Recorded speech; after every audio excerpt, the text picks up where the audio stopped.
I don't really play or have floppy disk games, so I couldn't tell you.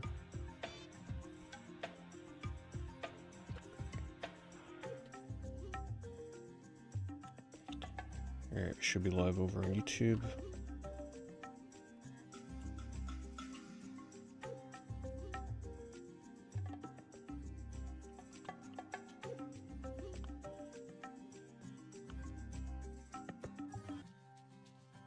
Just moving a few things around here.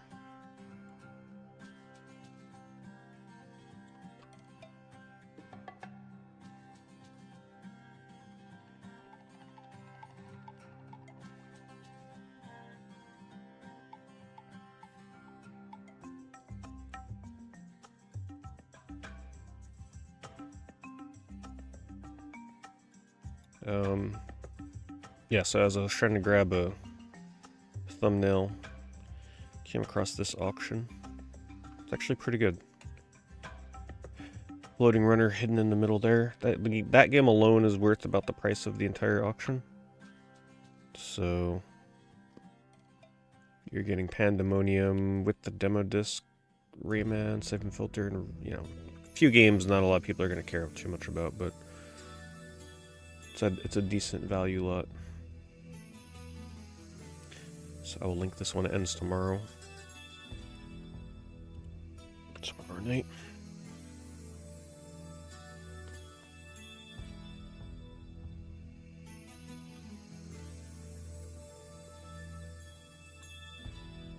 Floppy disk. Yeah, I don't own floppy disk games because I can't really play floppy disk games and I can't stream them.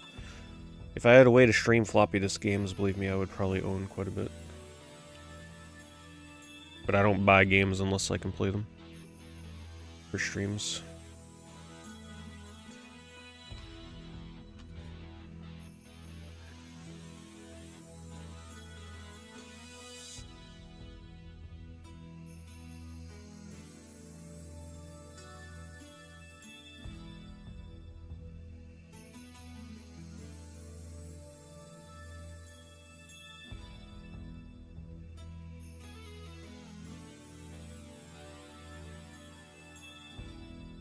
How hard was the platinum to get for Jack and Daxter for you?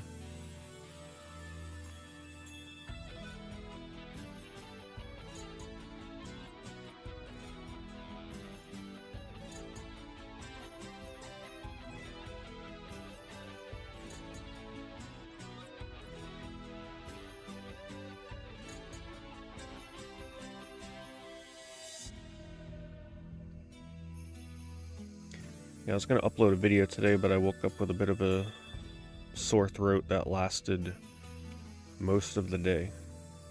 So, figured today was not a good day to do that. Don't want to push it. Feels okay now. But, we'll see how talking for several hours does with that.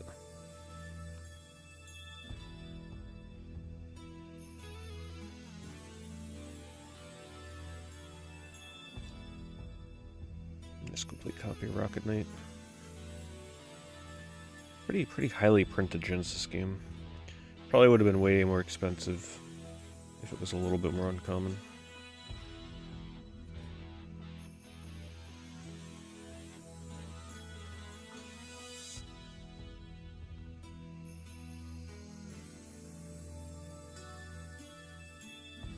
A little slick banana.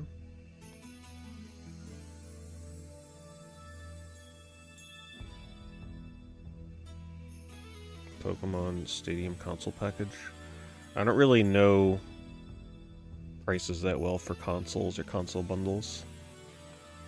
So I couldn't really comment on price on that.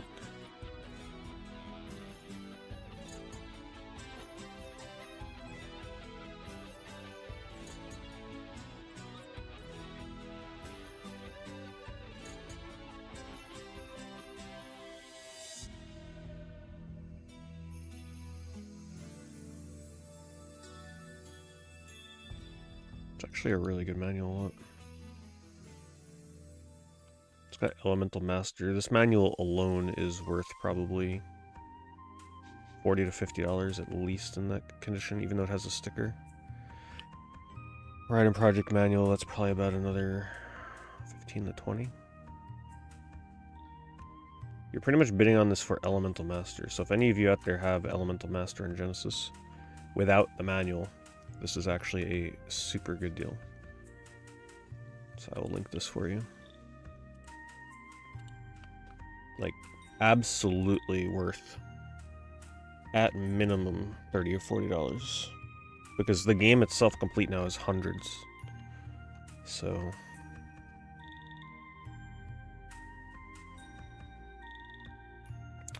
they don't list any conditions. But it looks pretty good from here. It actually looks the best one out of the lot. You never know, it could have rating inside, could have a missing page. It's kind of the chance you gotta take when there's 2 minutes left.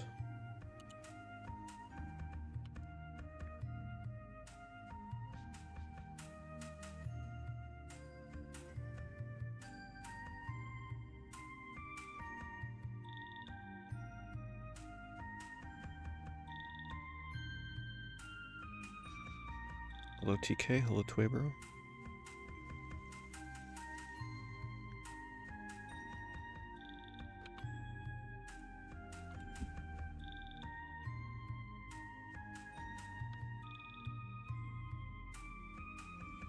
Let's see how much this goes for. It's definitely gonna go for more though. Like people are definitely aware of Elemental Master being in there if you're bidding on this.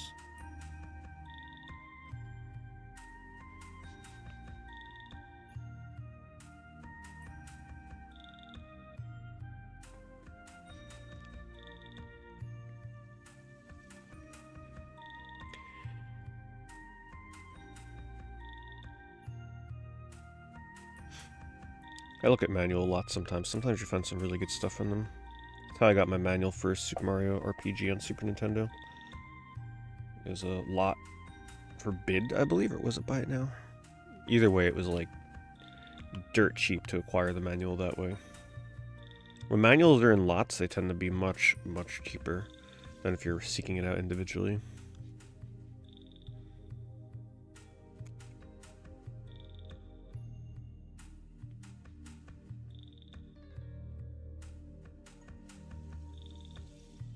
Interested in new Digimon? Yeah, it looked pretty good.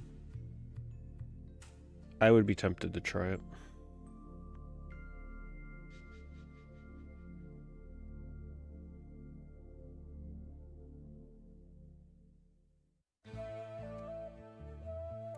Yeah. Yeah, there was no way that lot was going for $6. Still a good price.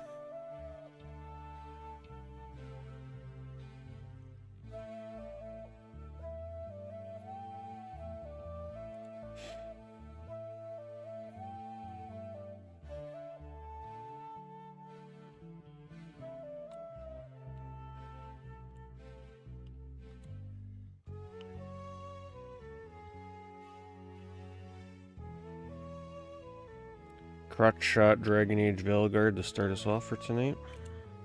Doesn't surprise me.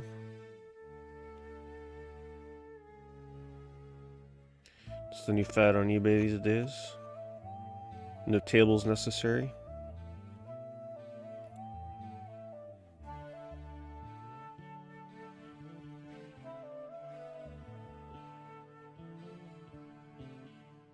Hello cheesecake.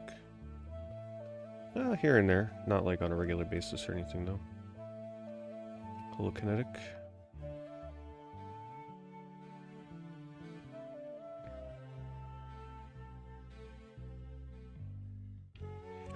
Astrobot's still surprisingly pricey for a game that's been out for a while and used. I saw a post where Sony said they're going to focus on doing more family-oriented games due to the success of Astrobot, which is exactly what I was hoping would happen with that game. We need more family-style platformers. What is going on here? Look at this. So there's something new on eBay. Look at this. So, like, I guess my window size is just the right width so that when the number changes, if it decreases the size of, like, the width of two numbers by, like, a pixel, which, let's see what number does it.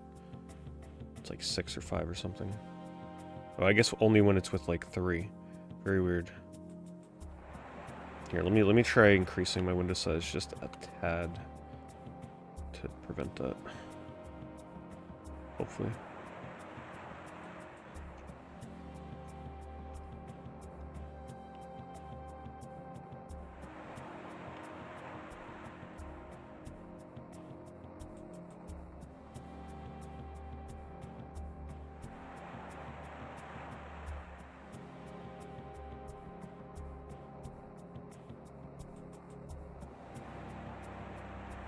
I won't be playing the new speedrun levels now. I haven't done any of the speedrun stuff in Extra, but it's a little too late, I think, for me to get into that. It's too competitive at this point. I was very into and very competitive with the speedrun stuff in Astro's Playroom, but Astrobot, I didn't do any of it.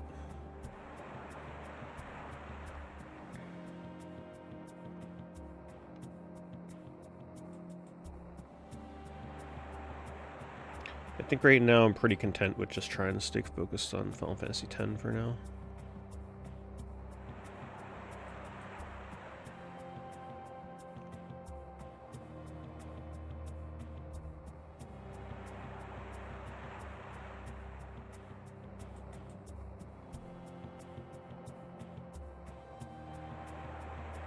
Still gotta look into what happened last night.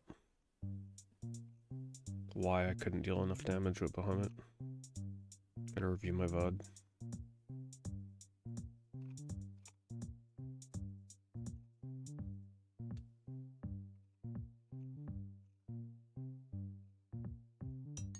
Man, what is this? Have they been doing this the past few streams? I don't want to see related items, eBay. Leave me alone. Look how ridiculous this is.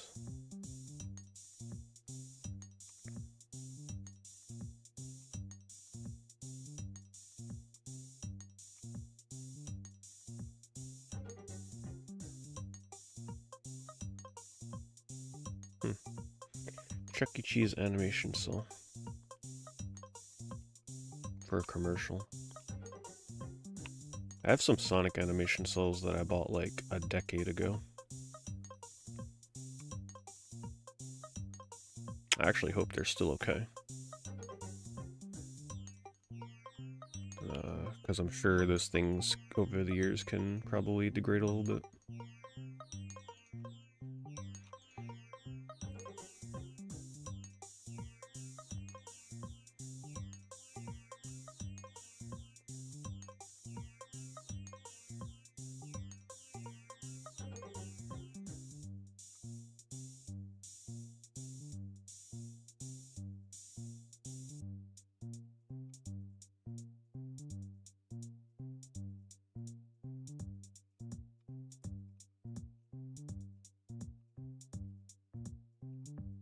Is the music okay, by the way? It should just barely be audible. I don't want it to be too loud, but as long as you can hear it.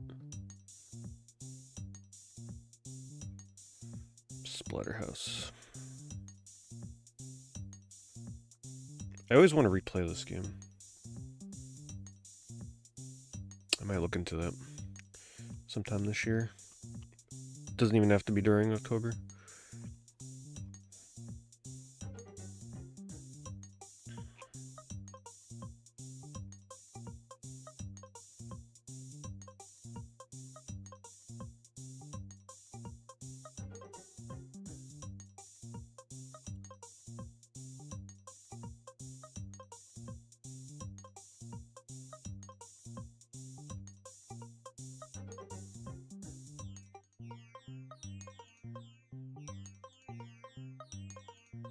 Some pretty decent prices on Genesis games ending soon. I think this is the same seller that had the sort of Sudan auction that I scrolled by. Yeah. Some reasonable prices here.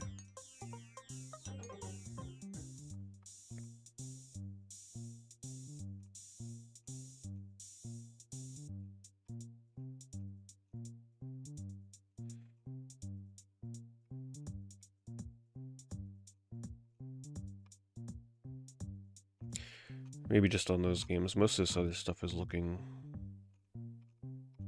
pretty spot on. Oh, this is pretty good. Oh, yeah. See, I told you. There's always something wrong with Splatterhouse 2 and 3 on Genesis. They were big rental games. This is typically what I expect to find for the manual. That seems about right.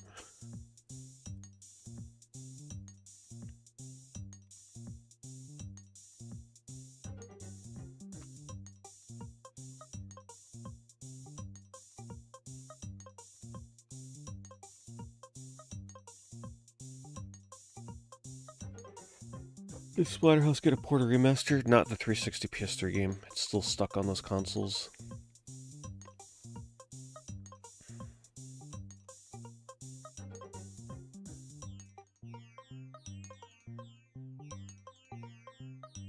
And if you haven't played that Splatterhouse, I highly recommend it.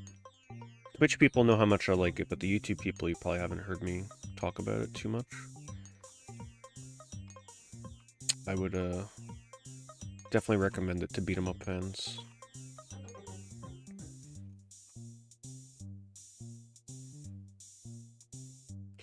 Double dose of Alone in the Dark. It's a cute little bundle. Still haven't played this one. Soon, hopefully soon. We did the original Alone in the Dark this past October. So this is technically the next one up. And then New Nightmare, which is, in my opinion, one of the most technically impressive PS1 games. The lighting is like so next level for PS1 standards. I'm gonna link this just because I like the theme of the lot and the price is reasonable.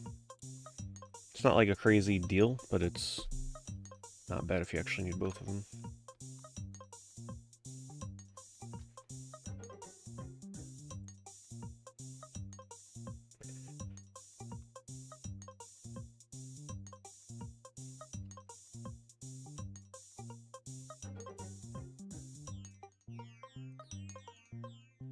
I played an hour of Black Myth Wukong because it was offered to me as like a sponsored thing on Twitch, so I tried it out for an hour. It seemed cool. Just wasn't something I was looking to really jump into around the time when it came out. But I can definitely see myself revisiting it at some point. I think I'm way more likely to play that Tides of Annihilation game they showed at the past State of Play. Because that seems a bit more like what I'm looking for in terms of like action style.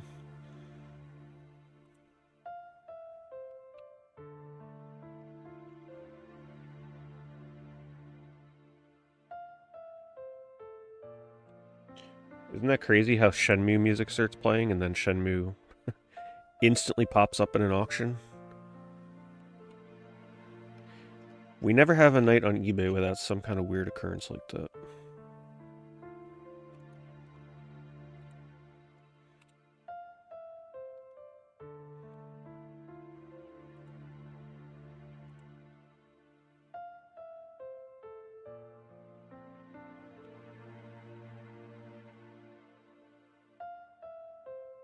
Found your DS Lite after 7 years, that's pretty awesome. I've never really sat and thought about my top DS games. It seems like you're playing a lot of Game Boy Advance stuff on there too, potentially. Unless Mario Kart DS is what you were playing. But if you like kart racers, the Diddy Kong version on DS is actually not that bad. It's pretty good. Worth checking out. If you like Animal Crossing, there's really not too many Animal Crossing style games on there except for that, what's it called? Mysterious Magician. I forget the damn name of the game. It's a very expensive Animal Crossing clone. Mysterious Times, Magical something, I can't remember. I always used to know it, now I forgot it.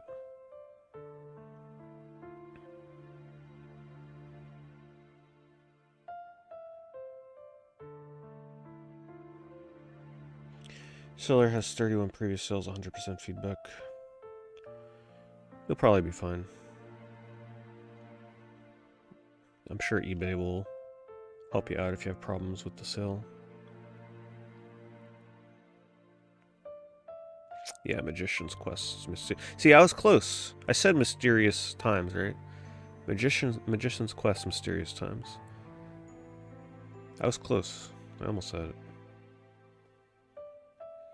Yeah, I played Heavenly Sword when it first released. I was very impressed by it. I have not played it since, and I really look forward to playing it again because I think that game will still really hold up from a technical and gameplay standpoint.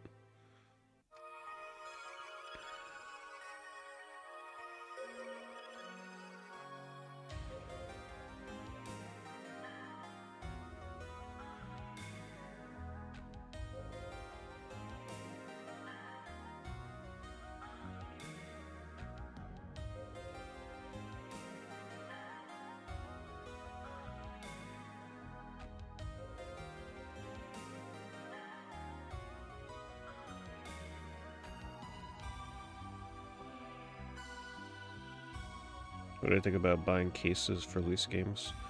Yeah, I mean, a lot of people really enjoy that. They'll do the cover project thing where you get blank cases and then like print out the covers. So that way it still looks kind of nice and presentable if you want to put them on a shelf.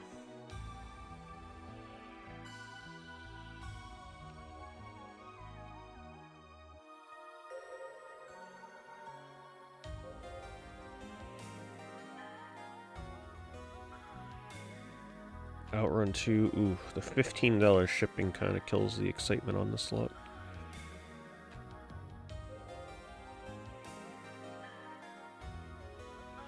Thank you, Chris. Hopefully the sale goes fine for you. Yeah, I mean, as long as the seller has 100% feedback, 31 ratings, you should be okay. I probably wouldn't buy a computer for somebody that has no feedback, that's for sure.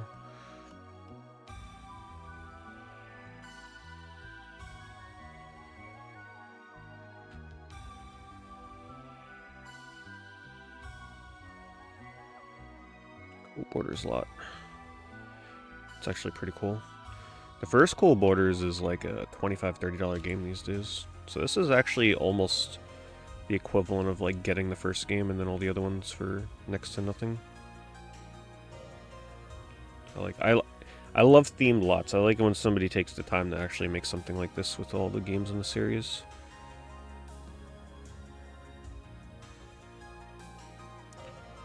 With manuals. Oh, this person's trying to one-up them. They got a greatest hits in here. Let's see the condition.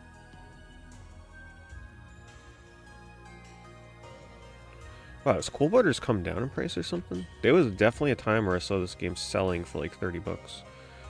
But if that's true, then why is this sitting here unsold?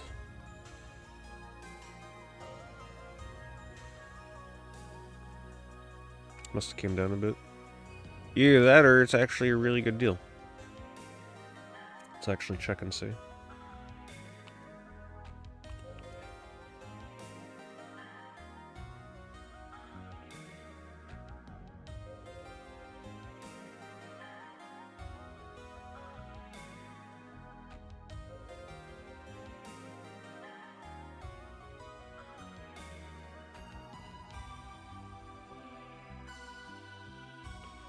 $25 shipped.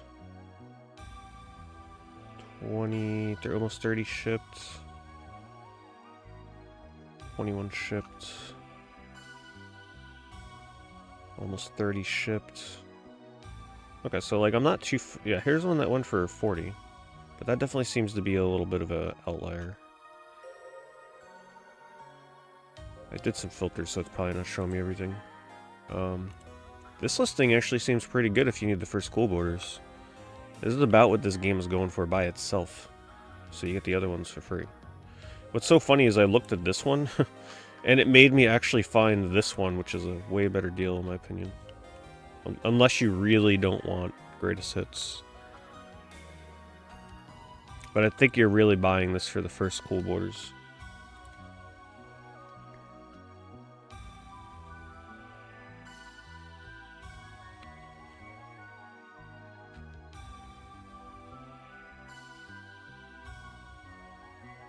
Recommendations for game emulators. I don't know anything about game emulators, I'll be honest. I don't use them. At least not like stuff on PC.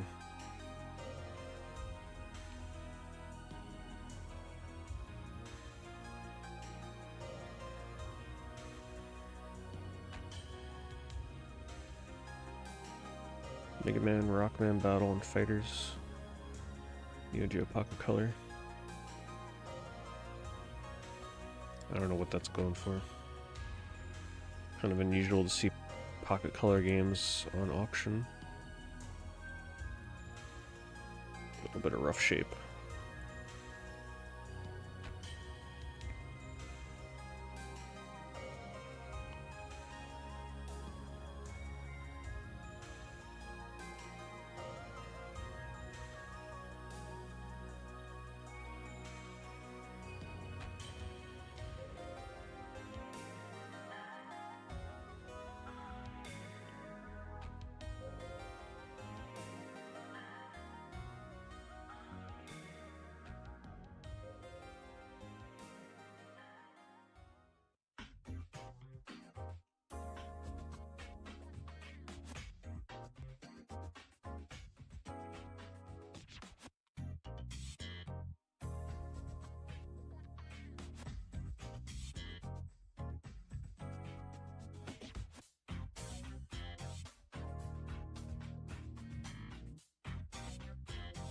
A Wii with 16 games. Let's see what we got.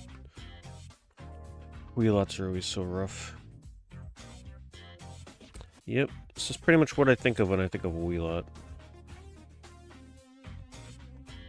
So I'll give them credit, it's pretty unusual to see the nunchucks and controllers still with their original boxes in a lot like this. They must have took good care of them.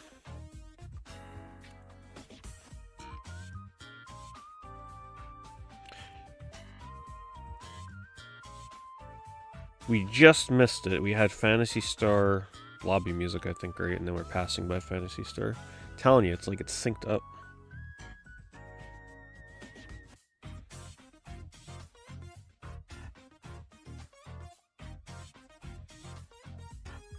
Crash Bandicoot lot, 20 bucks a game for the black labels. Pretty good. Lenticular for Crash 2.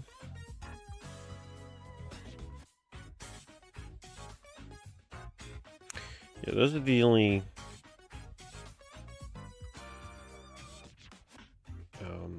oh, that's right. No, this... Wait. No, the Lenticular was an insert on this. It wasn't part of the cover. I think Skull Monkeys was the only PS1 game with Lenticular built into the physical cover. I'm gonna link this though. It's pretty good.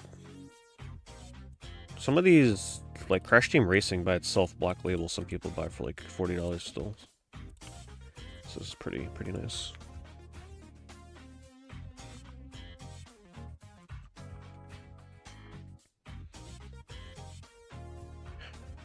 Am I excited about Grand Theft Auto 6?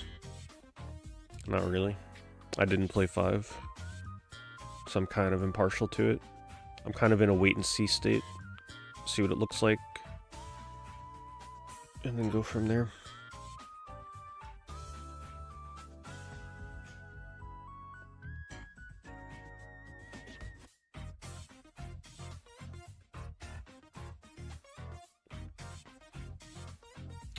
Yeah, I'm not doing runs of it yet, no, so you haven't really missed too much. It's more so just practice stuff.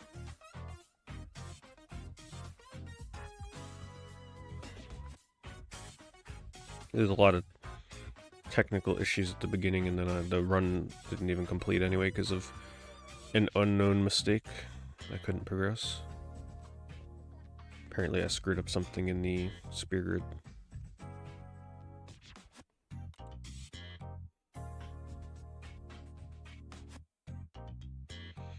Curious how many lenticular covers PS1 games had. Not too many.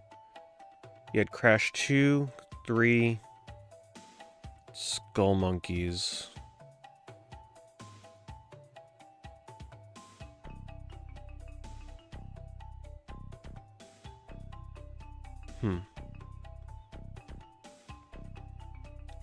Honestly, those are the only 3 that are coming to me off the top of my head.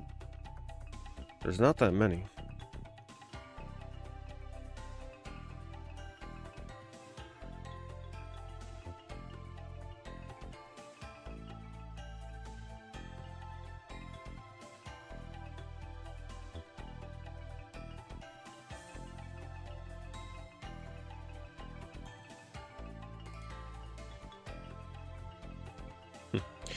bulk lot. This person must collect trading cards.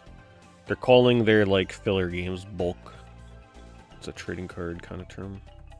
Let's see if they still have trading cards.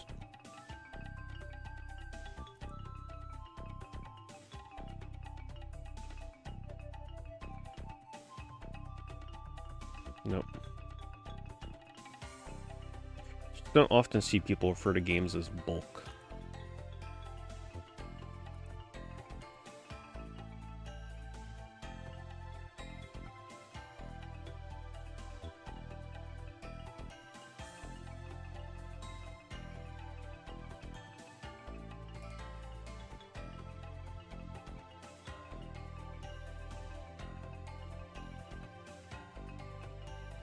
Backwards compatible PS3? I'm not sure. I think those are still like around the 250 to 300 point these days. They're very delicate though. I really try not to use mine anymore.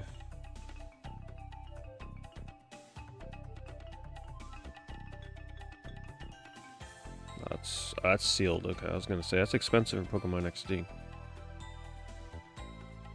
Still one day hope to get a copy of that, but I'm in no rush. The music really bothers me in that, though. Ooh, Baroque for only $6. Wii version is much cheaper than the PS2 version. However, this game is worth way more than $6. You can see the other asking prices here are around the $40 to $50 range. So we're definitely going to post this one in chat.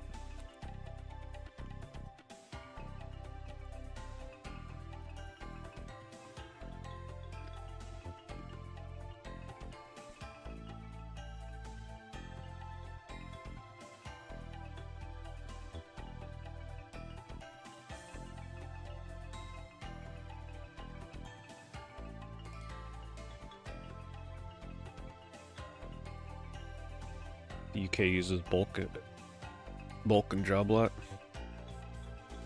Yeah, in the US, you almost never see anybody use bulk for games.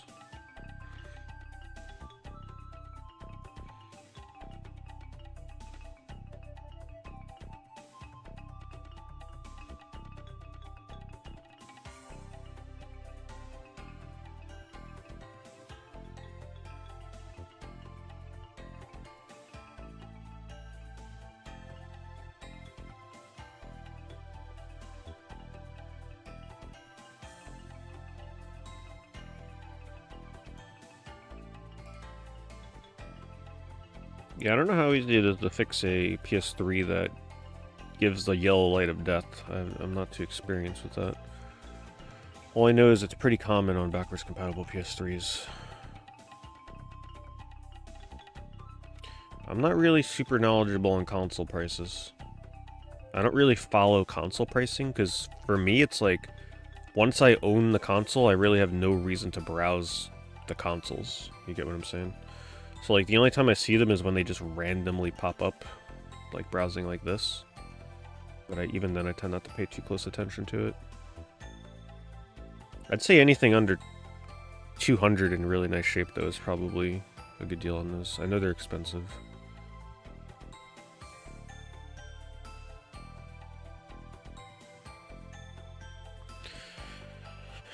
Check out Exodus Lite.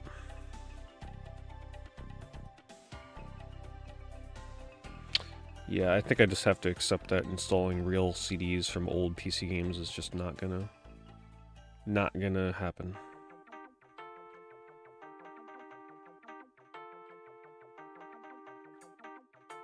Is Exodus Lite like a new alternative to DOSBox or something? Yellow Light of Death is a GPU issue. Spent $400 getting your backwards compatible PS3 modded with a slim GPU. Oh, there you go.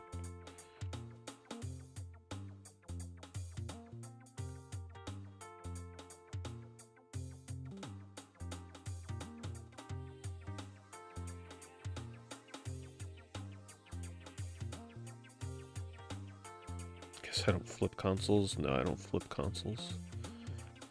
I don't flip anything.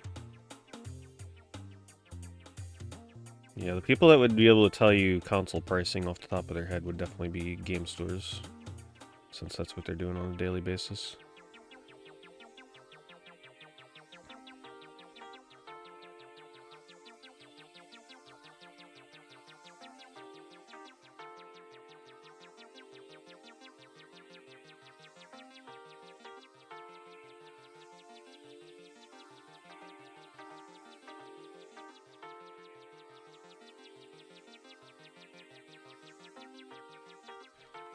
This is one of those 360 games that got pretty expensive during 360 Apocalypse. Really interesting to see this one sitting here without a single bit on it. Is it cracked or something? This person really just put it on toilet paper, didn't they? Yeah, they totally did. Oh no, wait. That's like a foam package. Has a scratch on the back.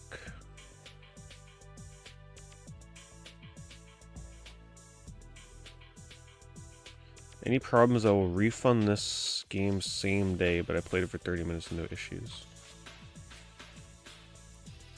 So they mean this scratch here?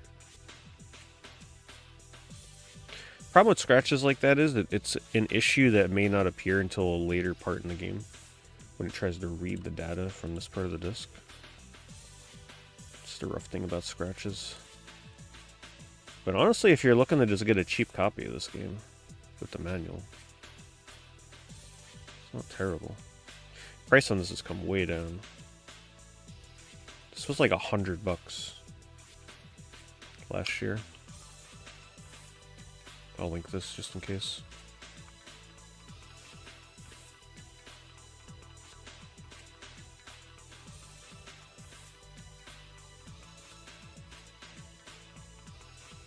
Hello, Frilfin.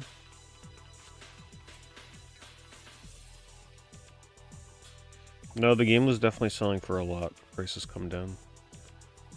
The 360 panic was definitely an interesting time. Some of the games, you know, are still pretty pricey, but a lot of them did come down a bit. That's what happened with all of them. Yeah, this person's just lounging, super relaxed, listing their Wii games.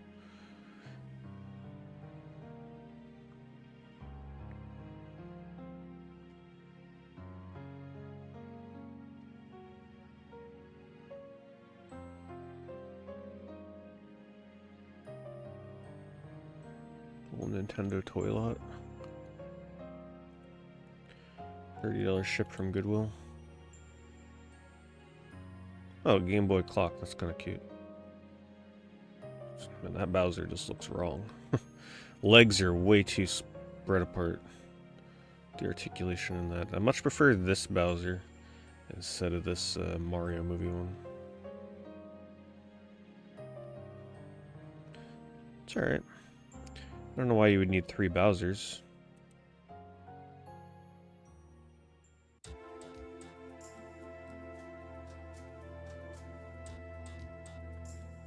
Hello, Curse Takes. I will definitely be streaming Switch 2 day 1, as long as I can get my hands on it. I'm still very paranoid about that thing being very hard to get. Silent Hill 2 Shadowbox.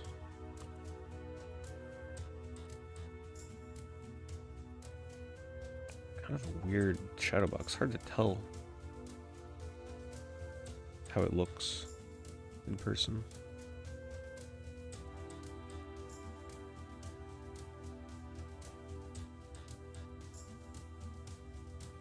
All sauced.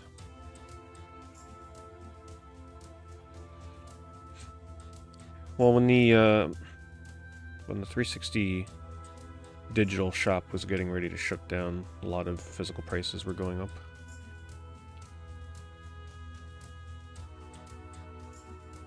So, of course, some of the rare games, like the actual rare games, would suffer a irreversible spike to their prices.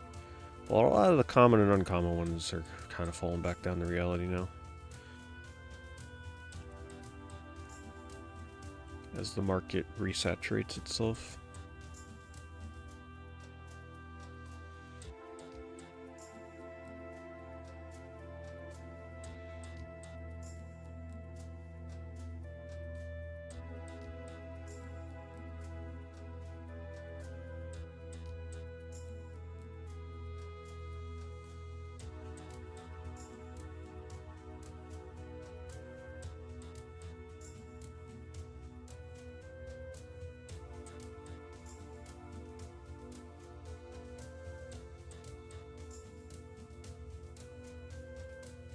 Switch 2 is on the black market for $40,000.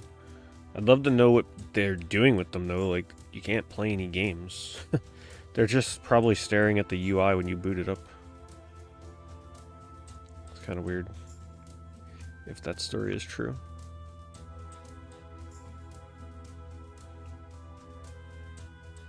Unless they're popping in Switch games.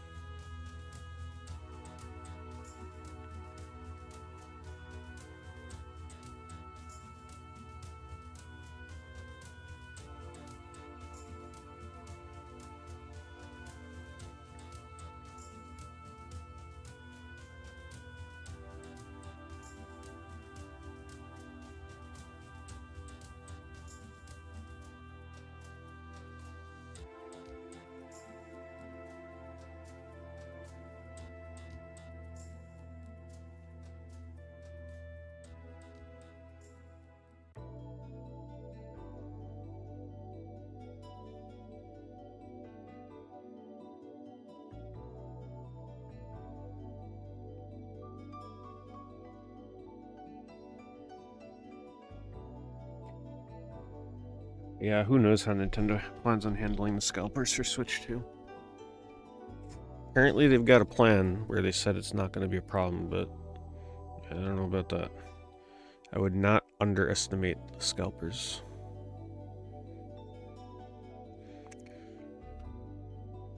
If they want to combat scalpers, they need to implement a very strict one per customer rule and encourage people to get their asses out and wait in line physically at stores.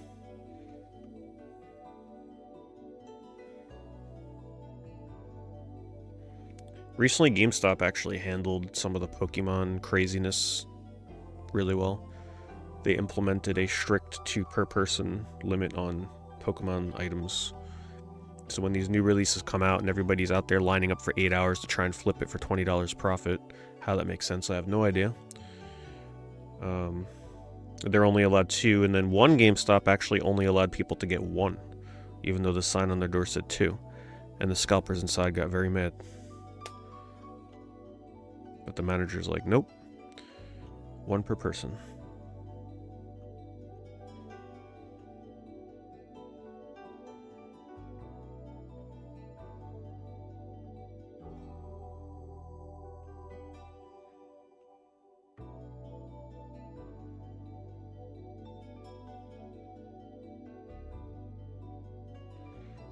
I would gladly go out in line for a Switch 2 if the opportunity arose. If that was my only way and I knew that I would get one, yeah, I'd camp out. Miss those days. Wouldn't be quite as fun because it wouldn't be in the middle of winter, but it would be good enough. The real excitement is when you had to camp out in frigid temperatures overnight in the winter to get a console.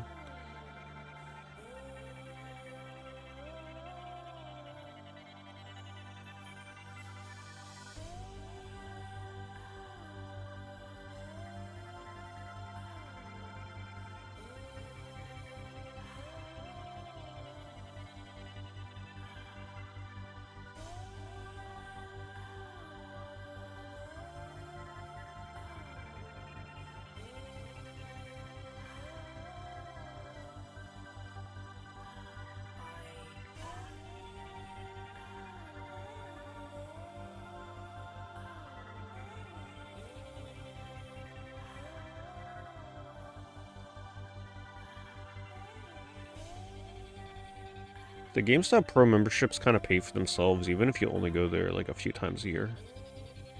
So if somebody really does go to GameStop and has no Pro membership, they probably are a scalper that's just coming in there to pick up their shit and flip it and then leave.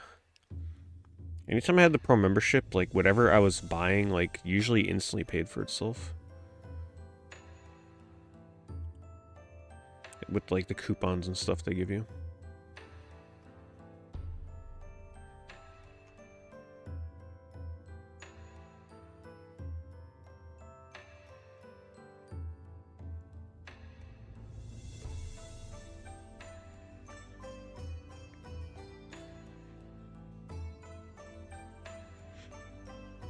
Consoles that I do that for: the Wii and the 360. I was gonna do it for the PS3, but it was raining that night, and I said, yeah, that ain't happening.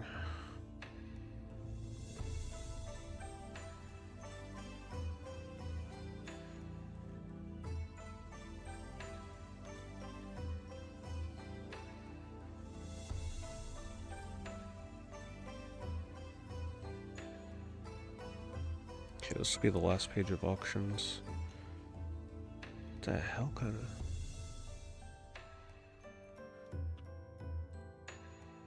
That is a wild looking controller. Kind of cool looking. Must be just a skin on there.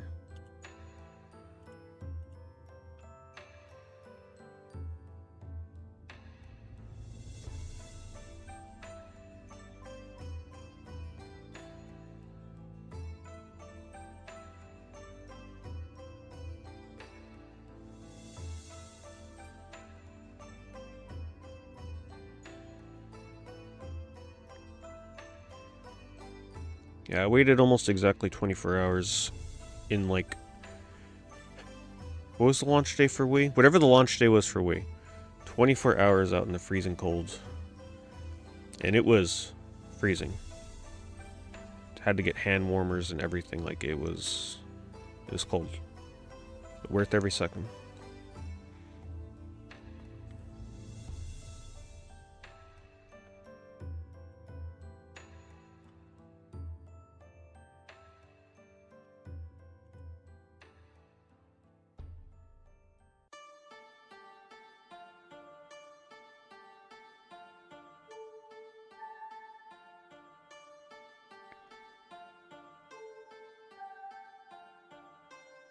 This person was really determined to list this Super Nintendo on a small little stool. But they made it work.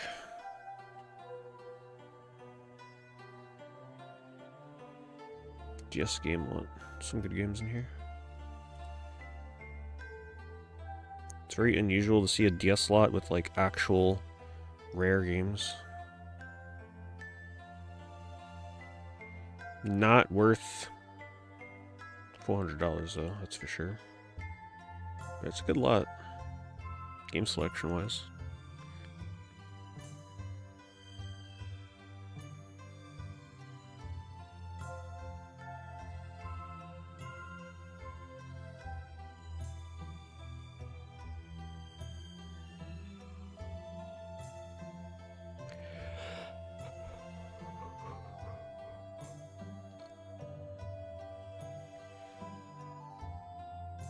I always hated these statues with like the characters that are meant to hold something, because when they're not holding something, they look super awkward, like this Spider-Man.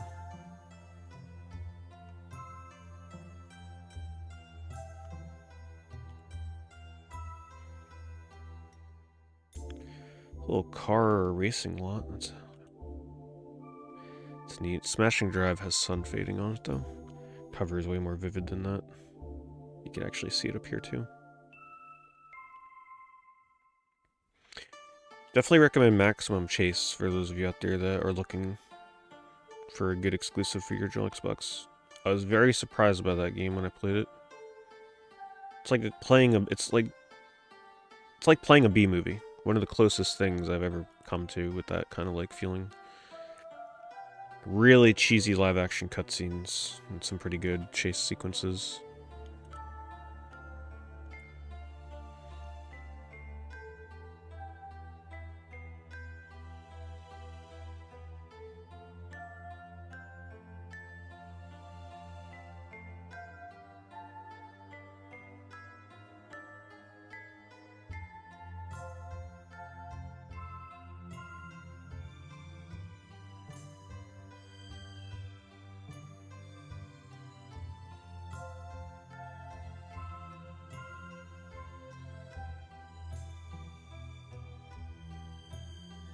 Well, the 3DS game I played the most was definitely Mario Kart.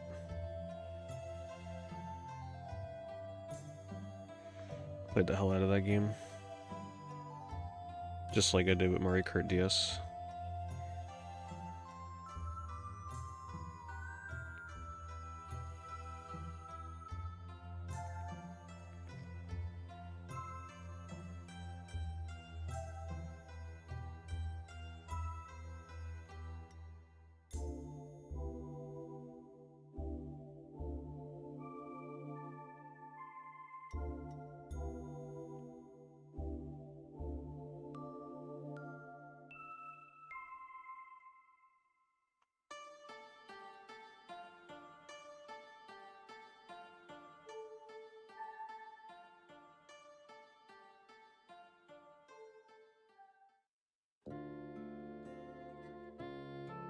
State of Play, it was fine.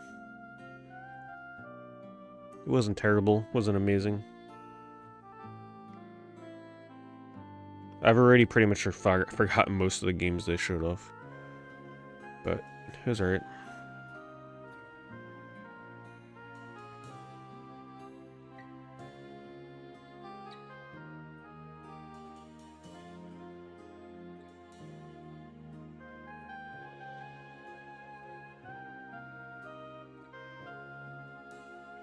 Yeah, I always wanted to try the Spirit Camera game. Very hard to stream that though, because you gotta like constantly be moving around.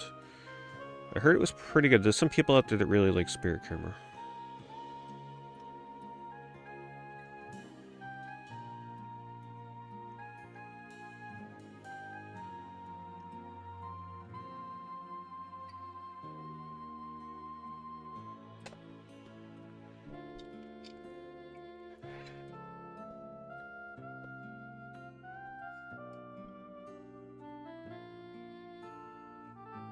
Yeah, I don't know how long we'll have to wait to get a special edition Switch 2. I would imagine within the first year and a half we'll probably see a special edition. If they don't even, like, they may even launch with one. Mario Kart themed.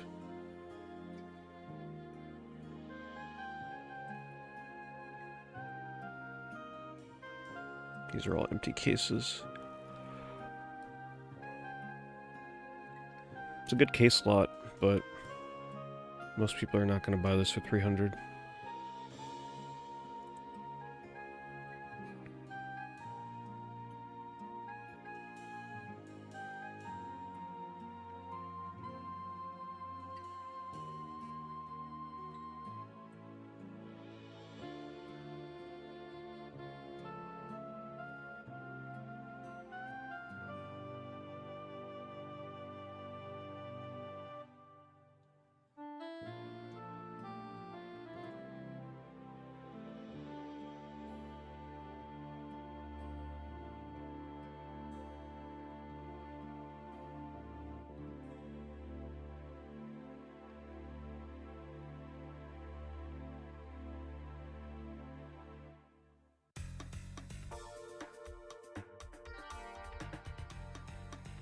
Jeez.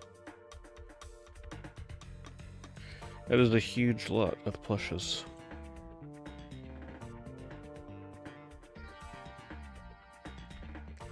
That is definitely a homemade King Bob-omb.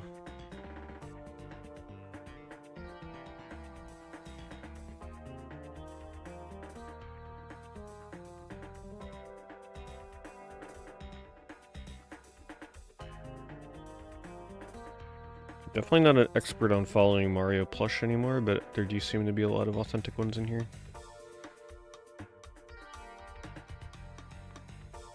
But I couldn't really comment on the value. I don't keep up with Mario anymore.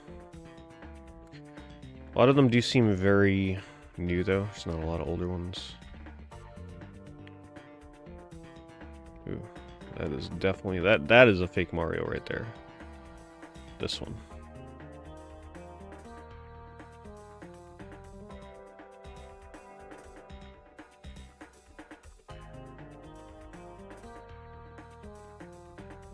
A little bit later.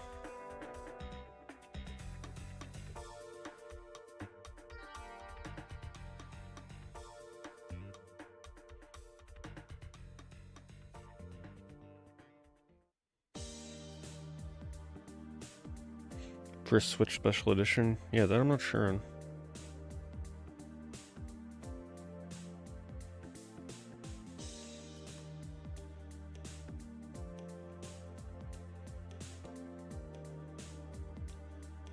If there's one thing I definitely don't follow, it's special edition consoles. Once I get my console, I want like nothing to do with looking at limited editions.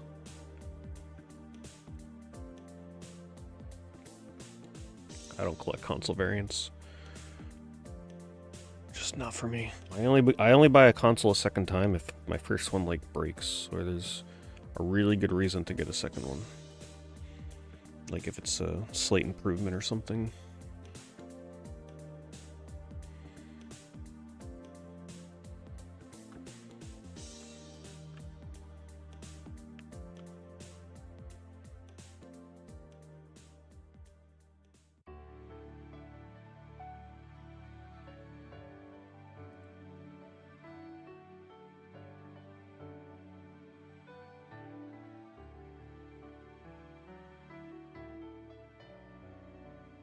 No, handheld limit, like any home console or handhelds, doesn't matter.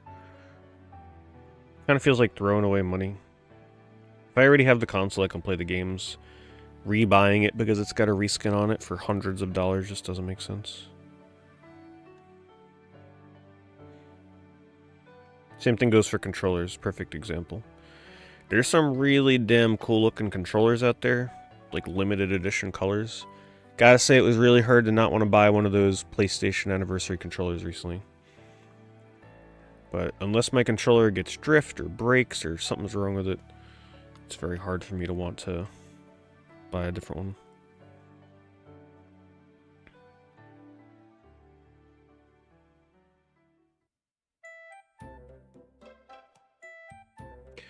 See, this is why it's always important to read titles, right?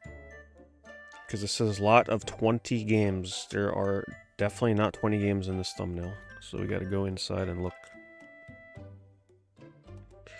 And in many instances, it's not anything special, but make sure that you're looking at the full picture.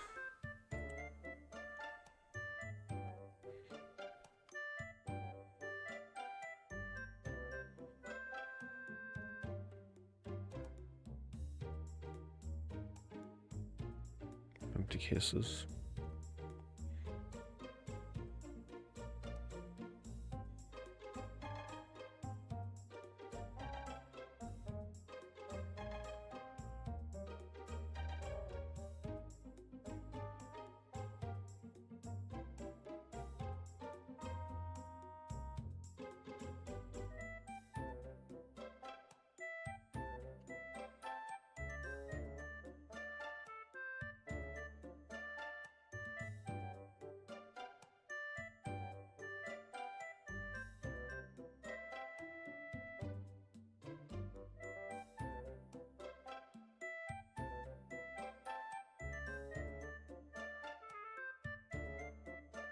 Two of the best Lord of the Rings games on consoles. Battle for Middle-earth 2 and Conquest. Loved both games. Played the hell out of both of them online too. It's hard for me to decide which one I liked more.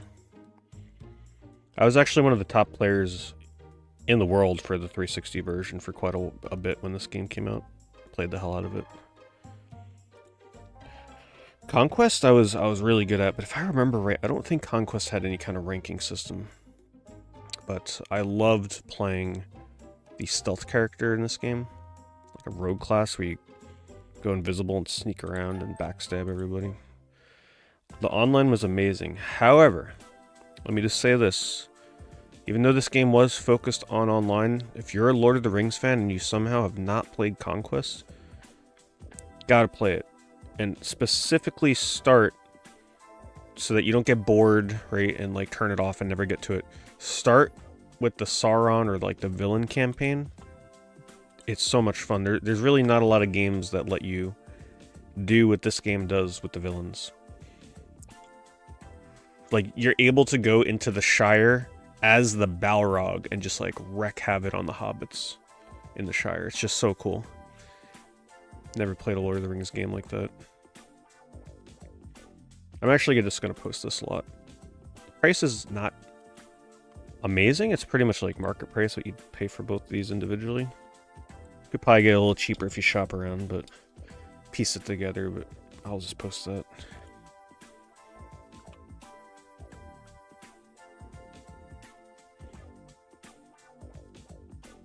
Yeah, I played a lot of Conquest Online. Love that game.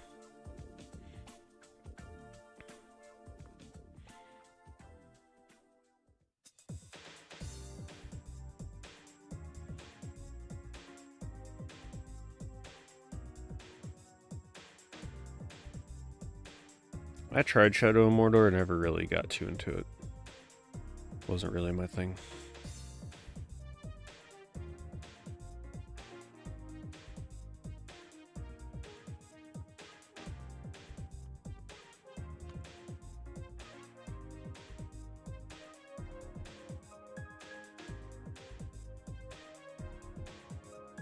You played a lot of Third Age. I really liked what I played of that. Coming back to it years later. You probably spent years of your life in Third Age because sometimes it felt like you could spend like 2 hours in each battle in that game because the random battles were so long, but they were pretty epic.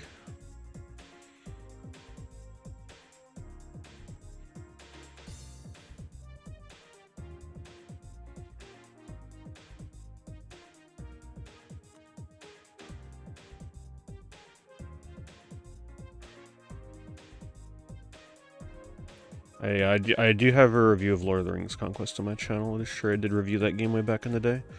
And if I remember right, I actually showed gameplay of the online mode too.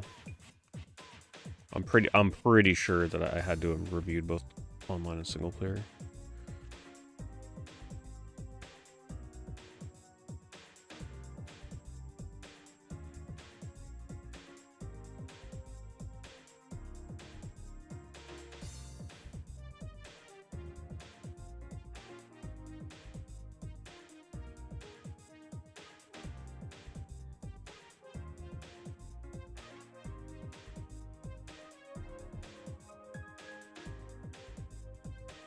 How in the hell they still have not done a single player Lord of the Rings game that just goes through the books from beginning to end in like a linear story fashion is beyond me. It just seems ripe for a nice current generation, beautiful looking action game.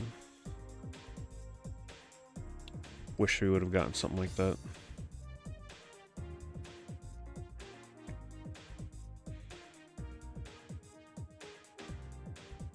Right, like the game starts in the beginning in the Shire, you're playing as Frodo, and you're like dodging, doing stealth from the ring wraiths.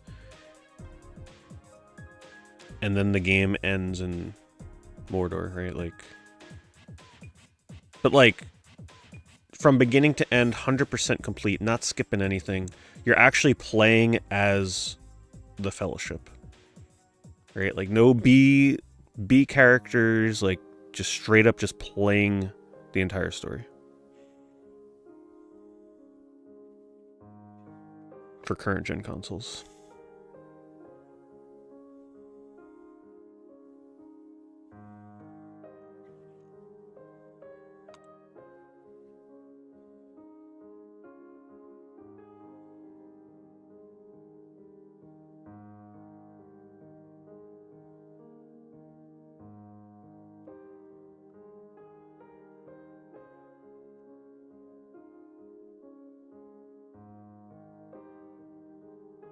Golem, yeah.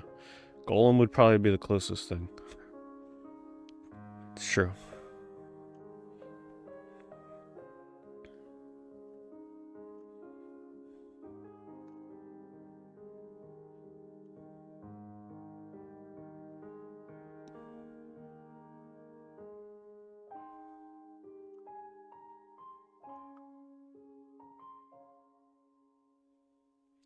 Honestly, the closest thing to it was probably the Fellowship of the Ring game on Game Boy Advance. Like,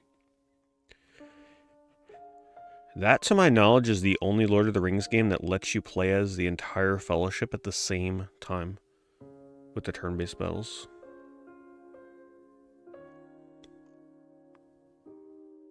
Still hilarious to me. Turn-based battles with the entire Fellowship. Such a legendary game.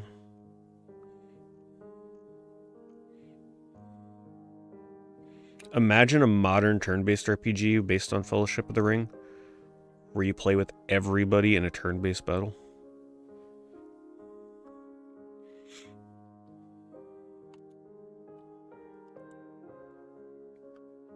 I guess they could do it Final Fantasy X style, just swap out between 3 characters at a time.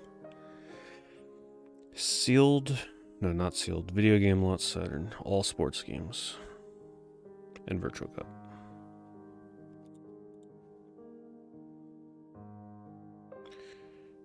Imagine spending $1,000 on a handful of Saturn sports games.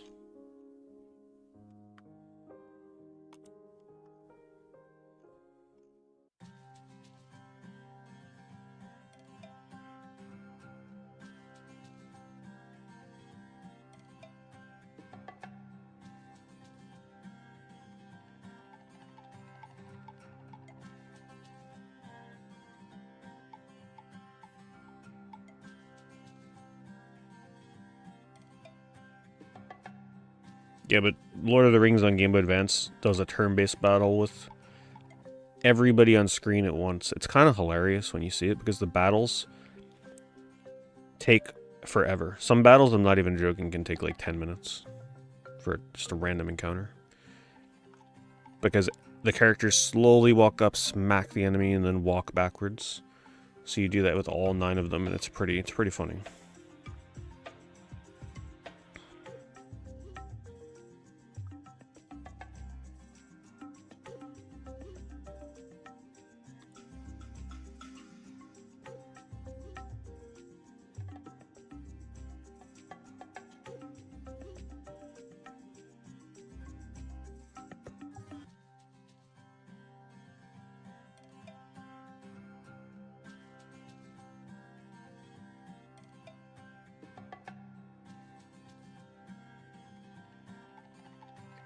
Yeah, Resident Evil and Saturn going for big bucks now.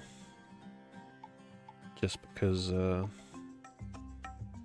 mean, it's got a good amount of little differences in terms of the visuals and how it presents itself from the PS1 version. I remember watching a video one time on all the differences, and I was kind of intrigued by it.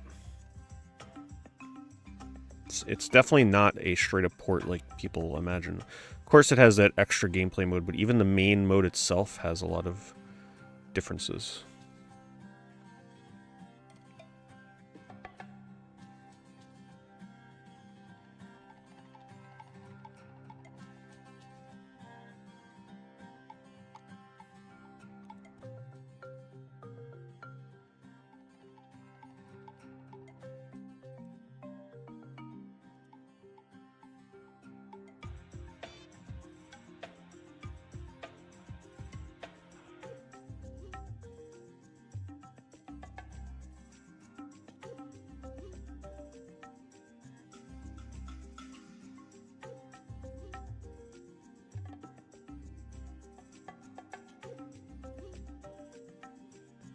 It's a lot of money for a bunch of filler.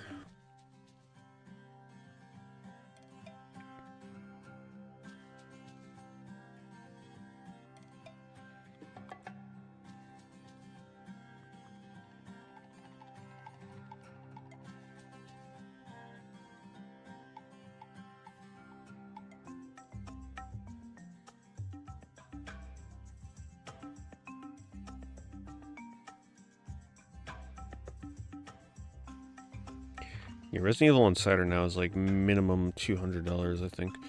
The differences are definitely probably worth it for super hardcore Resident Evil fans, but not for someone just looking to play Resident Evil casually.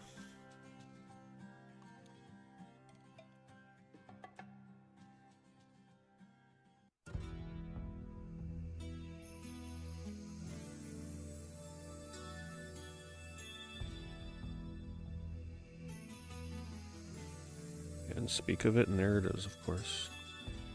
Not the right version, though. How insane would that be if they actually just showed me the Saturn version of Resident Evil right now?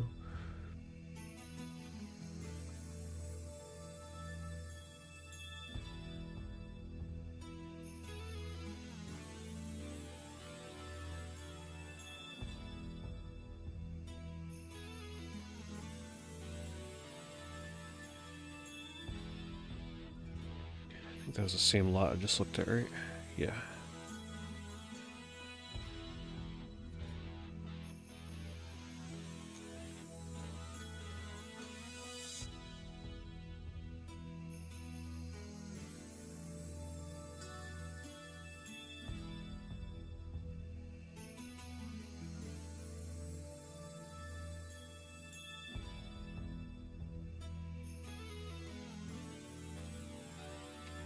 Hello, I. Thank you. Oh, man. Buying old, used PSP batteries? This has got to be... Oh my god, and they're all getting ready to explode? No, okay. Some of them are bulging, though. Talk about a fire hazard. Holy crap. Yeah, these are the originals. Oh, it's been a while since I've done this, but I might as well say it. If you have a PSP that is just sitting around and you haven't looked at that thing in years, go check it right now.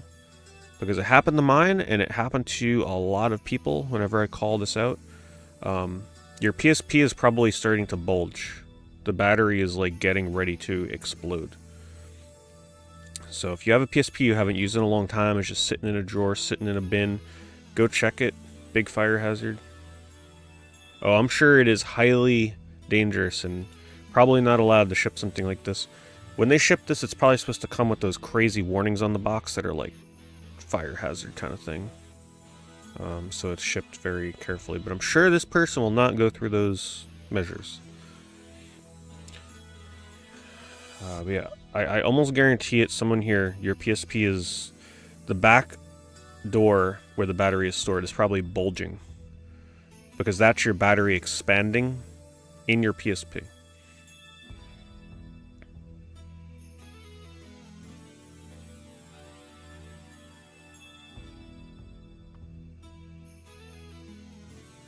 So, go check it.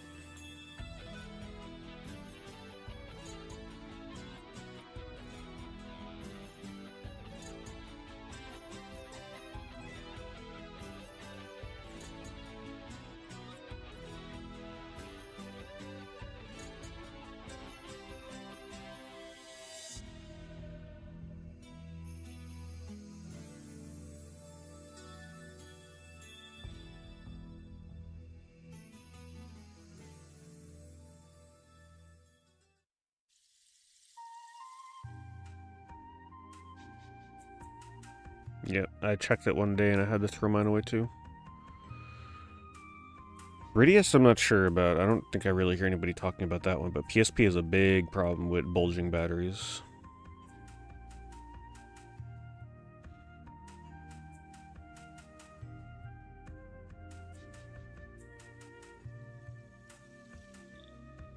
It's really just the PSP ones you need to check.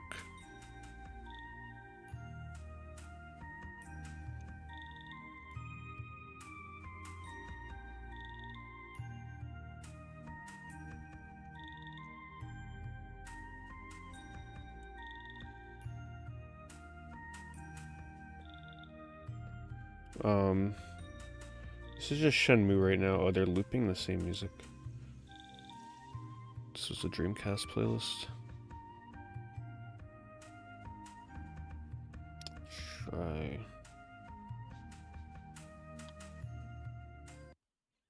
Change it. What's the difference between toy drones, prosumer? Oh, hold on, I'm not on my premium account.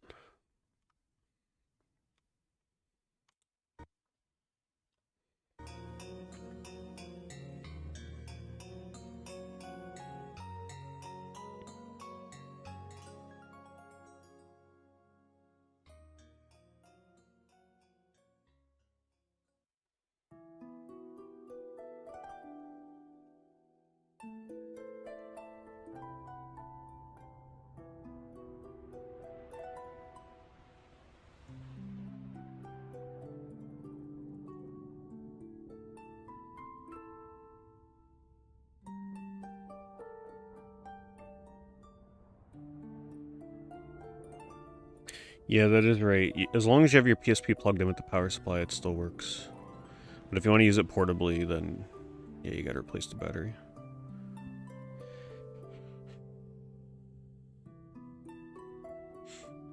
Yeah, this is pretty much priced accordingly, not a deal there. HDMI converter.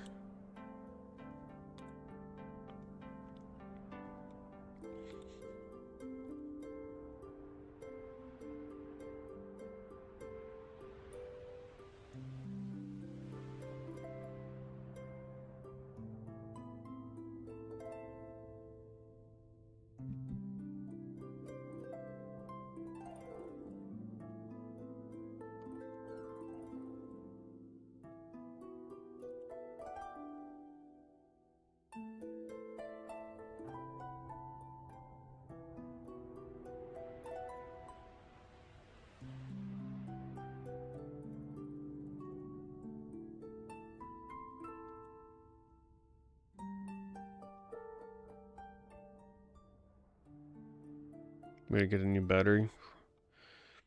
Probably reading reviews on Amazon or picking up one on eBay. But make sure you make sure the reviews are good for it beforehand.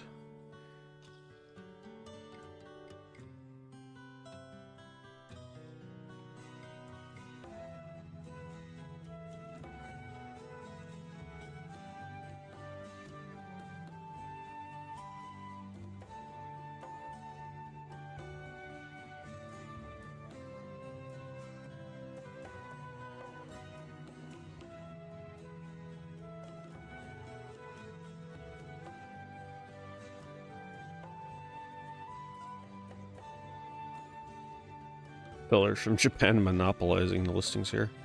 Just old Game Boy games.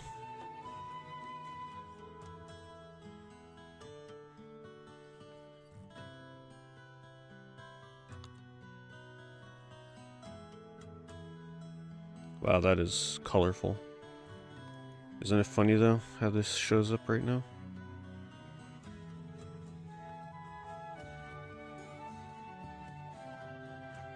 See if they mention anything about batteries. No mention. Probably not getting batteries.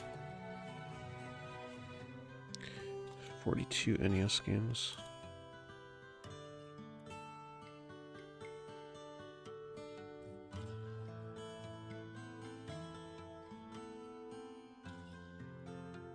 NES slots are so rough. Pretty much if you're looking at an NES slot for around that price, it's always just going to be cheap filler games. NES is definitely not a console where you're getting lots of anything rare, right? Like, the rare games are always sold individually. Always. But, on the contrary, you can get a ton of cheap NES games for reasonable prices. You just gotta be okay with them not being a lot of the sought-after ones. 9 360 games, $30. Let's see what we got.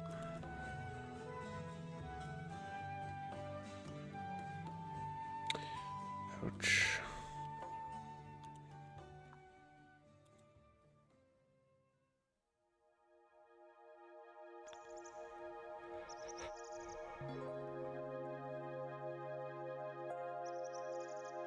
Well, I'm sure you'll see 3D without glasses come back in some way.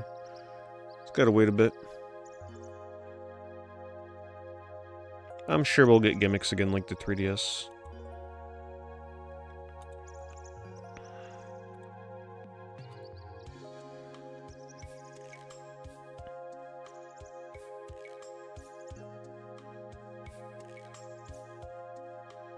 My god. This is enough Sims to last you a lifetime.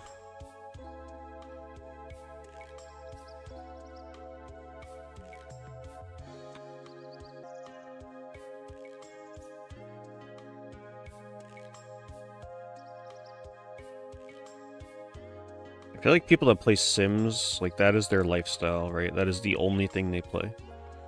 But people that really get into it, that is probably the only game they play. If you have a collection like that, it's probably what you were doing.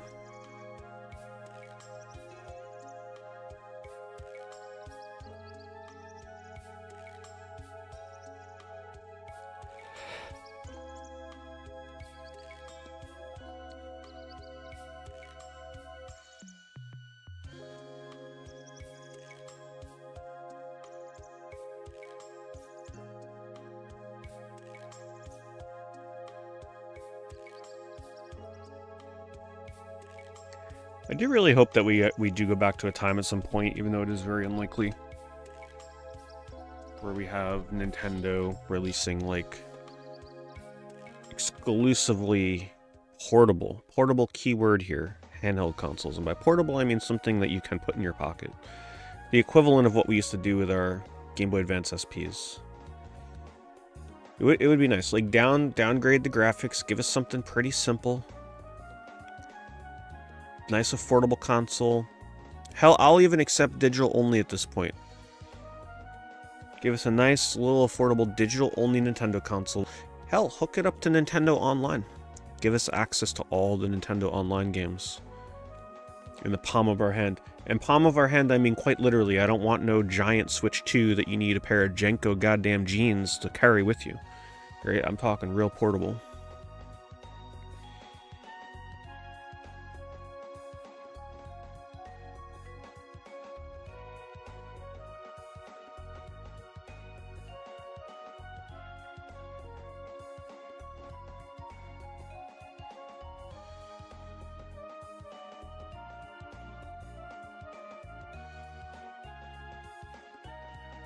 Yeah, even if they released it without selling games, you just like, as long as you have a Nintendo, they sell it exclusively through the Nintendo online shop, right? Maybe $149 or something. And it's just a small handheld console that you hook up to their online service. They can call it the Switch 2 Mini.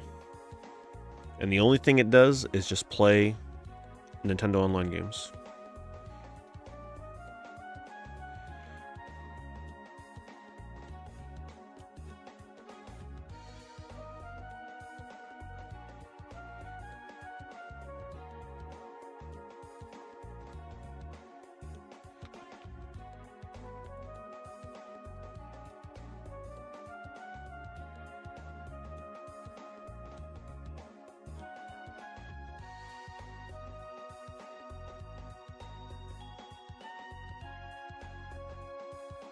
Yeah, but in order to keep it affordable, keeping it digital only would keep their costs down for sure. Like, if you actually want something like that to happen with Nintendo, it would need to be an affordable console. And I think if they can hit the price point of, like, $149, I think it would be a pretty big success for them. Especially, it'll help them push Nintendo Online subscriptions. That's what they're trying to do, right?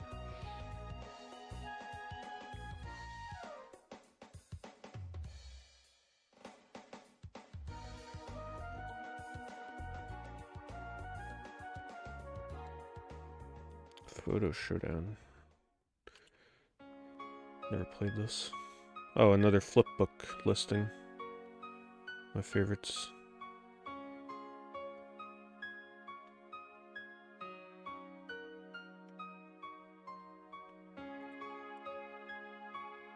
Oh wow, it's like actually a strategy RPG.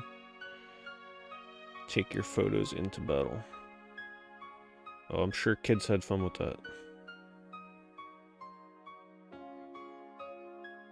Wait, so if you're challenging your friends and swapping monsters, but the monsters are your photos, are you just swapping photos with friends? Have any of you played this game? Or do the photos turn into monsters, and then you trade those monsters?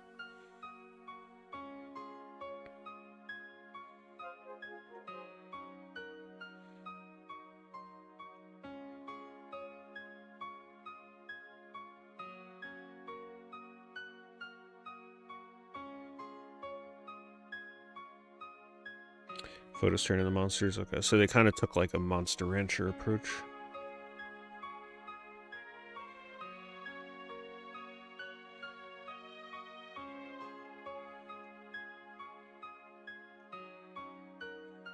Finny the Fish.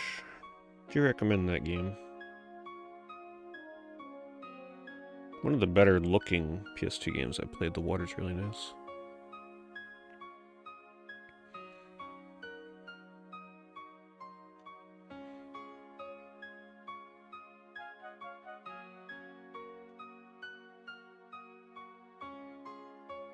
Damn, look at that cover. Something I'm always jealous of with PC games. Well, this is the manual. But still, the cover would be the same pretty much. They always had such cool covers.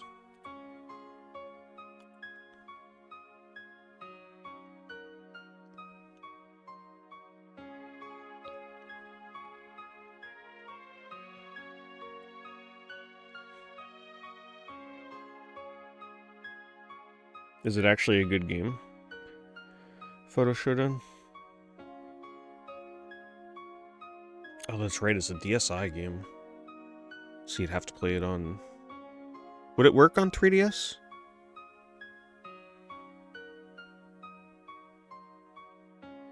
I don't think so, right? It's one of those weird DSi exclusives, like...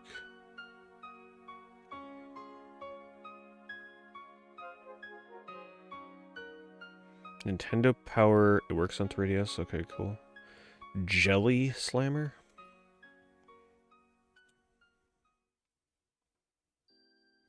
So is it like mushy?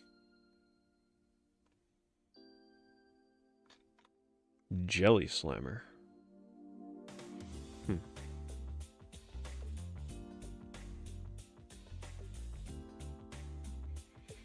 Which reminds me, I still got I don't know where I put them. Got a bag of Pogs I picked up from a thrift store like a year ago. I still gotta do a video of that on my. I'll just do it on the trading card channel. They're similar enough to trading cards, right? It's cardboard, collectible, close enough.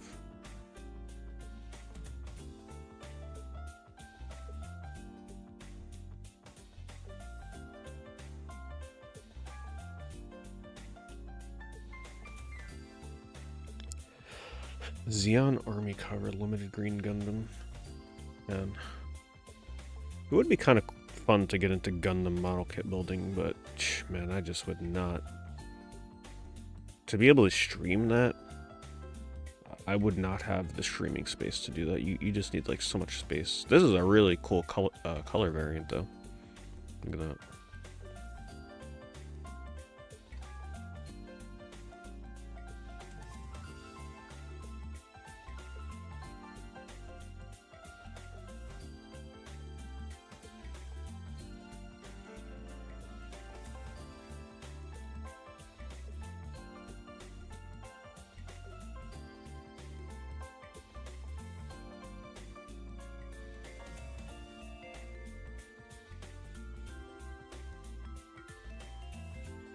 Sealed rare pre-order bonus?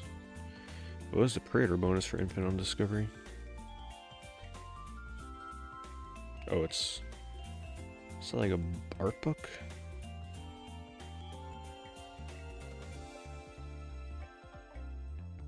Art foil print bonus.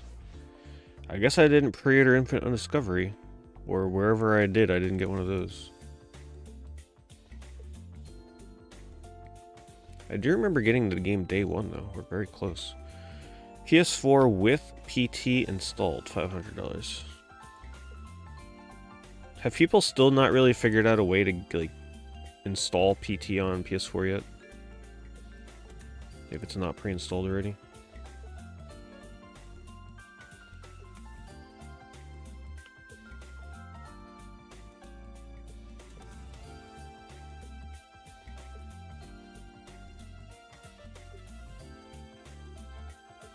But if you're buying a... Okay, so a hacked PS4. Yeah, most people are not going to know how to hack their PS4s, so I can see why people are still asking a lot of money for it.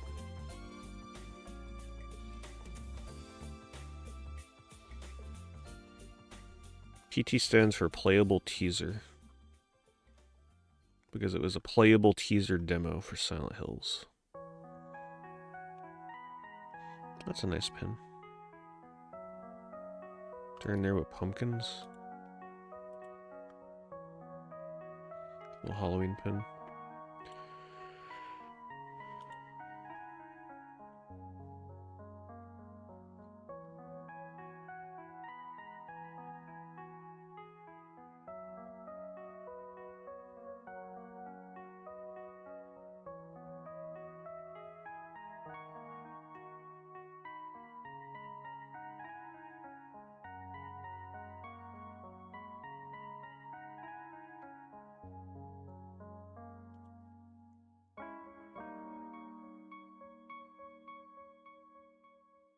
Couldn't re-download yours? Yeah, no, you can't.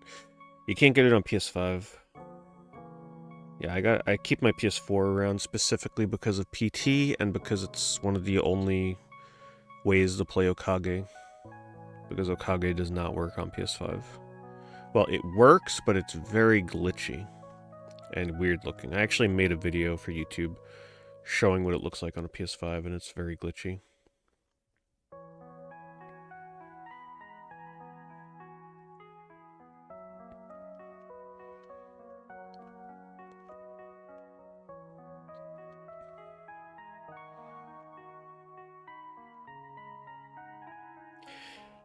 PS2 Slim with an LCD screen.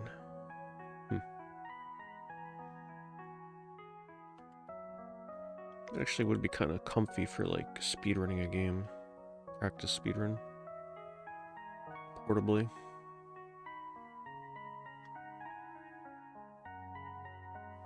As long as there's no input delay. Haven't been playing Pokemon. I pretty much just log in, open my free packs, maybe do a couple games, and that's it. It's getting close to the end of the month, so there'll be more cards coming out at the end of the month. The problem with Pokemon TCG right now is, like, it's very exciting for the first couple weeks after a new set comes out, but then it definitely slows down afterwards, and I kind of just log in, get my free pack stuff, and wait for the next set of cards.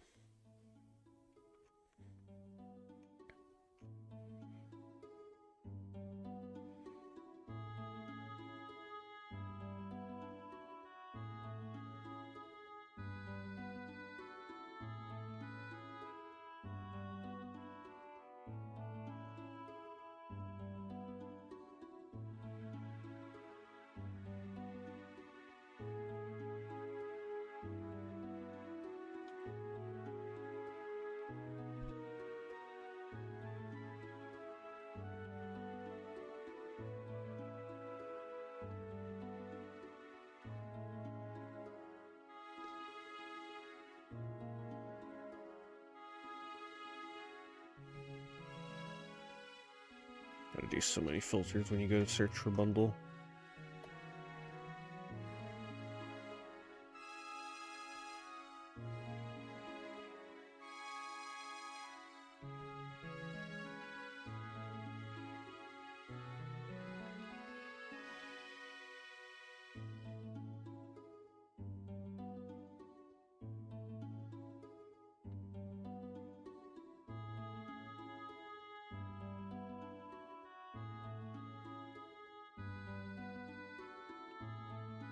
Previous song was Breath of Fire 4, Truth and Dreams, it looks like.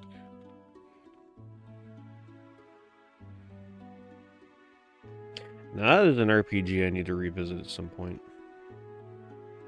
I really enjoyed that one back in the day. I'm always so surprised how little people talk about Breath of Fire 4.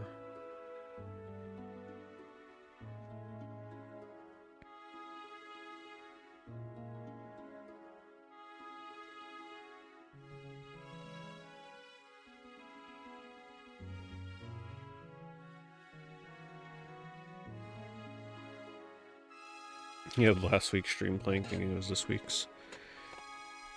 Oh, I'm glad you figured out the live one is live.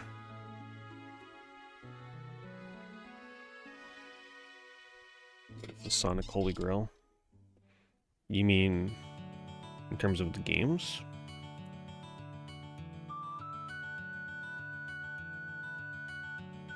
It depends on the person.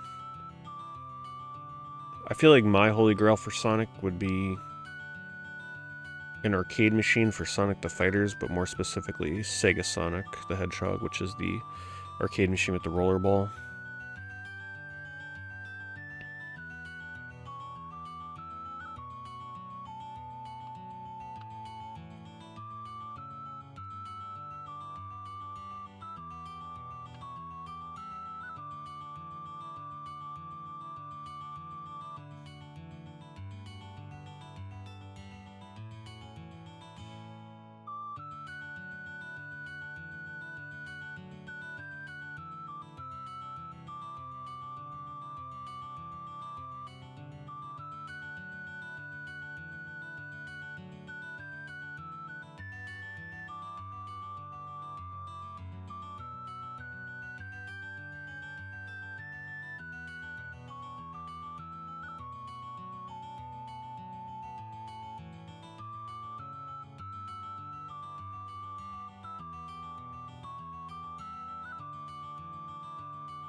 I don't know why anybody would buy Final Fantasy 11 on PS2 at this point. It doesn't work anymore on PS2. It's kind of just collectible at this point.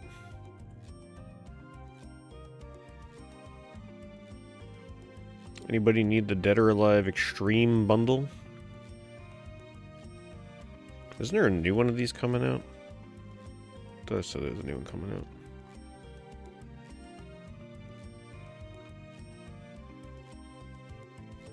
I feel like you've heard this song 50 times. That's because this song is one of my resub notifications. That's why you feel like you've heard it all that.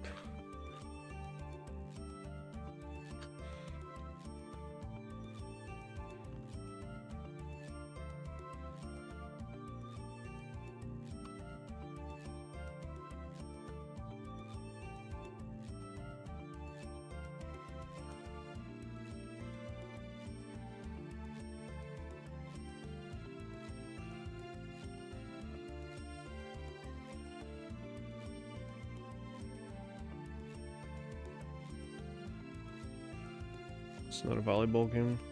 So what is the DOA Extreme then? It's just like mini games and stuff, right?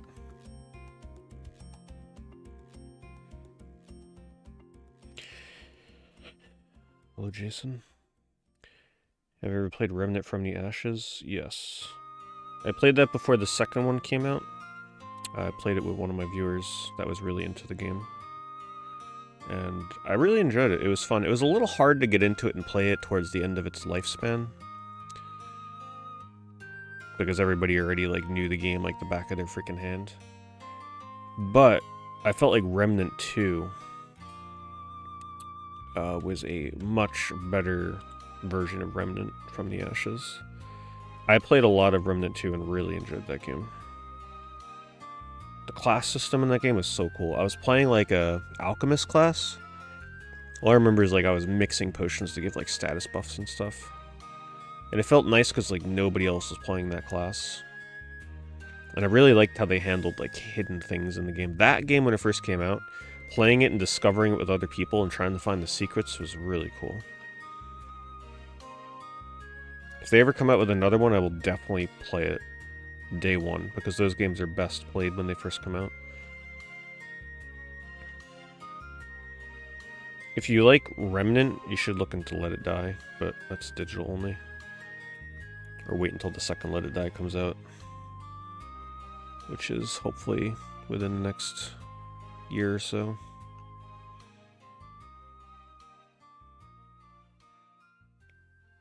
It's a good little lot. Both games still stranded on 360, PS3. Castlevania and Prince of Persia. I'll link this. 2 great games for 15 shipped. It's very reasonable. Pretty much like getting one of them for free.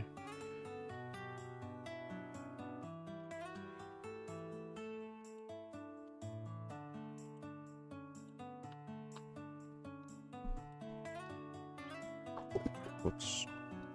Dropped my mouse.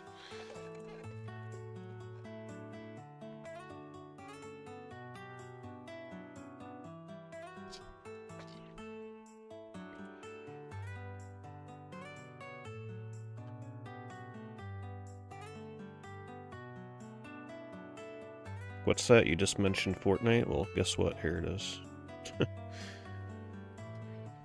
The only Fortnite I know is like the original. When it first went online. That's it. That's the only Fortnite I know. I don't know what the hell the game is now.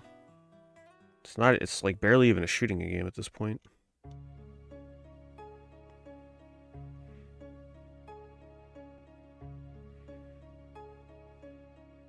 It's actually a decent Xbox One bundle. Because you're getting Rise, one of the only Xbox One games worth a damn. You're getting ReCore, the like practically only exclusive game on the console. And Alien Isolation. Does it say remove this cover sheet for important information? Oh. It's still probably overpriced though. They're all so cheap.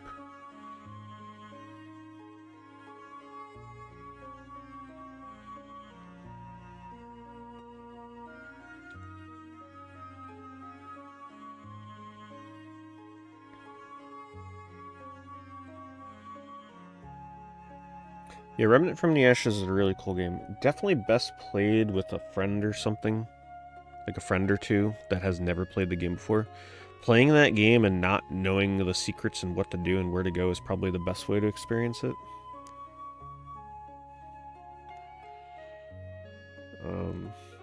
But you can play it single player too. But yeah, definitely make an effort to play Remnant with somebody else. I think it supports 3 players online.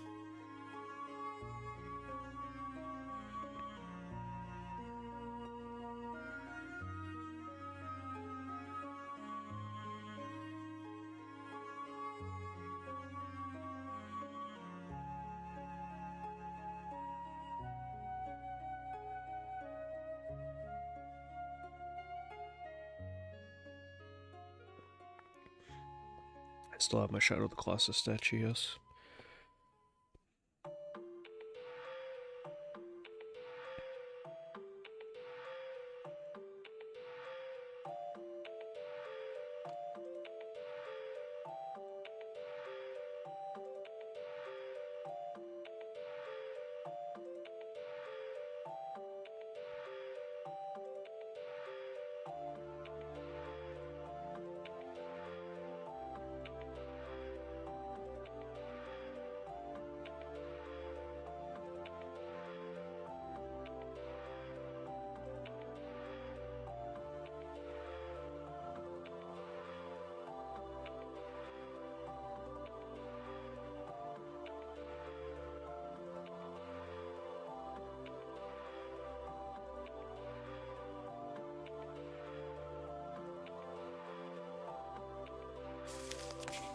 Monstromox has summoned the Almighty D. Luckily, I have my D right next to me.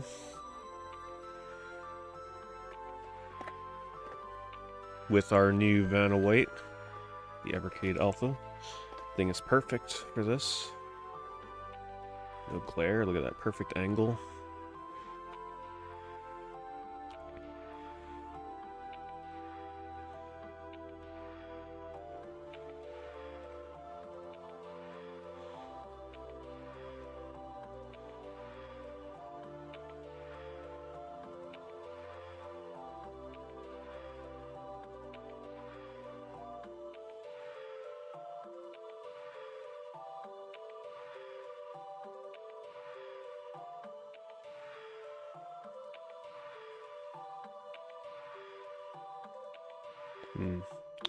This would have been a good PS2 lot if it wasn't $35. Would have been a perfect janky kids lot for the wheel.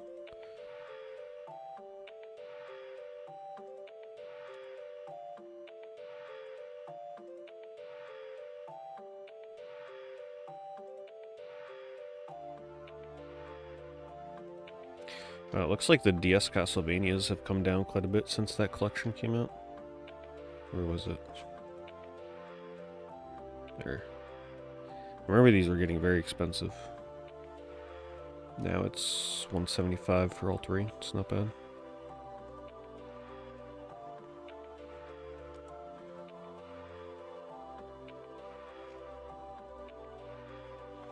Motorstorm 1, 2, and 3. Ooh, that's a good lot for Time Splitters. Future Perfect is, well, it used to be about a $40 game. I don't know about now. I'm gonna link this because even Time Splitters 1 is still like a $20 game sometimes. These look really mint. Looks like a good listing if you... Okay, it looks like Future Perfect is more so around $25 to $30-ish dollars. Still a good price though for seemingly mint copies of both games.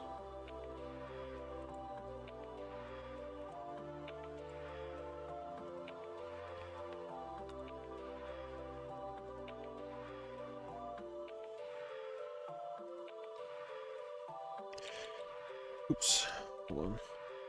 Wrong chat box.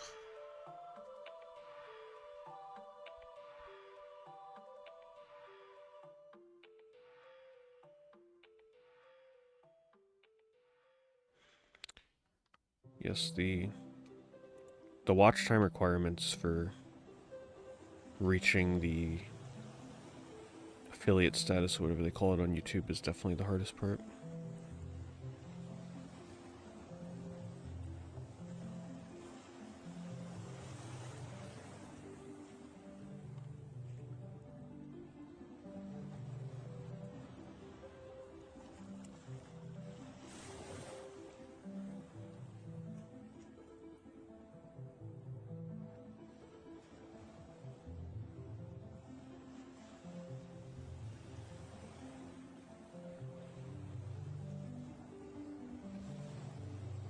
I enjoyed Stray. Stray is a cool game. Kano, I really like Kano Bridge of Spirits for the beginning of the game. The first few hours of Kano, I was like, this is exactly what I was hoping it would be. When you were just like kind of platforming and exploring the beautiful, brightly lit green jungle forest areas. Then midway through the game, it's like, you know what? Let's turn it into a really dark themed Dark Souls game, and let's make the final boss one of the most frustrating things ever. That's kind of what started killing the game for me. Remember, some of the final areas were just like so grim and dark, and I missed the beginning of the game so much. It was alright. The game started off as like a 9 out of 10 for me, but by the end it was like 7 out of 10 at best.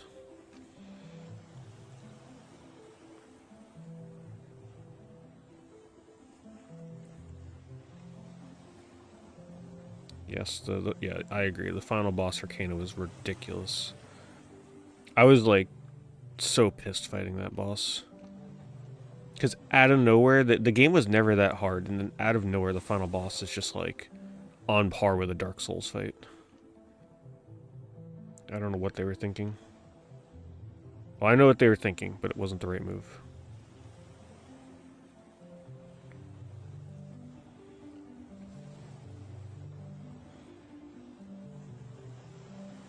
It's an interesting... W through Y? Holy man, I've never seen somebody list games like that before. Whoa, this is crazy. I've never seen something like this. Somebody is actually listing lots of games by the alphabet. So here's a lot that's only games starting with T, which is actually a pretty good lot. And then here's a lot of games W through Y. I'll give them points for originality. Never seen something like this before.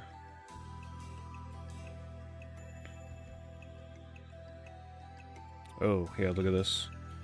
An advertisement for an unreleased game on PS1. Messiah. If I remember right, this released on PC? Right? Just never came out on PS1, though. The T-Bundle, it's got some good stuff in here. Tell the Sun, pretty uncommon game to find. Now, if that was a black label Tekken, this would be sold already. For Tekken 1. Tenchu 1 and 2. That's cute. I mean, this is a way too expensive of a bundle, but I like their theme. The S slot. The R lot for PS3. So funny.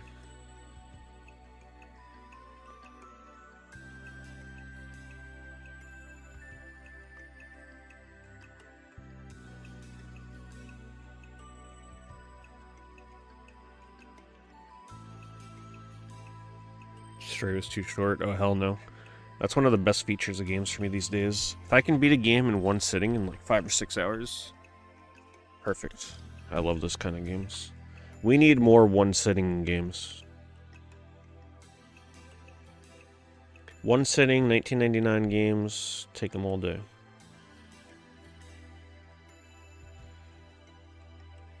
Stray, by the time I got to the end of Stray, it was overstaying its welcome. I think one of my complaints with Stray was like by the end, I kind of like it needed to wrap up. If anything, I thought Stray needed to wrap itself up like a little bit sooner, but that's just me.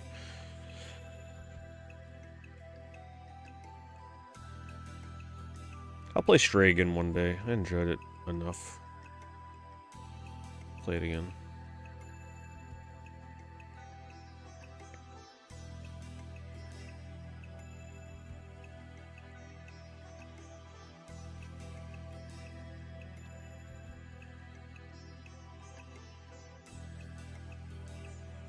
I've been linking some auctions, or listings rather. Nothing crazy, but I've been linking some stuff.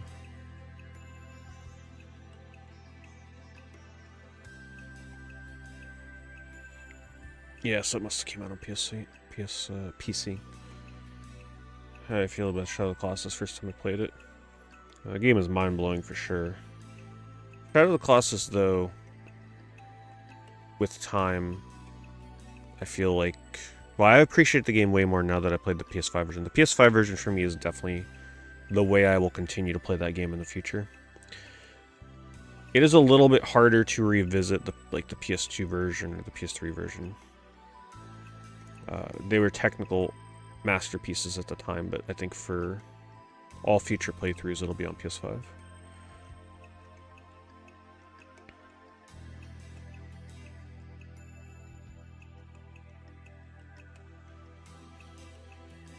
But I feel like I need a long time between playthroughs of Shadow of the Colossus.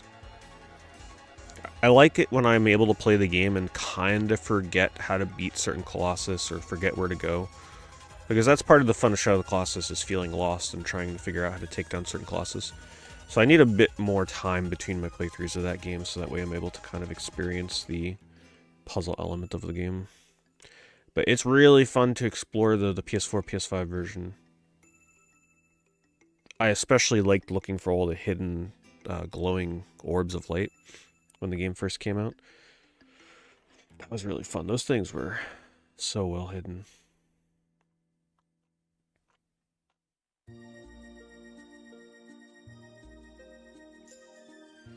Turbo, thank you very much for the 5 months.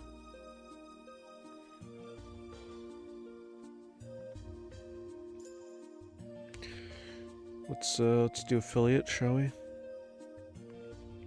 So we will be looking at things bought by my community using my affiliate link for eBay. If you want your stuff to show up on here, you can check my video and stream descriptions. There are links there for affiliate. Clicking on those links and then buying something through eBay will earn me commission and also show up on here, and we check it out on stream, see what people bought. It is anonymous. It doesn't tell me who bought what, just what it is and how much it was. But you're free to call yourself out in chat if you see one of your things on here. And thank you, Psykeeper. Thank you for the 51-month streak.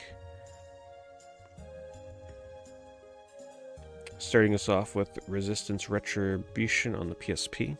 Never played that Resistance. I remember I was very reluctant to really play first-person shooters on PSP because to me it always felt a little weird with the controls with just a single joystick. That's why I never really played the SOCOM games on PSP, because I was like, I'd rather just play a real SOCOM with dual analog, with online deathmatch style multiplayer.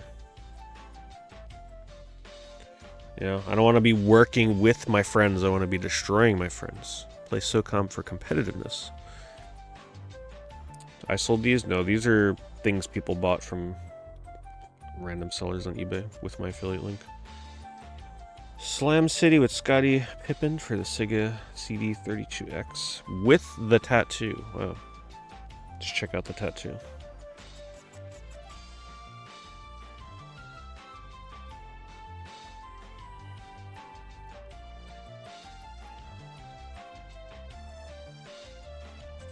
So much action on 4 CDs.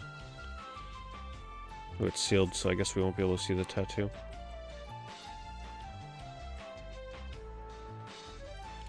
Nintendo Game Secrets Volume 4 for $23. First edition. Let's see which one this is.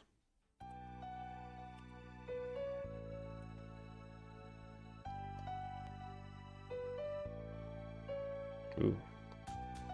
It's a fun cover.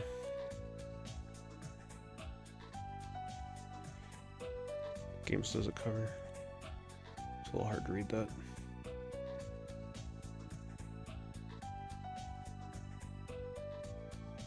Let's look at one that's a little more clear.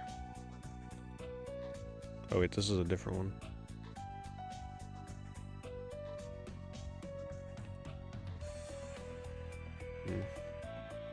I like the cover though.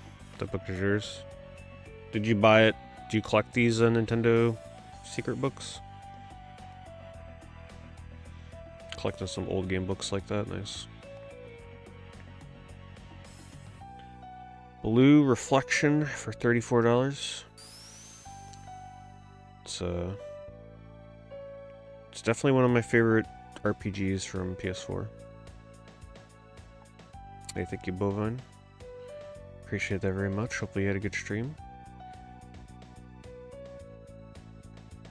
Does the Pokemon trading card game Pocket app make you want to revisit the Game Boy Color games and do a speedrun? It definitely has me rethinking speedrunning Pokemon Yellow for sure. That was a really interesting speedrun. I like the glitches in that game.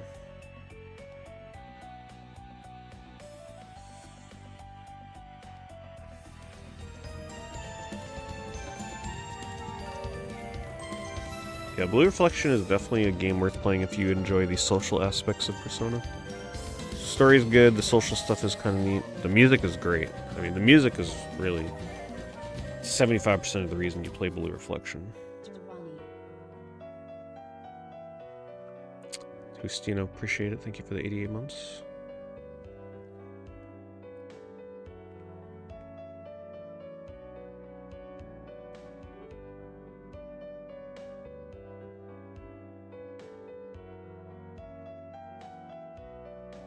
Sailor Moon, I've never really watched too much Sailor Moon now. They've reprinted Blue Reflection into the ground, so it's a lot cheaper than it once was.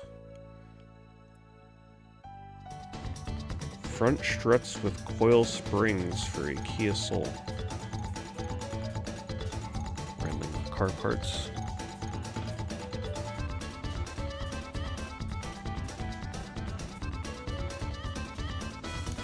How much is a complete in box Super Mario Bros. Deluxe going for?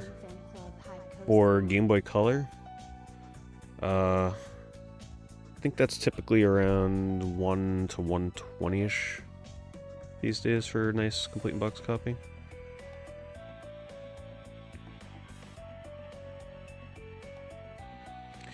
I'm not sure if there's a way to tell the first printing. Thank you, Foots. Appreciate that very much.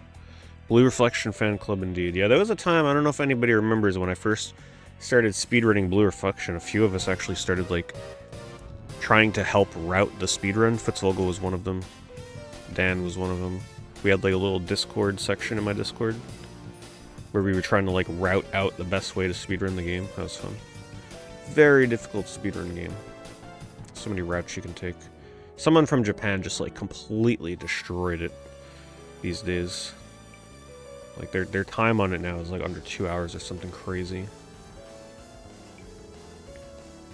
Thank you, Chill Will. Thank you for the 42 months. And Bovine as well. All these resubs. Thank you, Bovine. Tier 2 101.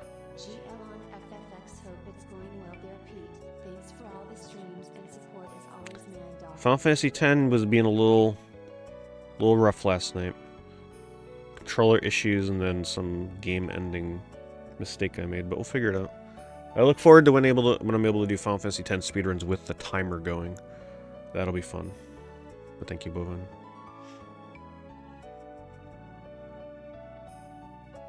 Well, when I was doing speedruns of Blue Reflection, it was using a completely different route. And my speedrun time was, like, really bad at the time. Had a lot of mistakes. Marvel Official Handbook of the Marvel Universe Master Edition sealed for $1.80. I'm just gonna go out on a limb here and say thank you, Trekkie. Whenever I see something Marvel, I'm like, it's gotta be Trekkie. The Barbell Prescription Strength Training for Life After 40. Bovine, thank you for your purchase for this book.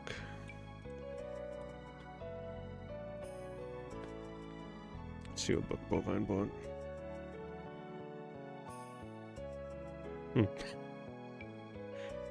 There it is.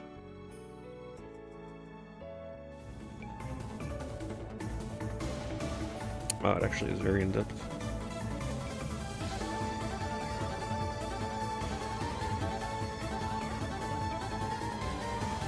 Monstrum coming through.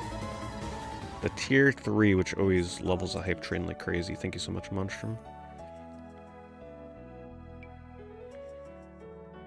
Where were we? The replacement video game case for the Switch. More Sorcery Contested Realm, as always. Wow, $102 for this one. Foil promo card.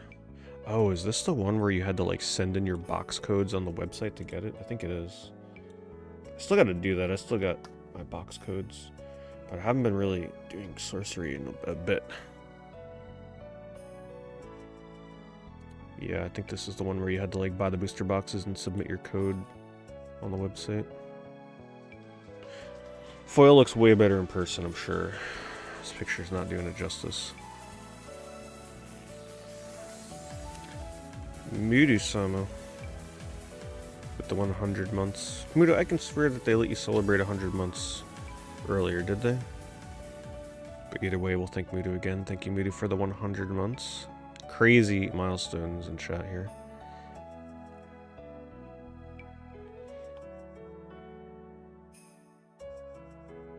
People on YouTube are like, wait, Pete's been streaming for 100 months? Yes. Yes, well over 100 months.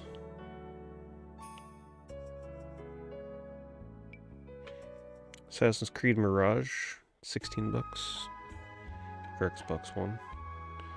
Werewolves Within Blu-ray, wow. Yeah, that reminds me of the PSVR game. Now that was a fun-ass game while it lasted. Some of the most fun, definitely the most fun I ever had with a VR game. No contest. Game was so cool.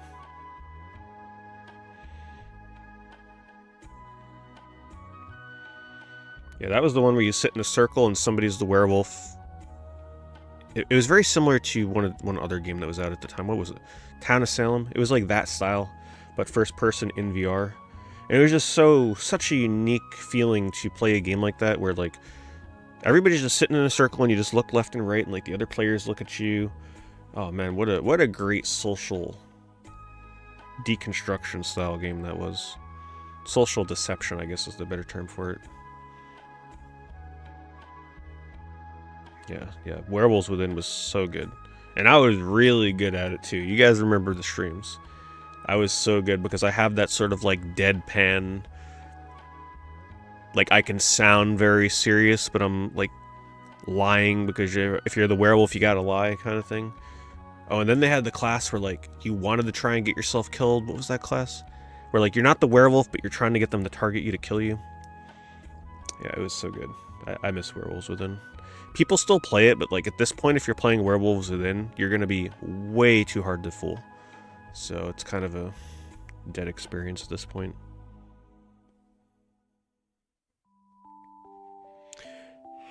Any upcoming games I'm looking forward to?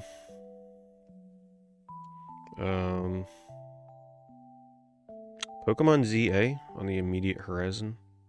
Switch 2 launch. That Tides of Annihilation game that they showed at State of Play looks like it would be on my radar. And Expedition 33.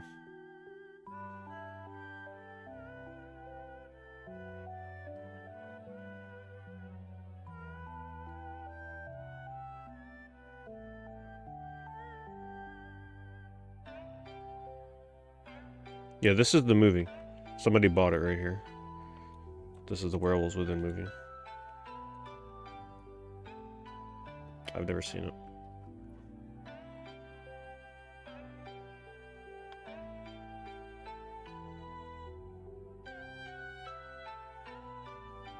Now the game was based... No, I think the movie was based off the... Yeah, the movie is based off the game, I think. Because Werewolves Within came out on PS4 like a while ago.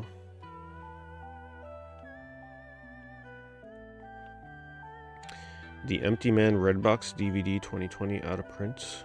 Only official way to own it. Look at that, 60 bucks. No idea what this is.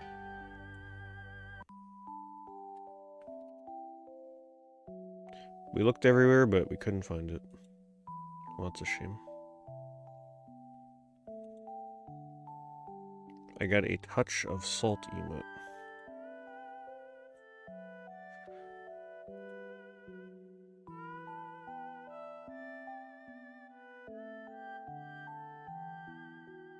Interplay's 10-year anthology for PC. Let's see what games are on there. Some interesting stuff on Affiliate this week.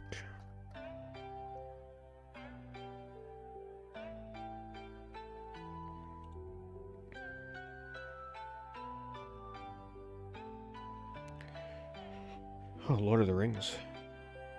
I was curious how that one played. 10th anniversary, $69.99 originally. Sealed. Looks like all the talk about big box PC games got people buying them. Oh, I can imagine the manual on that is huge.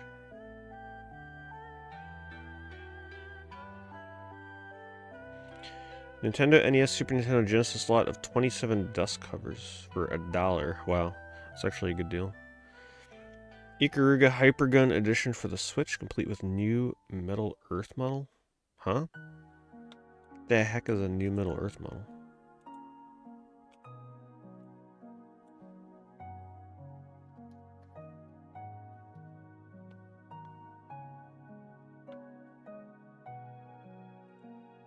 It comes with a little... Oh, it comes with a little model kit? Jesus.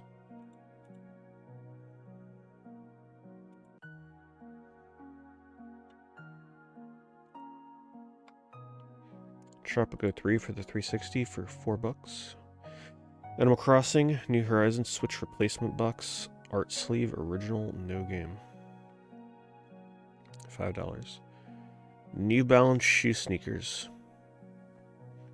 I tried New Balance. They were way too tight. Yeah, I tried them in the sneaker store. Maybe it was just like not the right style of New Balance. Bird of Atari by Ernest Cline. Oh, is this one of those giant fat books? One of those like coffee table books? What? Oh, hold on. Try this.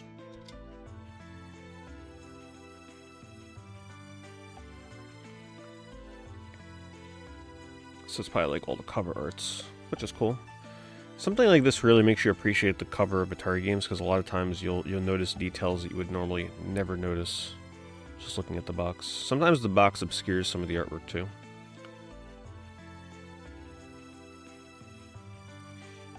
Console Wars, Sega, Nintendo, and the Battle of the Funda. Oh my god, I like lived on this book. How are the VCS high scores holding up? I haven't looked. But last time I looked, I still had the top three, like the #1 score on the first 3 levels of BPM Boy. I'll get back to it at some point.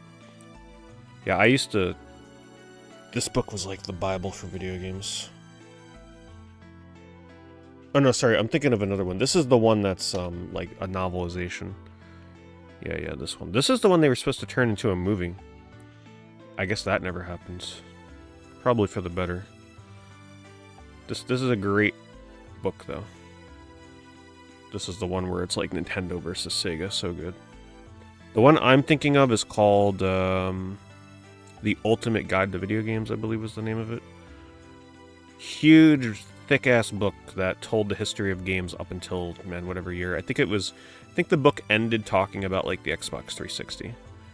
Like, that upcoming console generation. But I used to read that book front to back. I should really reread it again because I'm a little rusty on, like, the history of, especially, like, the old Atari stuff and everything. But I thought it was funny because college courses use that book. Like, college courses that teach video game history and stuff. So it was like college level textbook. But it's really good. Ultimate Guide to Video Games, look into it. Codebreaker Codebook, Prima Official Game Guide by Prima Games. Comic Book Culture and Illustrated History.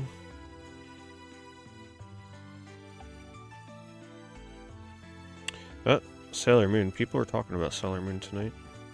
Complete 4th season Blu-ray.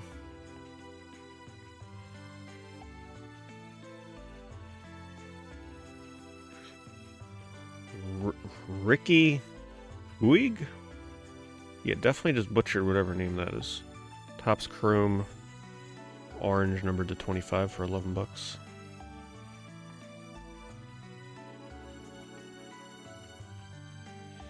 Yeah, unfortunately, I've looked into that.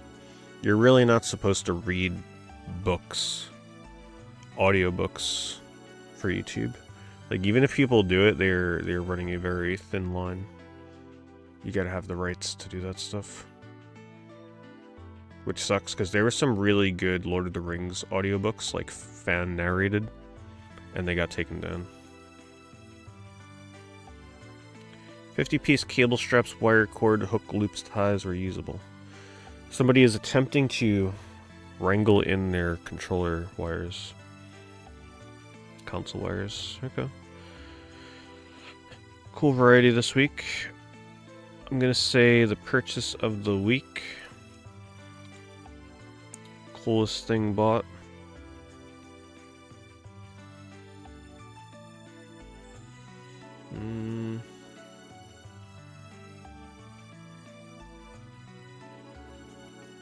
Slam City with the tattoo, because that's quite different. You don't see Sega CD, let alone 32X Sega CD games much. So thank you to everybody that used the affiliate link.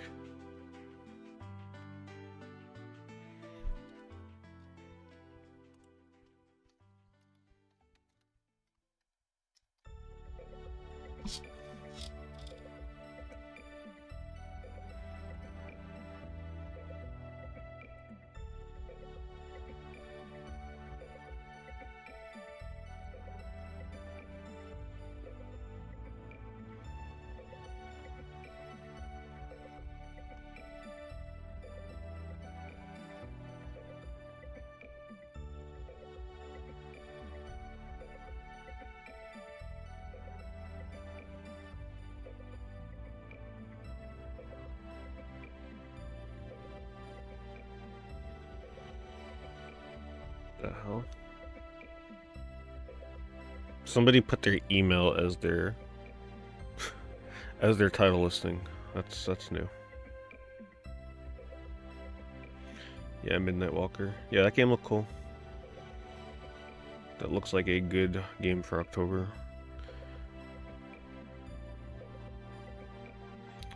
Found a listing on eBay for video games, the Ultimate Guide. I don't think so. Let's see.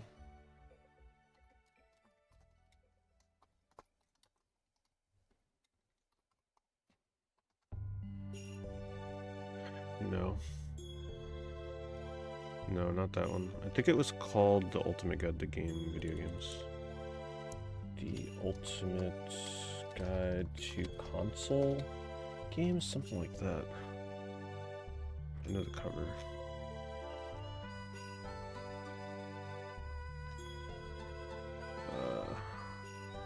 Let me do a quick search.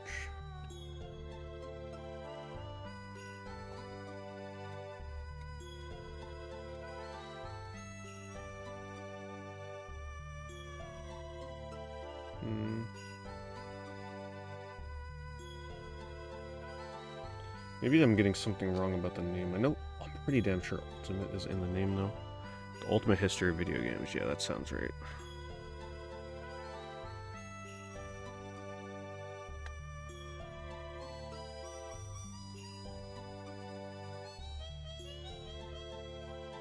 This one. Damn, it's so cheap too. Well, that's from Goodwill. Yeah, here it is. Yeah, I used to read this thing front to back multiple times. Very good. Don't let the price scare you away. It's written in a way where it's like a history book, but it's told in a story fashion. Like, it's a very captivating book.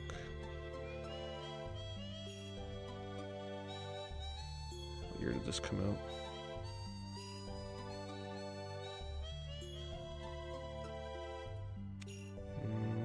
Doesn't say. Yes, I recommend this one.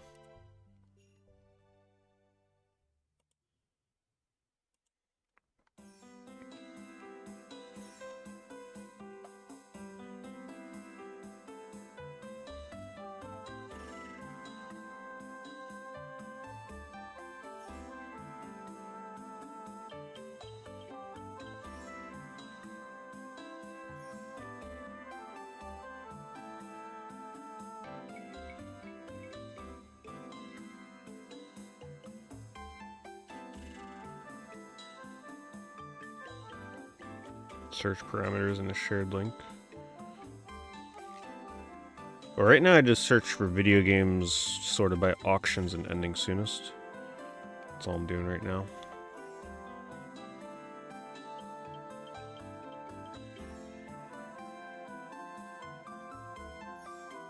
Like I just type video games into the search and then sort it by auction.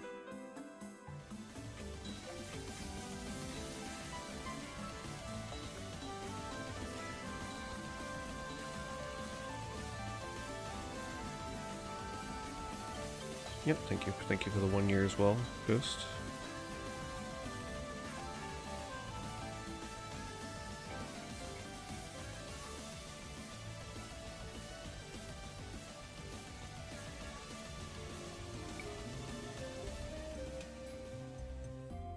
Right on. Thanks for the info.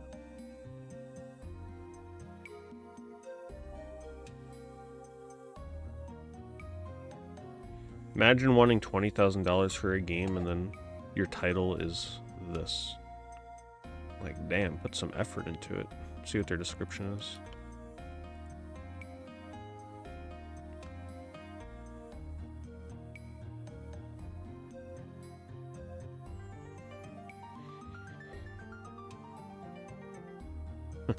They used an AI description, of course. You buy as is, no guide.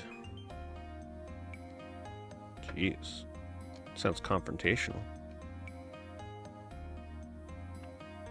I like how they say they'll take offers, but then they don't have make an offer option. I don't know, and they have how much feedback? 102? Oh, guess they're still learning at that point.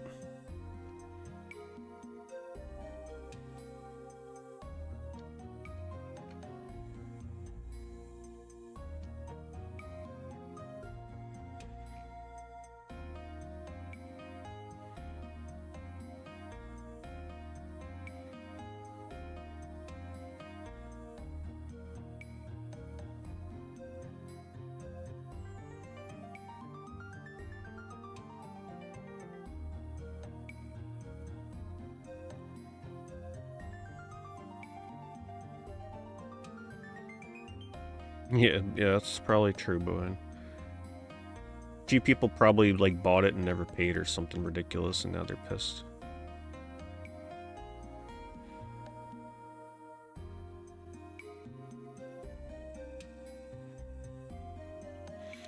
I'm so thankful that I never played Carpal Tunnel, the video game. I used to hear horror stories about this Guitar Hero game on DS. Like, I just imagine, oh my god, I'm cracking my knuckles just looking at it right now.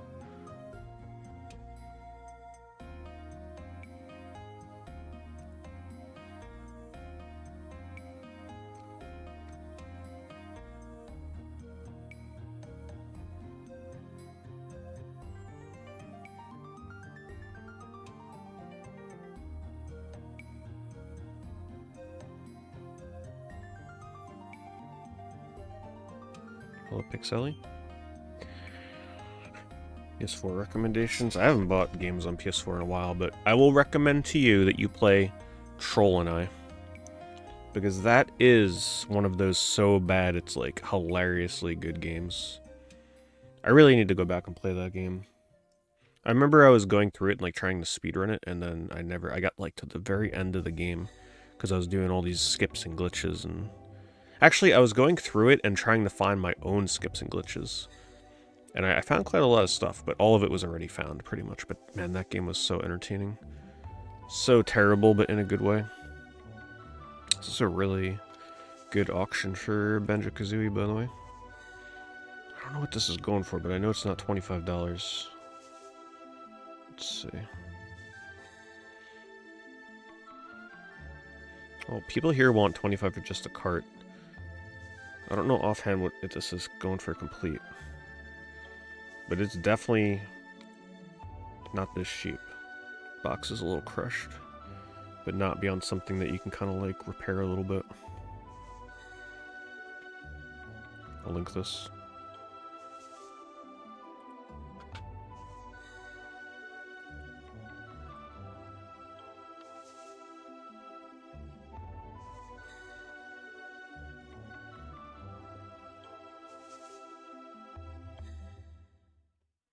You found a company that sells old school PCs.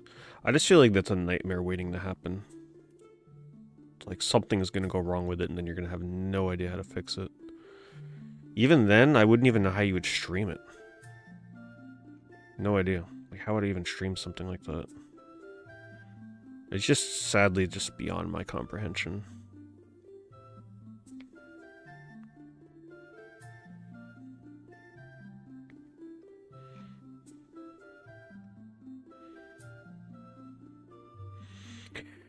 So they point out first print here. I guess it's something a little fun for people to check their collections for if you did not know. There is a distinguishing factor between first print and second print copies of Fatal Frame. First print is definitely a little bit more sought after and expensive. So the first way you can tell is you look at the cover here. If you have a first print, the Tecmo logo will be small like this. The reprint, it is much bigger. But the number one thing that can help you tell is the manual looks like this. Can't remember if the disc is different, but like these are the two telltale signs right here. So if you want to see if you have a first or second print copy, that's how you know.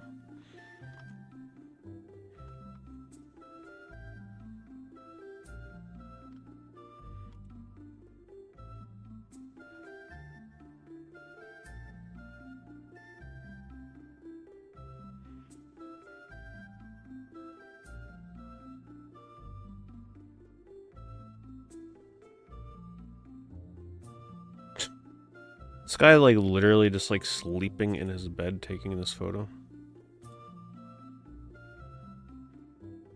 It's the kids these days listed on eBay.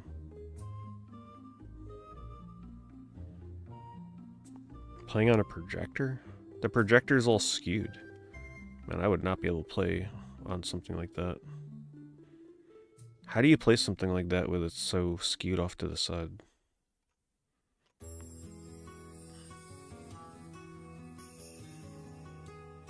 Yes, I have vouchers, whatever that means. It's like a whole black market on eBay for this stuff. For Fortnite skins.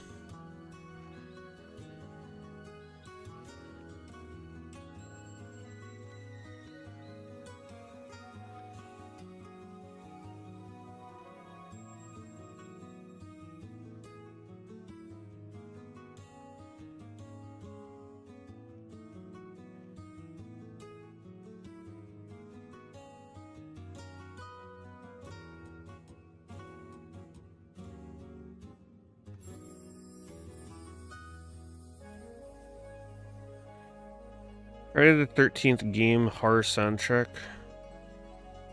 Wait, that's not... Oh, it is the official game soundtrack. Signed by Harry Manfredini, Jason Voorhees. So, is it like the Jason that voice acts in the game?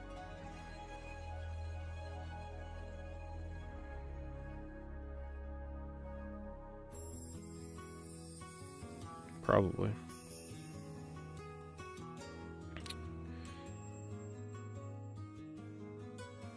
Interesting. It's kind of cool. One of my viewers is very into that game, but I don't think he's here right now.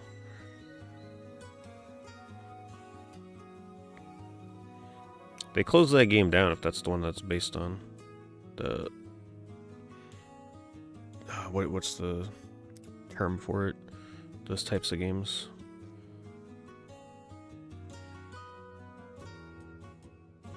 Like Friday the 13th was.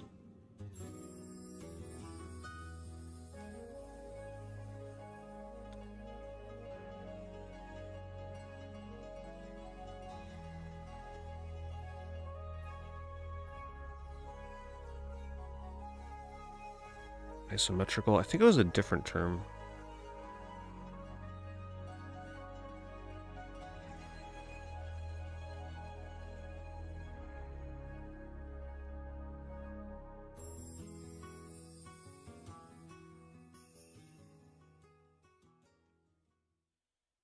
Vertical?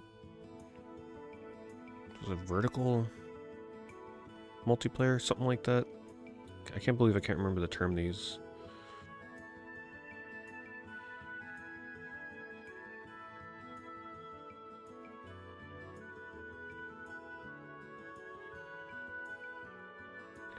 Ends in 30 minutes. Okay, we got quite a lot here. Could break this down. $122. So we have 49 games. So right now people are really only valuing them at like $2.50 a game. Free shipping. Let's see what we got in here. So greatest hits of the Hulk, that's probably like 20. Monster Rancher Evo, that's about 20, 25-ish. Asymmetrical, yeah. I thought that's what it was. I was going to say that. Yeah, asymmetrical. Let me do some quick math in my head real quick here. On some of these.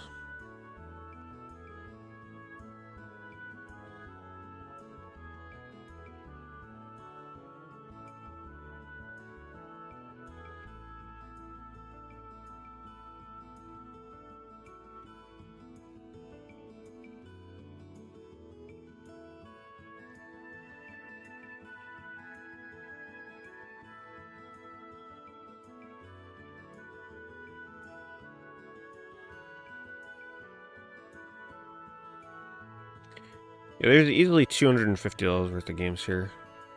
I didn't even add up some of the ones that are like some of these greatest hits games and some of the sports games. $250 to $300 worth of games here. So the current price is pretty fair for this.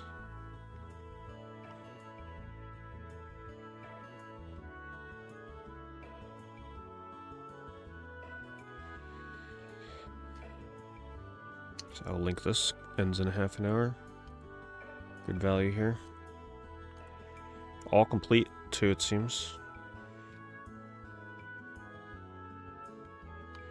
Yeah, proceed with caution on that Inuyasha game. Hope you're a fan of super long random battles.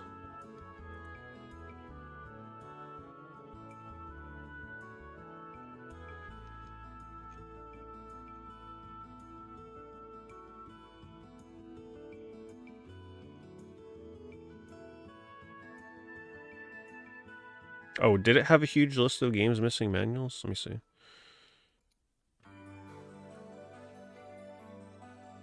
Oh, there's still a lot complete. Gaming case. Okay, let me see. I didn't even notice Dynasty Warriors 3 in there. Oh, Inuyasha's missing manual. Legend of Sparrow. Okay. Reduce the value of the lot by about $35-ish based on this information. So, like $220.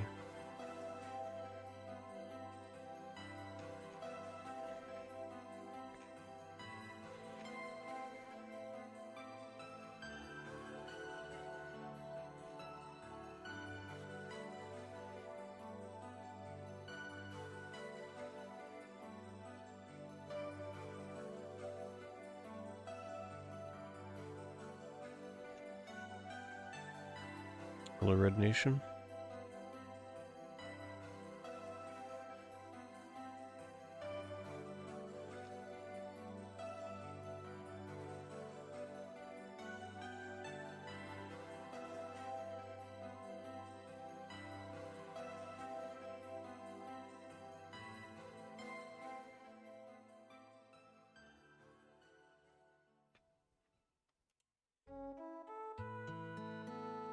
Super random game lot.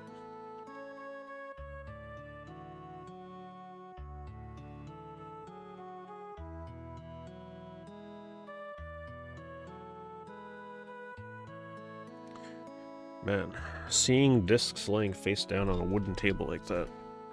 Scratched up wooden table, no less. Thank goodness it's mostly just sports games.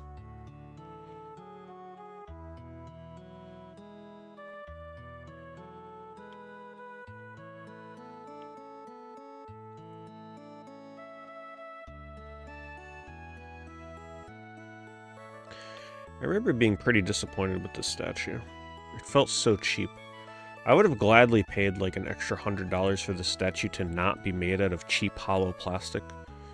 It felt like they did it dirty. And I don't know about you, but my statue gets like a tacky feeling now all these years later. Right, like if you touch Trico on the statue, it's kind of like a tacky kind of feeling. It's just a very cheaply made statue. This was, by the way, the last collector's edition I ever bought in this style. And even before I bought this, I hadn't bought one in a while. So this is, since 2016, I have not bought a collector's edition that has big packaging like this or has like a statue. This was it.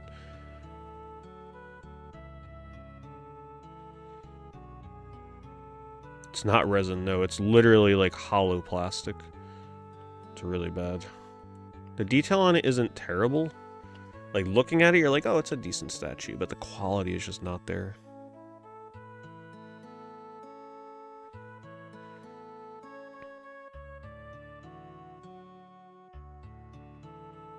I've never had the small PS1 with the screen. I would like to have it. Be kind of a cool little novelty for traveling.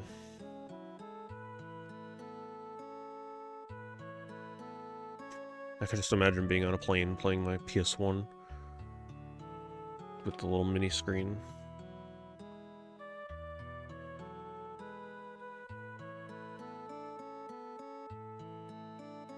Oh, it was. Yeah, the Ni no Kuni 2 Collector's Edition. But obviously I'm going to buy the Last Guardian one. But yeah, Collector's Editions are just not what they used to be. I didn't stop buying them because of the quality of the Last Guardian Collector's Edition. That wasn't the reason. It's just that that was one that I, like, 100% was going to buy. No matter what it was.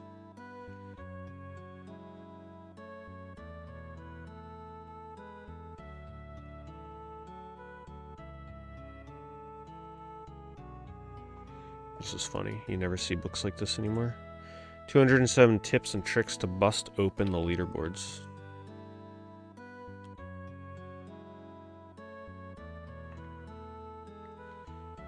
What are they really going to tell you in here? Oh, look at that. They don't want you to see any of the tips before you buy it.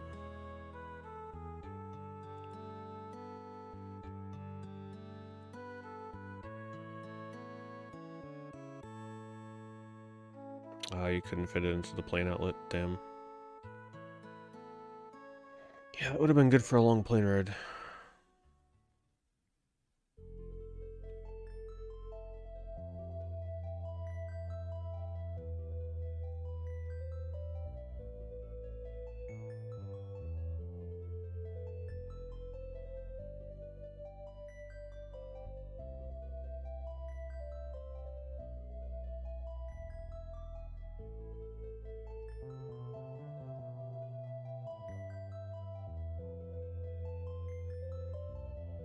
California raisins.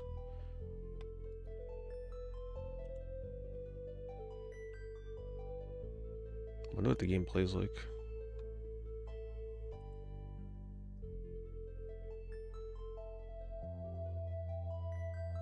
Yeah, you know, the Ni no Kuni 2 Collector's Edition was hugely overprinted.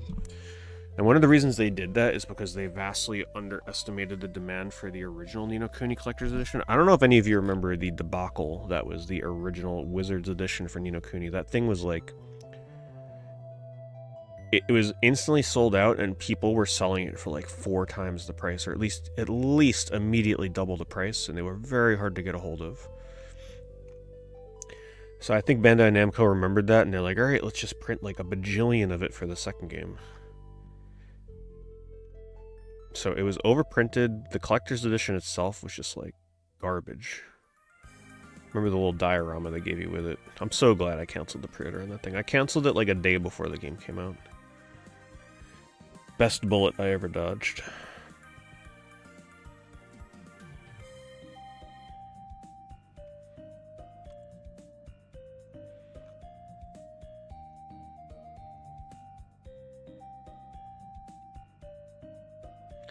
The Wizard Edition was very important because it came with, I forget what the term for it was, Wizard's Book or something.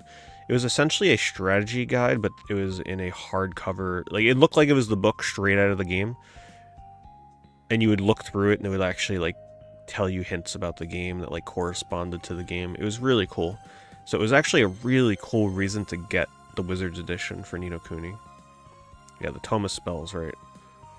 One of the best guides / books that ever came of the game. Had a very good practical use. I really need to stream Ni no Kuni again.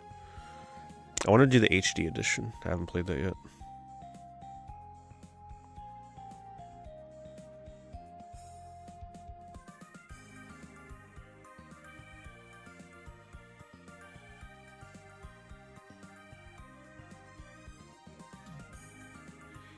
Did I play any 360 games? I definitely play 360 games. Not super recently, but I have a huge stack of new ones to get to when the time comes. 360 game I last played was probably like Sonic 06. Practicing the speedrun. And then never committing to it as always. Because it's a very hard speedrun.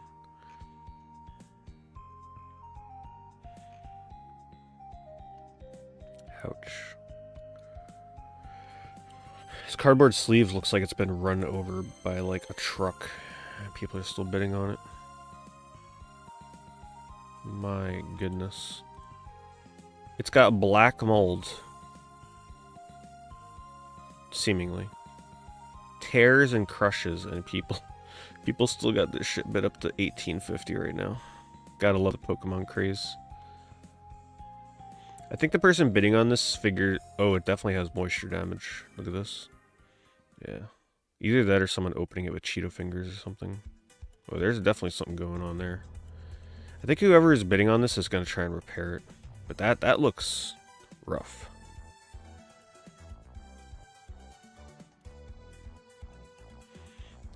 We did a little bit, Darth Randall. I did it for like a night or two, but we still got plenty to go back to and play.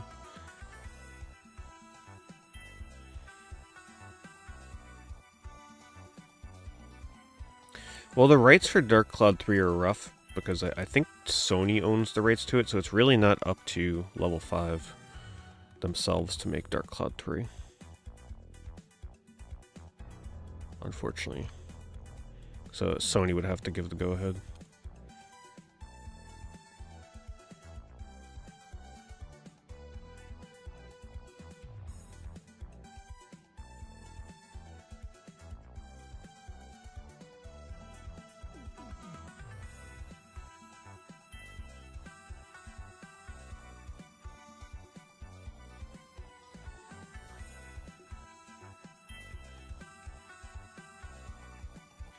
Oh yeah, that's one of the last collector's editions I bought too. I bought a collector's edition for Dark Souls 2.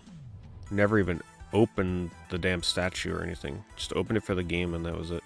The statue is pretty cheap. Yeah, I'm just so glad I'm done with collector's editions. So glad.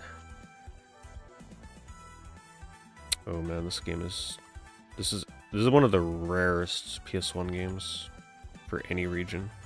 I have it, just the disc and the manual. I don't have the full case, unfortunately. Ooh, and it even had stickers. Yeah, this game's very rare. Ooh, they're playing it on a PS1. It's like a little minigame compilation. Pretty cute. Very hard to get, though. Yeah, this is essentially what I have right here. Disc and manual. Looks like there's way more available now, though. My god. When I tried to acquire this game, like, no joke, there were no copies on eBay for, like, a year. Now, all of a sudden, there's, like, a bajillion of them. It's so crazy how these just get unearthed in Japan over the course of a decade.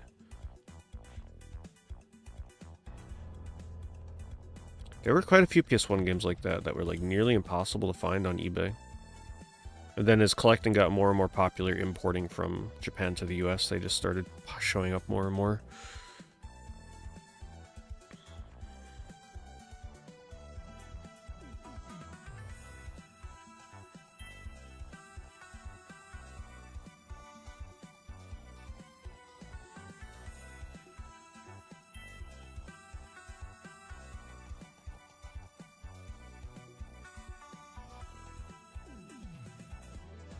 Well, one of the original things that made me want to start getting out of collector's editions was the days of NAS America, where every time they released a game, they would release it with like some kind of limited collector's edition. And yeah, at the time, those were really hard to turn down because they were typically only charging you $10 or $20 extra, and you got a little cute little art book or a soundtrack, like nothing crazy. But then they just started releasing more and more games and more collector's editions, and the collector's editions started getting more and more expensive and lower quality. And I just didn't want to keep up with it anymore. At that point, I was just buying the collector's editions just for no reason at all. It's like, alright, they're releasing it, I gotta get it. And thankfully, I talked myself out of that. They were just releasing them way too fast.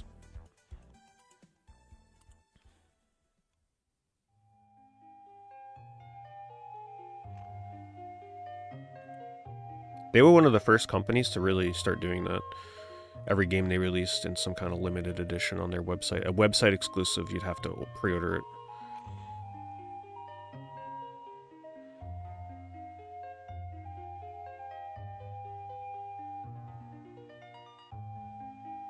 What happened to Factor? It's concluded. It lasted one month. Thank you again to everybody that participated in that. Really appreciate it. Hope you all enjoyed your meals.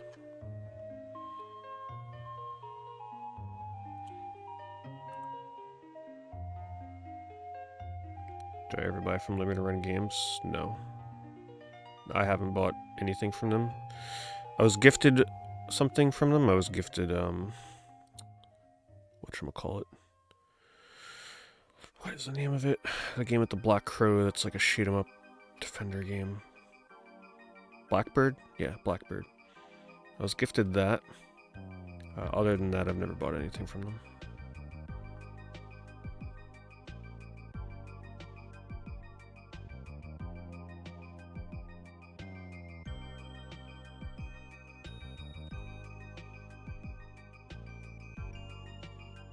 Ah, yes, back when this was only known as Sonic RPG.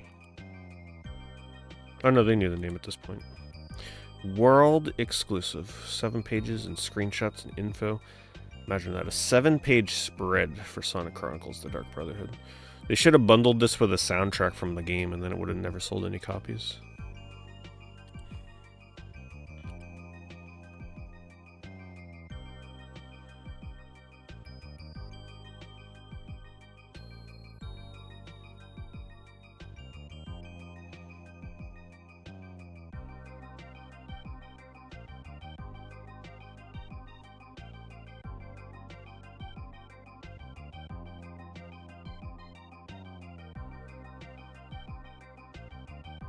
Well, Sean.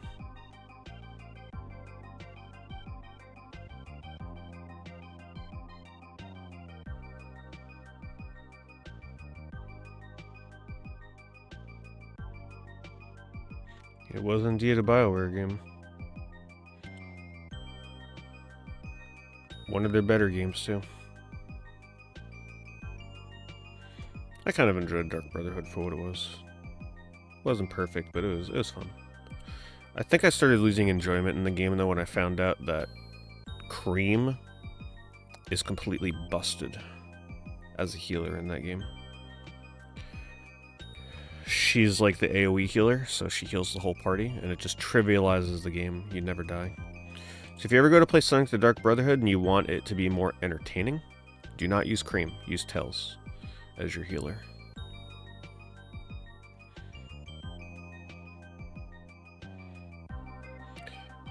Man, what is it? Just a competition on eBay these days? Who can flex their leg the most?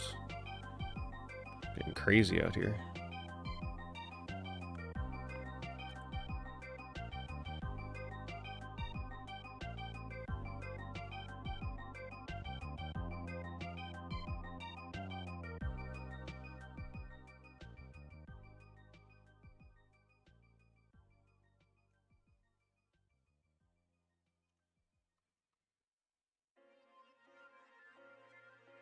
Knuckles, Omega, and Cream all busted. Yeah, I'm sure the speedruns found some ridiculous combos.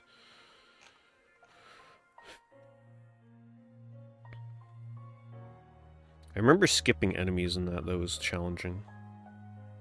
trying to dodge the enemies to like avoid the fights. That was actually a very challenging component of the speedrun. I remember actually watching your speedrun and taking notes, Echo. I'm pretty sure I told you a long time ago, but when I was first trying to learn that speedrun, I actually watched your speedrun for the time, and I took full notes. I might actually still be able to find it. I don't know if it's archived in my... I typed it up in like Microsoft OneNote at the time, I think. But I took full notes, like even trying to describe how you dodge the fights and everything. And then I tried to do a speedrun of it, like reading the notes, and man, that was not easy. Trying to like read a description of how to dodge the fights, not simple.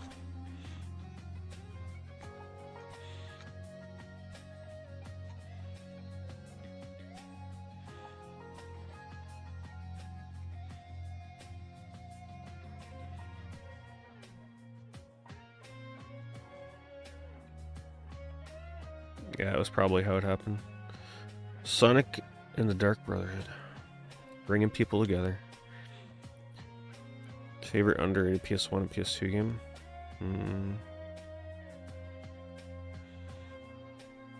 I still feel like Guitar Man doesn't get the love it deserves as a PS2 exclusive. One of the best music rhythm games ever made. But kind of held back by the fact that it's not a traditional music rhythm game and it's kind of rare and hard to get a hold of.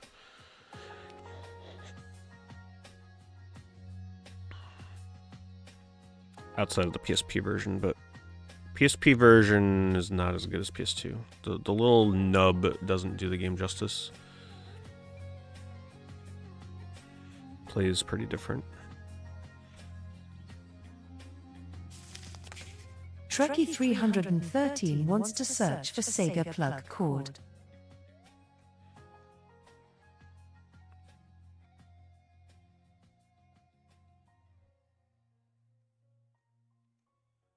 Gain Ground, Alex Kidd, the Ooze columns. That's a decent variety. Gain Ground is a good game.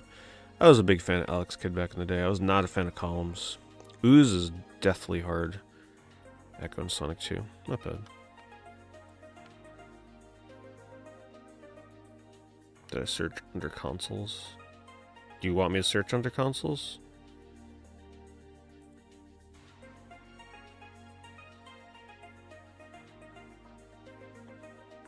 Oh, Einhander, yeah. I guess in that case, one of the more recent discoveries for underrated would be R-Type Delta. Really enjoyed that game, and you don't really hear people talk about it because the game is hard to find and expensive. So naturally it is underrated because most people haven't played it. Go back to video games.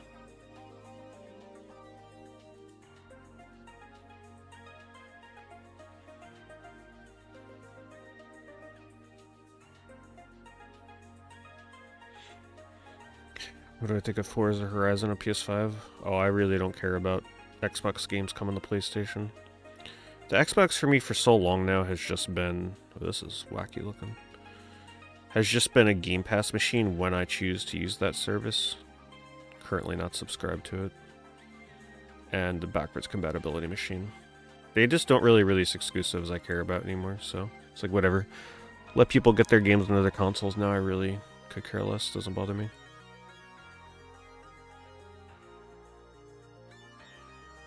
Just a plastic or a paper decal. I wonder what game you get on that. Obviously Sonic Blast, but is it like a port of the Game Gear game or something?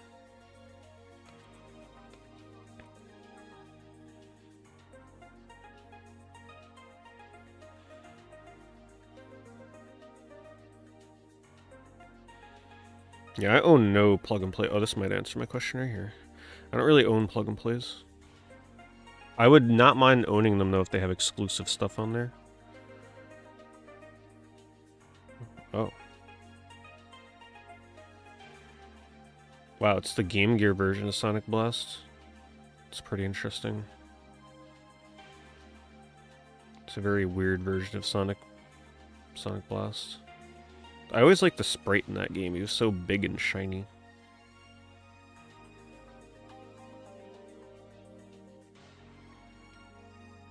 It's cool.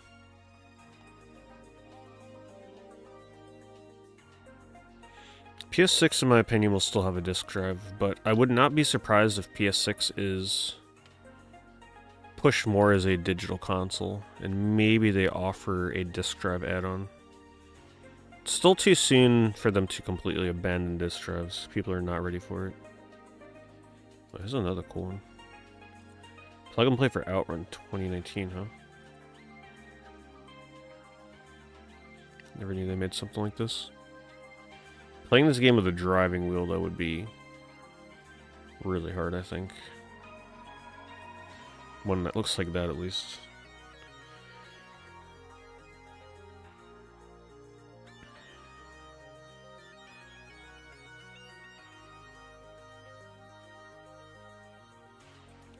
See what ones have sold, because the ones active are pretty limited.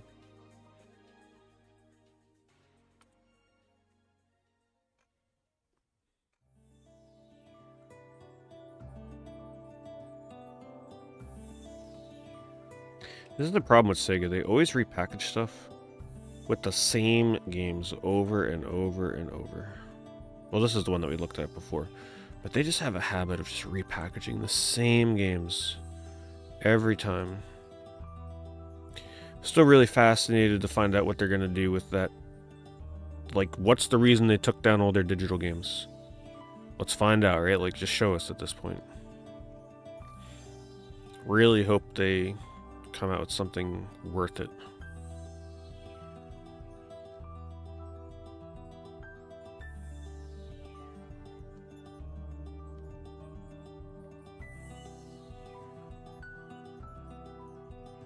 Actually, we didn't do rare yet, right?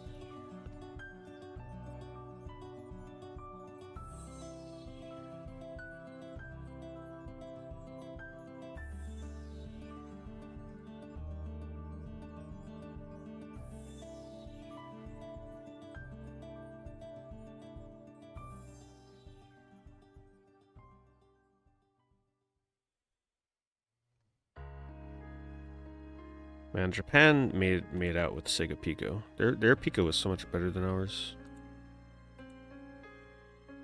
They actually had games. Stuff that was not just meant for learning. What the hell is this? Silent Hill 2 limited edition performance gripper set? What, they're meant to look like the save point or something? Yeah, okay. Cute, but weird.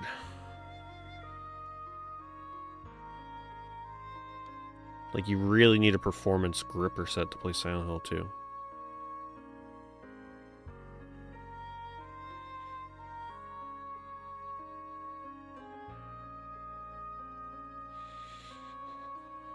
Oh, I'm not sure about that. I'm pretty confident there will come a time where everything is digital, for sure.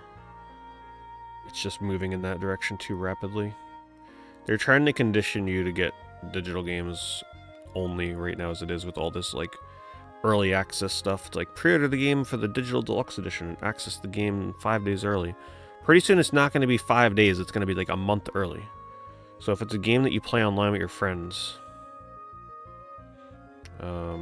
yeah, you're going to be pre-ordering that thing digitally so you can play with everybody.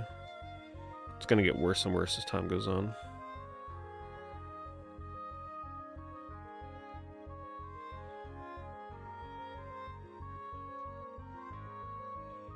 Godzilla, PS4. Still the best Godzilla game I've played.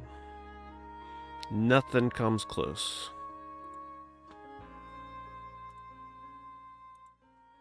I started watching Ultra Q. Remember I was talking about it last week? And I found out that Tubi actually has it. So instead of having this play it on my TV, I could just like watch it on my iPad. Ultra Q is pretty cool. I like Ultra Q. Still have to watch all the episodes, but I watched the first one, and then I watched the one with oh, what is his name? Garamon? Let's see if I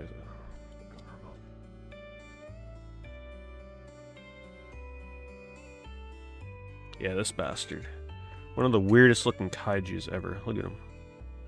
Look at that face. He's on the cover of the DVD set for Ultra Q. But this is like OG before Ultraman kaiju monster stuff.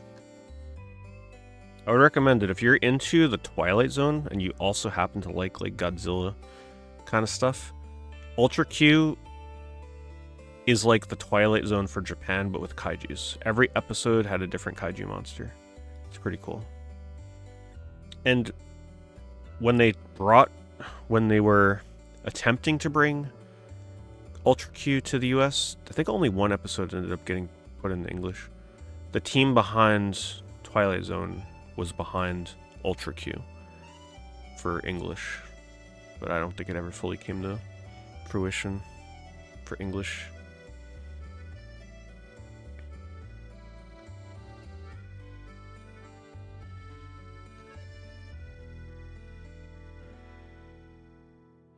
You know, Ultra Q is like live action black and white 60s stuff.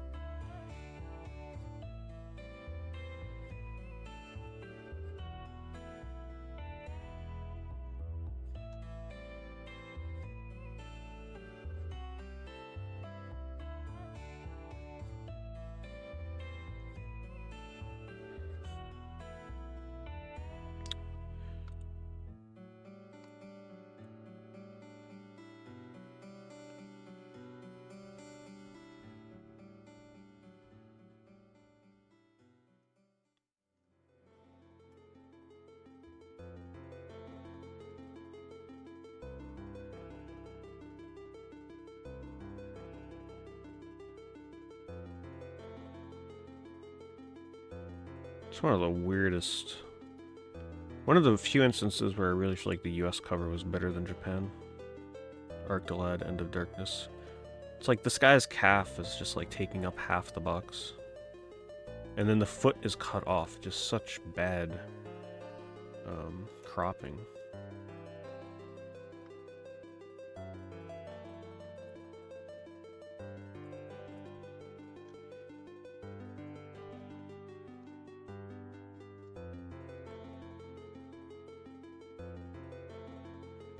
Imagine going in the Blockbuster and like trying to rent this as a kid.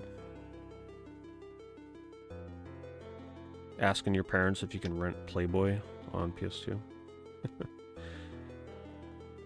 Makes you wonder how many, like, the history behind this game being rented out.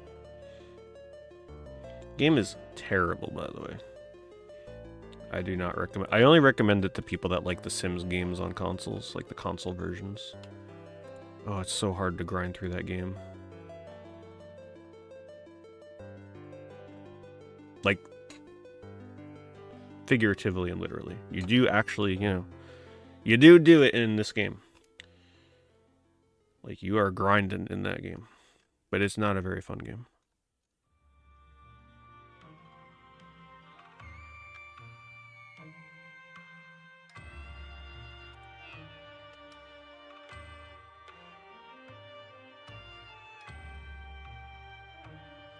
Yeah, I did have a lot of fun putting down like 20 beds and toilets in the house. It had its moments. But those kind of RTS like strategy games are just so hard to play on a console with a controller. The UI is just so rough.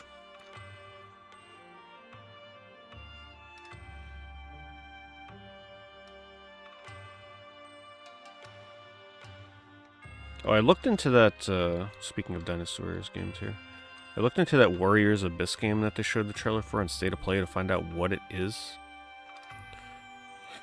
It's definitely an interesting looking game. There's the number one complaint with it apparently is the bosses are like huge HP sponges that take way too long to kill.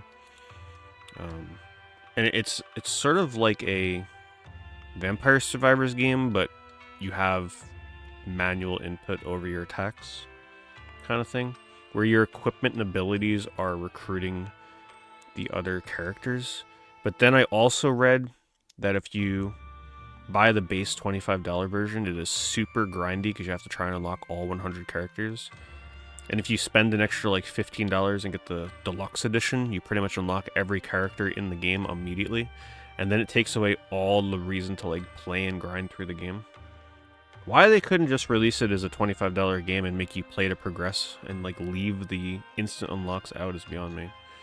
Kind of a weird state that that game is in right now.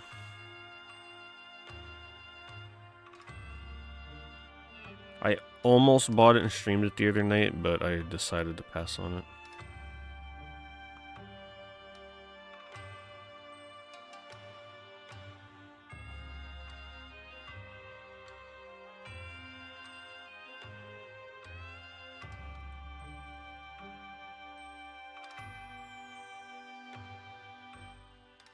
Yeah, the Guitar Hero controllers are very expensive now. You couldn't even get rid of those things at yard sales in the past. Now they're like coveted.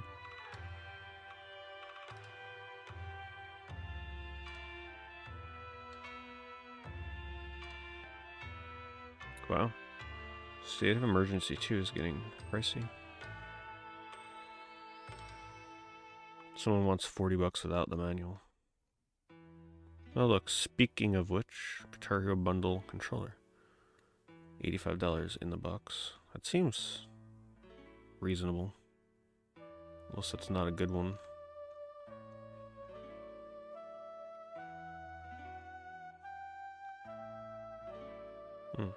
It's a good lot. I think these have come down in price a bit.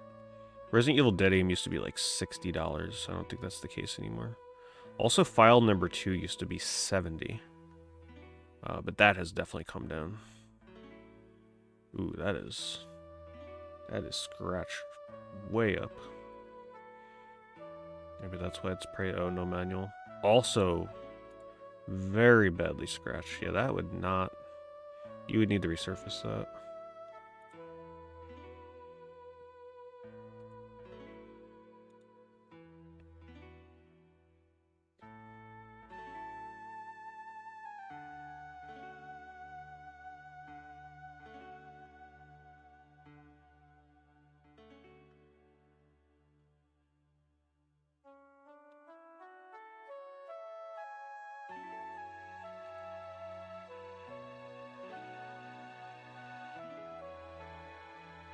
No, Kuan is not $1,500. It's just somebody hoping they get like nearly 50% more than they should.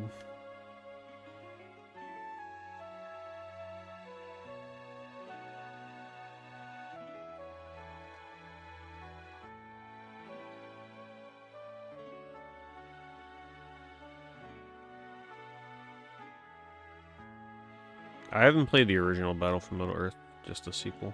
I had the original Battle for Middle-earth on PC, but my PC at the time couldn't run it. It was too graphically intense for my non-gaming PC. You know, I can handle StarCraft, but not not that game. It had too much 3D rendering.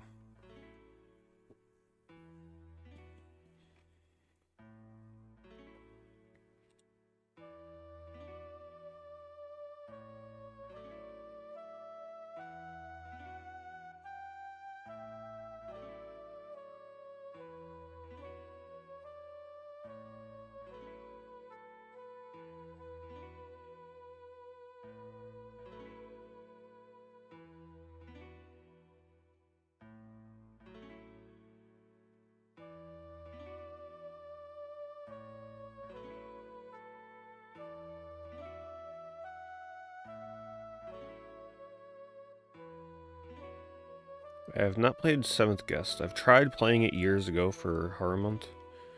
I tried playing the best version at the time, which was the CDI version, believe it or not. The CDI version actually runs super smooth video. Unfortunately, CDI version for 7th Guest had a error with the early printings, where when you get to the chess puzzle, the game freezes and there's literally nothing you can do. And finding the updated disc pressing is actually very difficult. I was never able to find it that would allow you to get past it. Like something with the first disc printing only worked on like certain models of CDI, I believe. Something along those lines. So yeah, I still have to play 7th Guest. I'm just gonna settle for either the remake version that they released on Steam or like the OG. I don't know. Myst, I did play when I was younger. Quote unquote play. Not an easy game to play as a kid. I pretty much just wandered around and just admired the awesome visuals of Myst back then. Yeah, here's the English version of Into Darkness, right? No leg action in your face with this one. One of the rare instances where the US box is way better. But I did try playing Myst. What was the subtitle of it? Myst. It was like the re-released version of Myst where they make it like motion. There's like motion in it. What was the name for it? Really cool version of Myst. The most memorable thing with my playthrough of Myst, I was playing it blindly. Masterpiece Edition. I was playing it blindly, so like not taking hints, not using a guide. And I got... People were there. They can vouch for this. I got to the clock puzzle, like the clock tower that's out in the water, where you have to like move the clock hands to solve the puzzle. I legit solved... Yeah, Real Myst. Yeah, that's right. Real Myst, not Masterpiece Edition, Real Myst. I legit solved that puzzle in an unintended way. Like, in my mind, I'm like, okay, this is how you solve it. And I really wish I archived the VOD, because I would love to go back and watch it. But it was like some crazy, intricate thing that I was observing in the environment. And I got an answer from my theory that actually solved the puzzle, but it was not the actual intended way of solving the clock tower puzzle. Blew my mind. I thought for sure at the time that I just found like some kind of secret alternative solution to the puzzle. But it just turns out I got crazy lucky. So I'll never forget that. It was really cool. I enjoyed Real Myst. I enjoyed what they did with the visuals and that.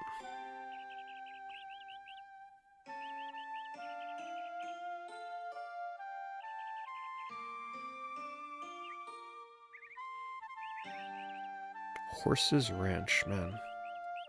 Australia getting all the good PS2 games. We'll have to pick this one up for the wheel. One day.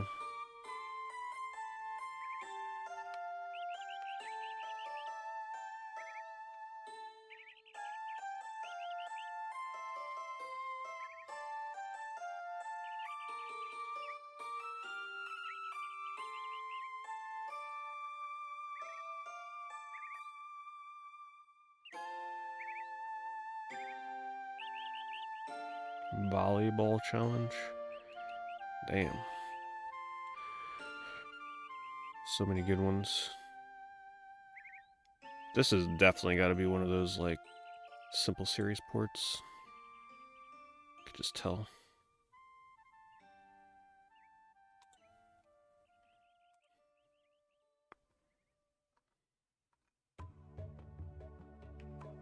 Turbo trucks.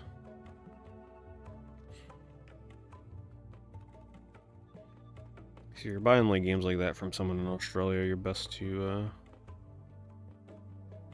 buy a bunch at once, because that $25 shipping is rough, unless you're combining it.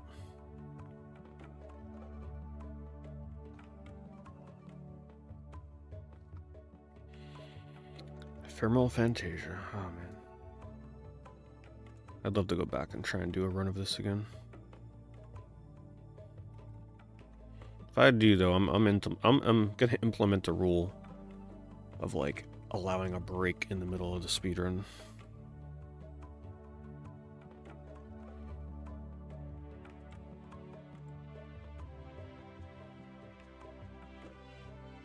I feel like this is the year.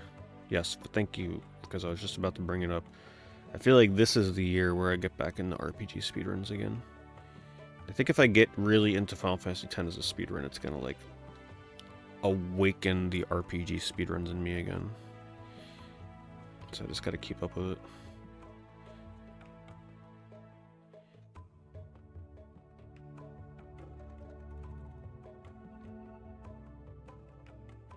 Hello, Loco.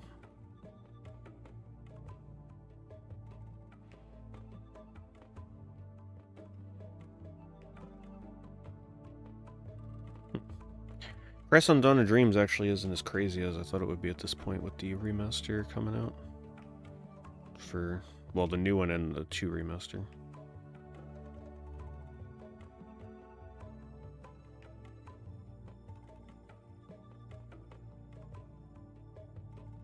Well, this is weird. I'm just noticing this now. Look at this. The art is different from the manual and the cover. Look at that. Wow.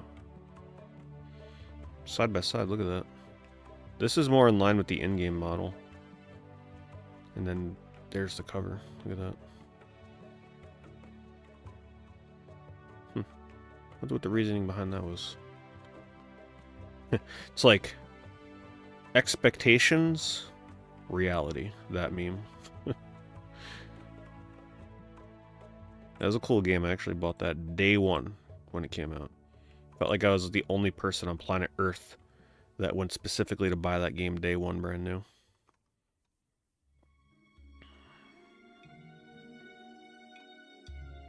I felt the same way with Beyond Good and Evil. I did the same thing. Day one, didn't hear anybody else talking about that damn game.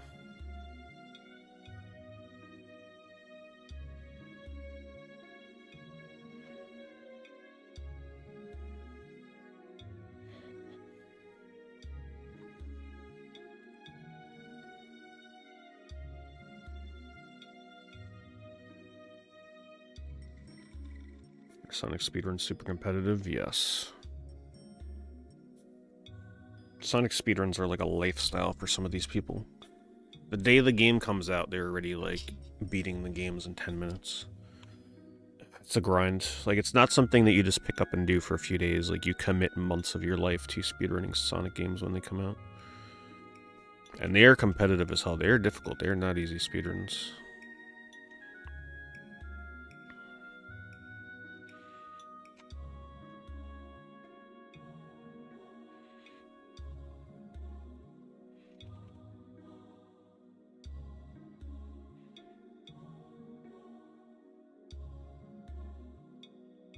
Unlimited Saga and Eco and Shadow of the Colossus. Now, damn, there's someone with taste.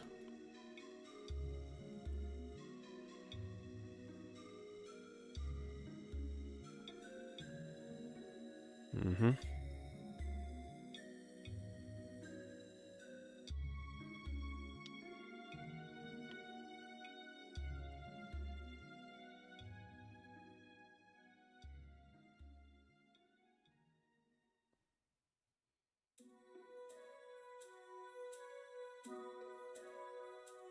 I don't think I've ever really sat down to think about my favorite GameCube game, so my answer probably would not be accurate.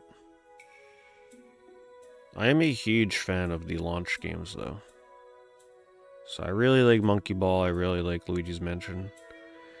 I really like Wave Race. The Wave Race would not be my favorite, but I gotta give it mention. I mean, I was really very, very, very into Melee. Though, over the years, I have just fallen out of love with that series almost entirely. I just don't play them anymore. So if you asked me that same question like 10 years ago, it absolutely would have been Melee. Now it's like, I'm not sure. Yeah, Pikmin 1 was really good too. Pikmin 1 was launch window, yeah, it was like within a year or so.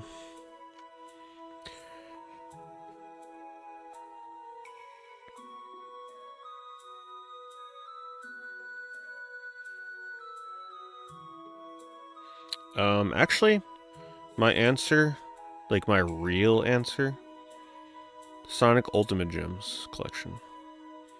Because it has Sonic R on there. In the best playable version.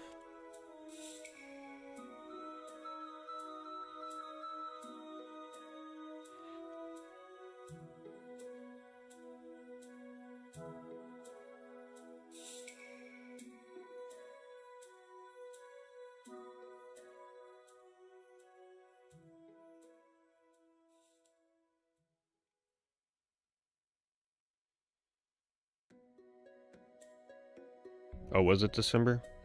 Yeah, I remember it being pretty soon afterwards. But, you know, it's hard to remember that far back.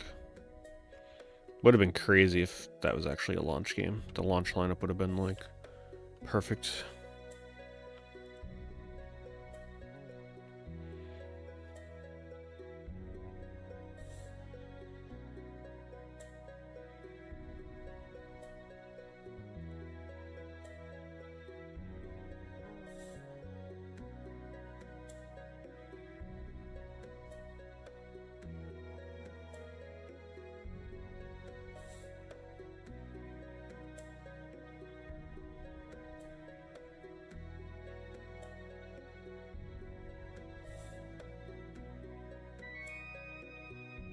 Game series that deserves a collection. Well, Final Fantasy 13 first. For sure. And then I really think we're overdue for a Eco Shadow of the Colossus Last Guardian compilation. Finally give us Last Guardian patch for PS5 running at 60 frames. Which is possible. You can actually do it. But your game will crash at a few points. Like, for those that don't know. The original version of Last Guardian before it released, like version 1.0 essentially, was running the game at 60 frames per second. However, probably about a dozen or so times throughout the playthrough, your game will crash. And then in order to bypass it, you have to repatch it to the updated version, get past the area for like 30 seconds, however long you gotta get past it, and then unpatch it down to 1.0 again to continue to play in 60 frames. So they can definitely get Last Guardian running at 60 frames on the PS5, no question. They just don't want to be bothered.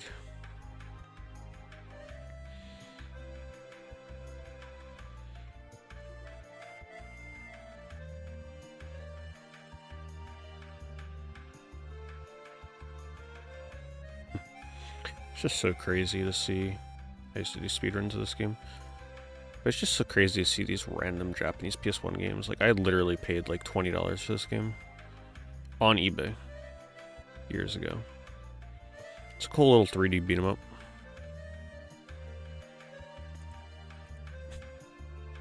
This is the one where you fight the dragon at the end. It's really cool. I enjoy this game. Lucifer Ring.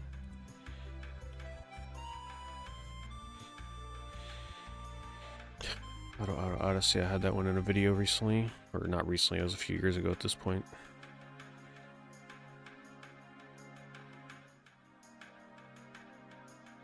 It's not bad for Legend of Dragon. Black Label for 36 shipped. It's about the price this goes for. I think they're reducing the price a bit because there's a crack in the cover. Which to me is fine, right? If you're reducing the price because you got cracks in the cover, guess what? 2 minutes to swap the case out. Just find some, like, double disc game on PS1 that's way cheaper and just swap it. It's not bad for a Black Label copy of this. I'm gonna post this one. If you're okay with cracked case or swapping it.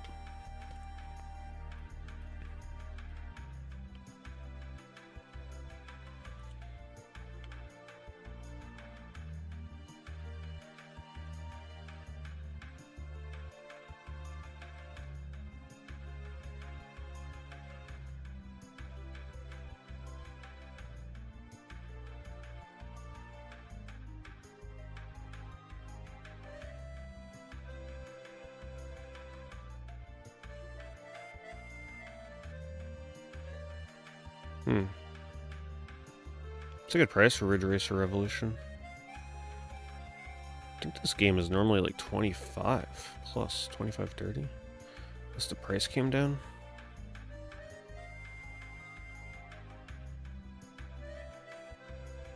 Trying to. How are they not showing other ones here?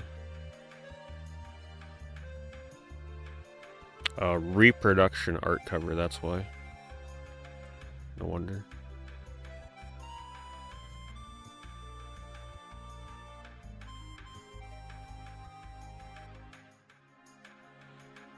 My best purchase was honestly my Virtual Boy games, because I got almost the entire collection in one auction for like $300. Came with the console and almost every game on the console complete in box, including Jack Brothers.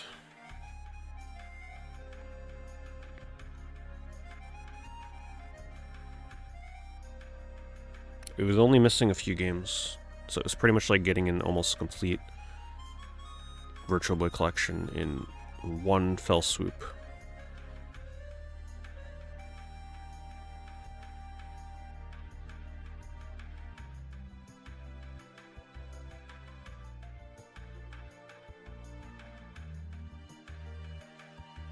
Your favorite Ridge Racer games are 4, 5, and 7. You skipped 6? Alright, how do you ban somebody on YouTube? No, I'm just kidding. 6 is my favorite.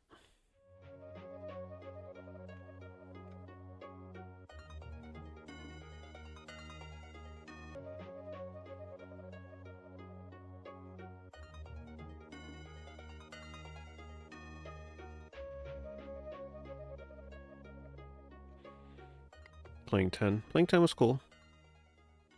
The more and more I play through it, the less and less stressful it'll be checking notes as I play through it. Because playing that game without cutscenes is pretty breakneck speed.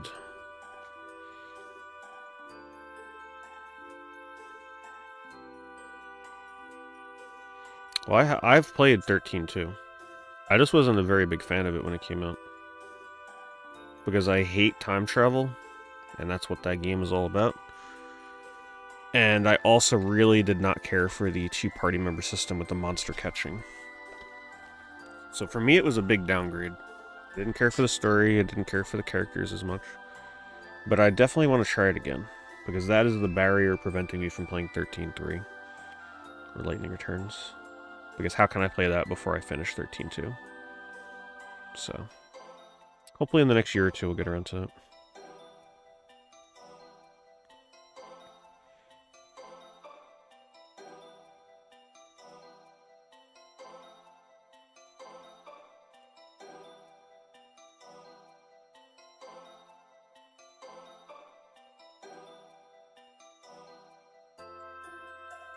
The music in 13.2 is really good, though. Very, very good soundtrack in that game.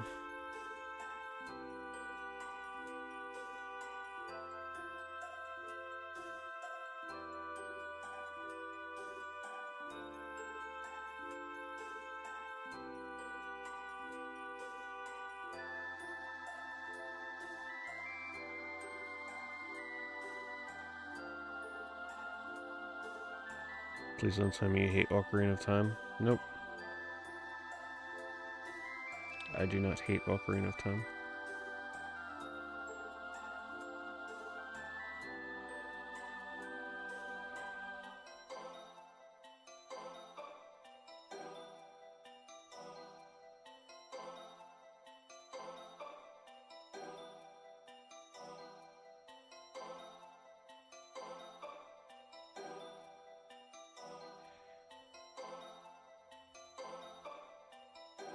No game in that Parasite Eve. $40.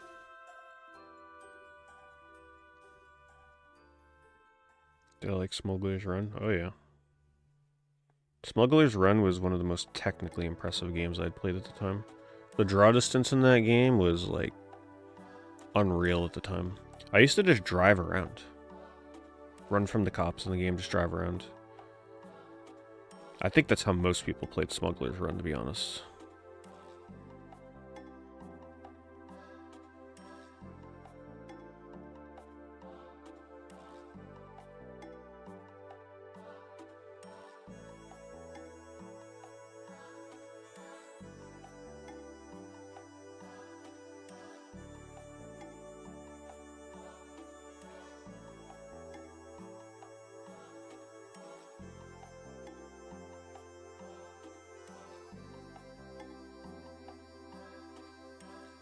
You're better off playing Shattered Memories on Wii anyway. The puzzles are built around the motion controls. More enjoyable.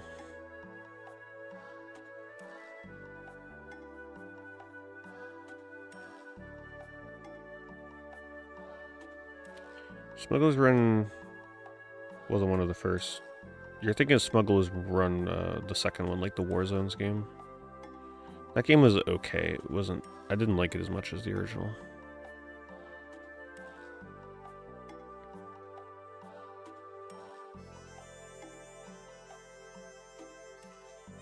This looks like Symphonia, yes.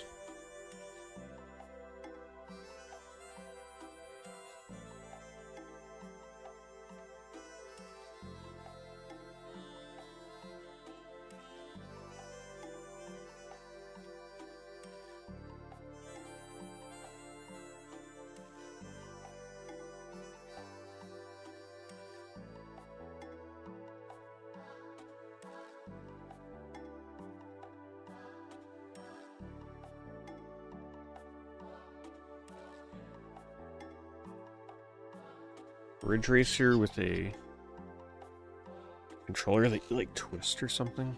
I've never used a controller like this. Wonder if it actually makes playing it more fun.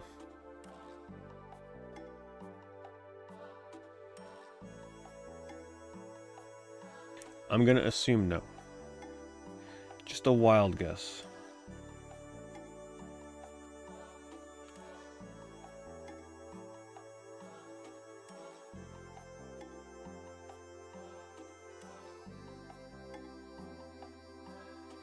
I remember I used to use this as like a laptop bag.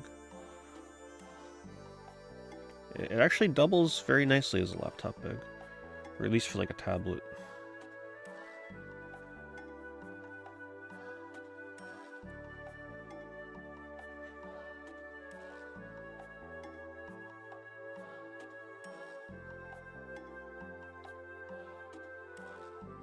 There's another one.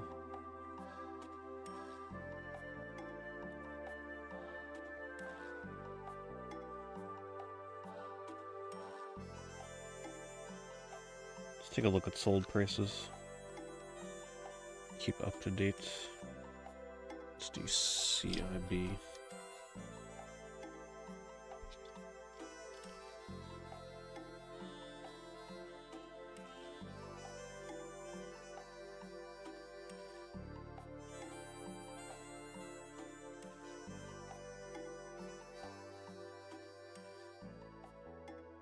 I don't think I have this Simple Series game. All-Star Fighting Festival. Did they ever port this to PAL? Is there a US, not US, but like an English equivalent? Doesn't ring any bells for me.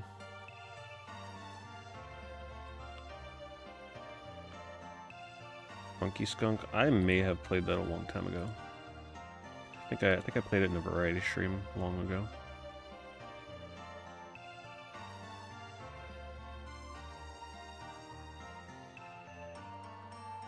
I like 8 out of the Dragon Quest games that I've played. I haven't played too many of them though.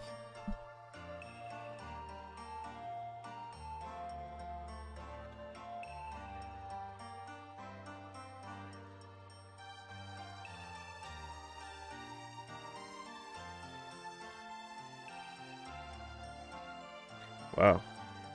$15 for Balan Wonderworld on Switch? The hell's going on? Game's no longer $5. Switch version is definitely not the version you want to be playing though, the frame rate's terrible.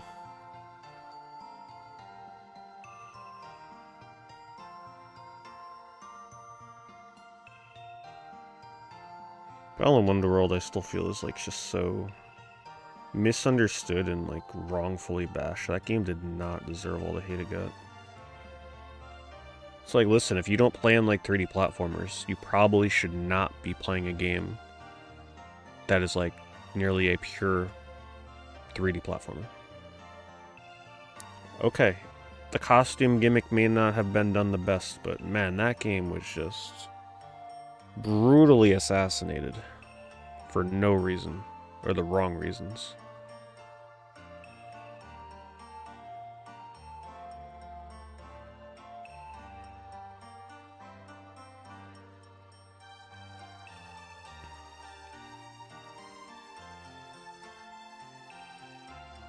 Like, people made it out to be like some kind of unplayable 1 out of 10 kind of game. Like, it was nowhere near as bad as people made it out to be.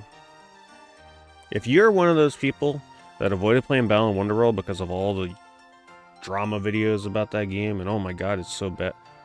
Just play the damn game. Like, you will be very surprised. It's got some weird hurdles to get over with the costume stuff.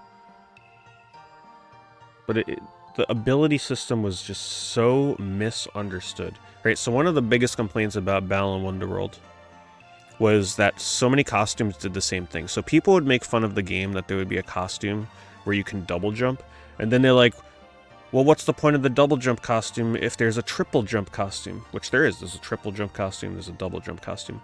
What these people didn't understand is that the costumes were meant to be toy box in style and progressively getting more and more fun to acquire. So obviously you start the game, most costumes can't most of them can't gain much height with jumping. So when you find the double jump costume, it was meant to feel cool, right? Because now you can access some new areas that you couldn't before. And then you get to the later parts of the game, and if you even discover the triple jump, some of these were very hard to find. It was that sense of, like, discovery, right? Finding a costume where you can now triple jump, and now you can get to so many new places and experiment with, like, getting to ledges that maybe the game doesn't even intend you to get to, but now you can. So a lot of people were slamming the costume system because so many costumes did something so similar to the others, but they really failed to realize that it was designed that way on purpose. A lot of people's playthroughs, you would go through it, you wouldn't even find certain costumes. So it was like this toy box, sandbox style 3D platformer.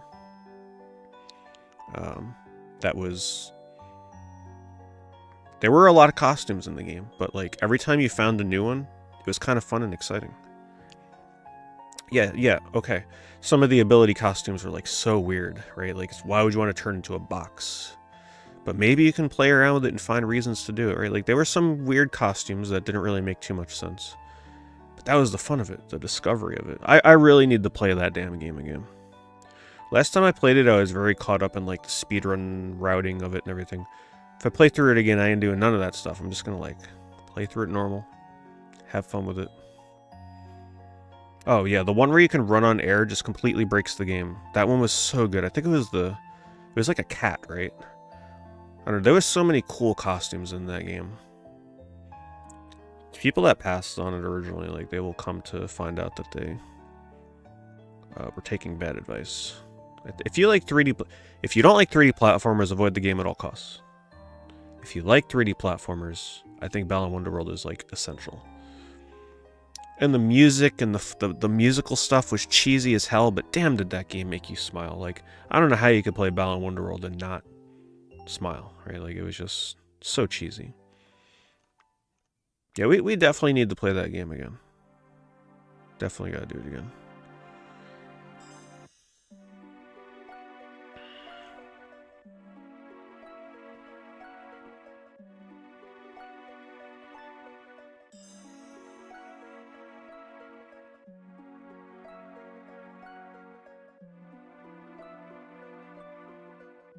The green tea sip action. Yeah, I wish I remembered I had the green tea like an hour earlier. Would have been way better if it was hot. Favorite horror game? I've never really sat down and thought about my favorite horror game. I've played so many of them over the last decade for Twitch. Yeah, if you get hit, you lose the costume. Definitely one of the worst implementations in the game. That I don't disagree with. When you have to farm costumes and like maybe it's a costume you can only get in one level in one part of the game, so you gotta like sit there, farm the costumes. Like, yeah, that didn't feel the best. That is something I don't argue with. It's not one of the better systems in the game. But most of the time, like, if you needed a specific costume to beat the level you're in, it's in that level. You don't gotta like go back to a previous level. So it kind of adds a little bit of urgency where you really don't want to lose one of the better costumes in the game.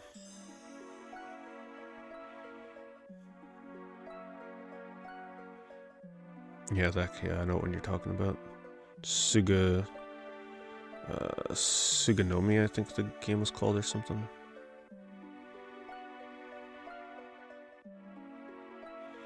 Oh, Balan Meiji Woozy. Yeah, the first level in that game is, the other levels in the game really aren't like that as bad as the first one. The farm level, where it's like you're on a rotating spear. Yes, that's a little hard on the eyes for sure.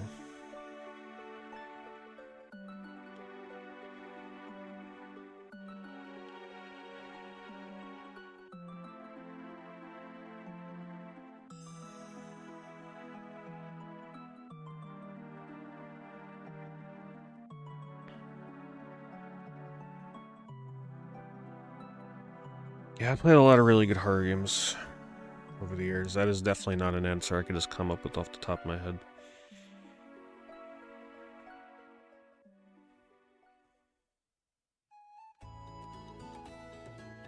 Let's actually search for horror games.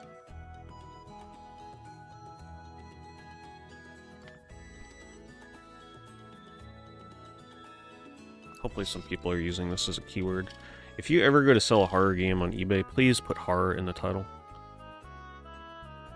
You'd be surprised how helpful that is for selling your game. I can't believe that they're actually putting... Oh my god, if you search horror on eBay, even though it's not in the title, Piglet's Big Game is coming up. Like, what in the world? Are we serious? It doesn't even have horror in the title of the listing. Just because the game uses Silent Hill 2 sound fonts? Like, this is so funny.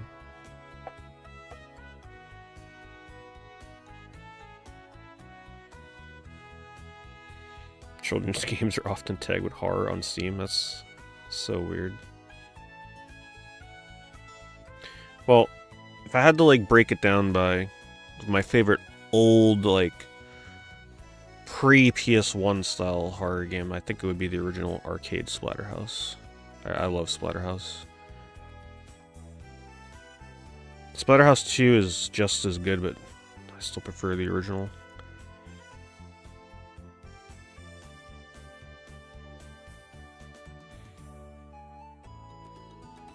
It would probably be easier for me to break down my favorite horror games by console. PS1, my favorite horror game is probably Overblood. PS2, oh man, there's just so many I'd have to try and remember. Oh, there's so many. I feel like I need to look at a list to remember, make sure I'm not forgetting anything. PS2. Silent Hill 2, of course. Just make sure there's nothing else. Kuon is good and all, but it doesn't beat Silent Hill 2. I've played almost all of them at this point.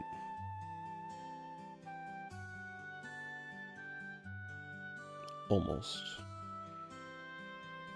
Yeah, I mean it's gotta be Silent Hill 2. It's kinda hard to beat that one.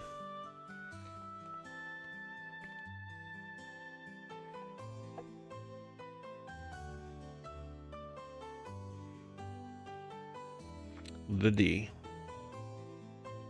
Also, yes, one of my favorites. I look forward to going back and playing D, hopefully maybe this October if we hit the goal for that. Because it's been a while, I will definitely forget how to solve some of the puzzles.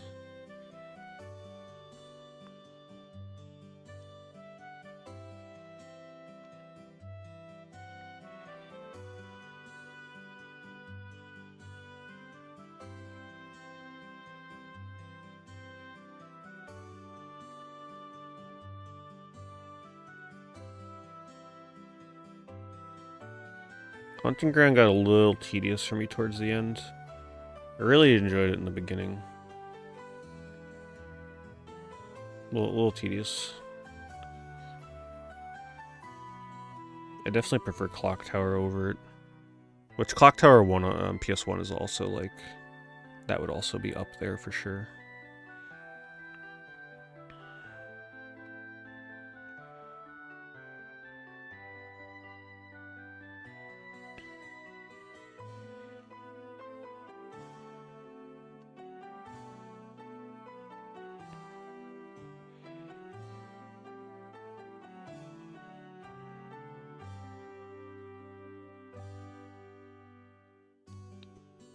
Still gotta play Condemned 2. I have a feeling it's not gonna be as good as the first one though. This is good. I always like recommending Obscure the Aftermath because it's still somewhat affordable compared to other PS2 survival horror. You don't have to play the first one at all to play this.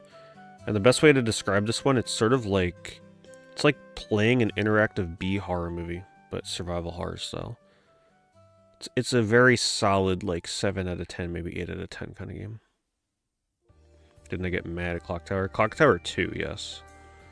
Clock Tower 2 is on a whole nother level of frustrating. Clock Tower 1, no. I enjoyed that game from beginning to end.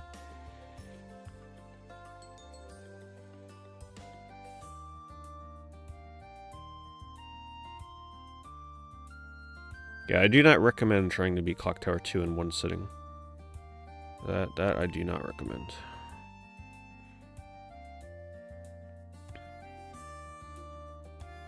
Once you know how the game expects you to play Clock Tower 2, it's not as bad, but oh my god.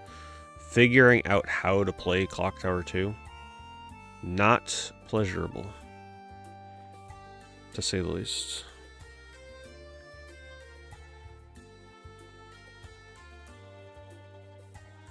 So I got a signed copy of Halloween.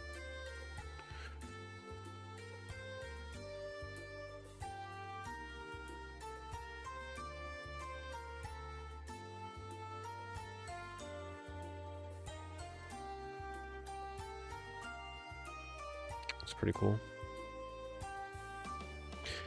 Created by Wada, though. Not a fan.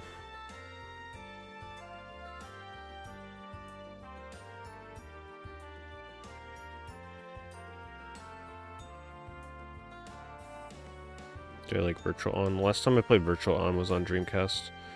I was very into Virtual On Dreamcast at the time.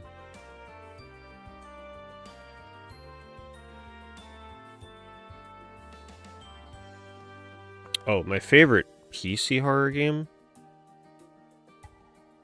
is probably Phantasmagoria. I love this game.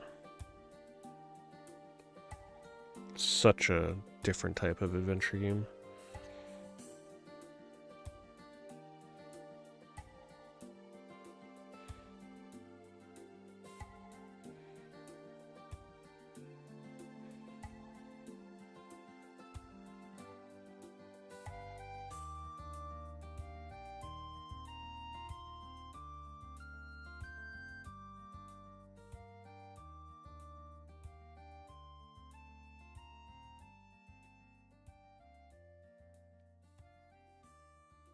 Horror Ghost photo game, the one on the DS.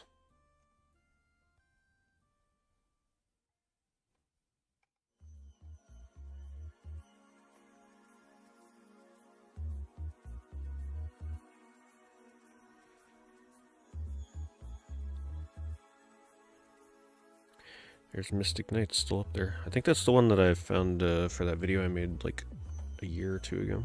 Still for sale. Still $2,500.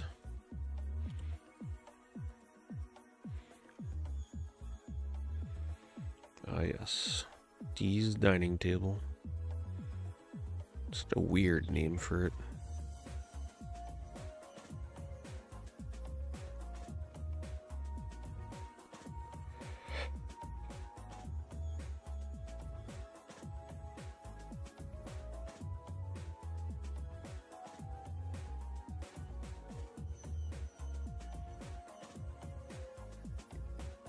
Still gotta play this game sometime. I will figure out a way. My goodness. Horror Tour. I remember seeing this game in magazines. It was supposed to come to the US, it never did. I think it was actually like nearly completed. If I remember right, it got kind of like canned last minute.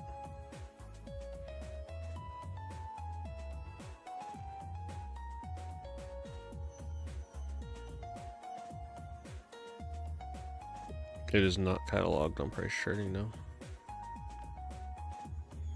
I wouldn't even be able to fully catalog my collection on price charting. Most of my games are not on there. I have too many obscure imports and stuff.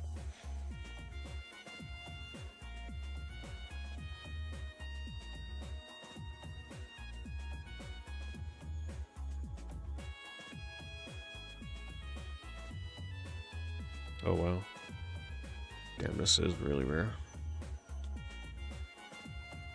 Windows 95 version of Clock Tower. This might be the first time I've ever seen this on eBay. Not that I actively look for it, but I never remember scrolling past this.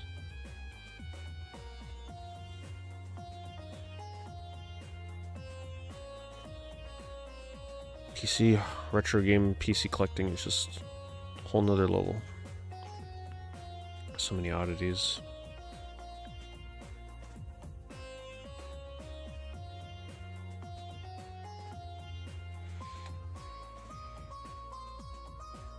Yep. Yeah. Have I heard about Sokaigi on PS1? Yes, I've streamed that a long time ago. It's actually very playable, pretty fun game. You don't need to really know much Japanese to play it.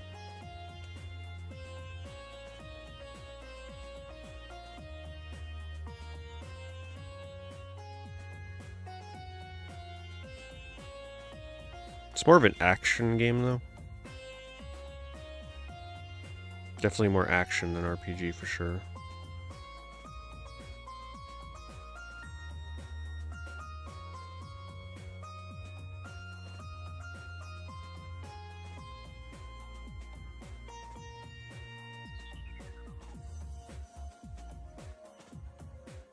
Yeah, that game was dirt cheap for so long. Like, you can get it for like $5 from Japan. Still pretty cheap. It's a very common game.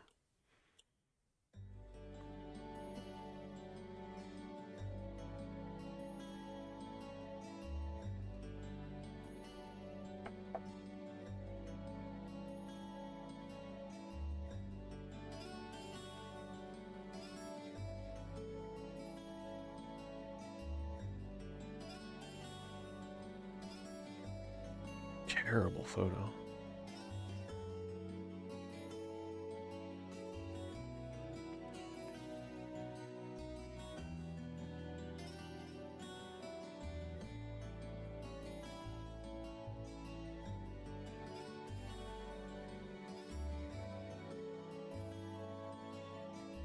I have not played Ripper, no. Haven't heard of that, really.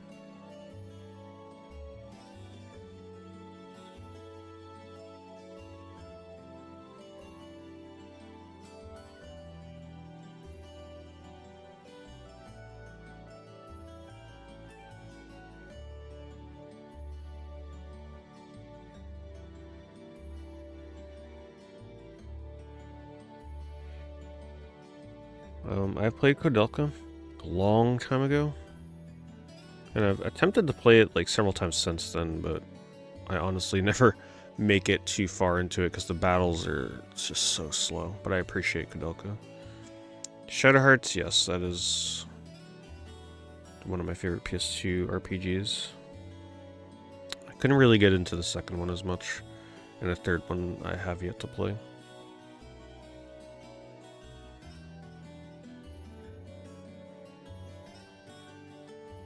What I really liked about the first Shadow Hearts was just how focused it was on horror and not so much like much comedy, or I just felt like Covenant really lost the horror setting. I will never forget the Cannibal Village in Shadow Hearts. One of the most memorable towns ever in an RPG.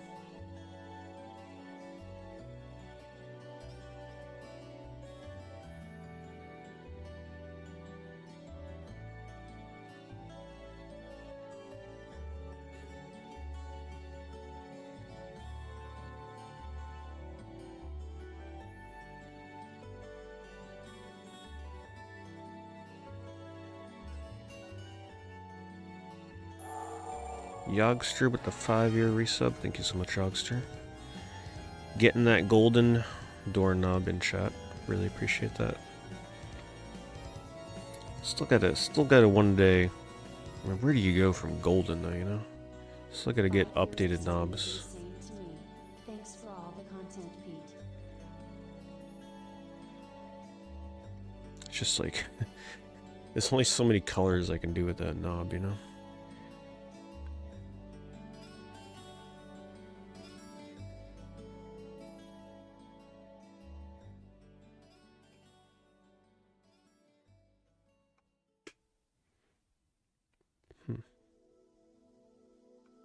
Splatterhouse 2 and 3, kind of like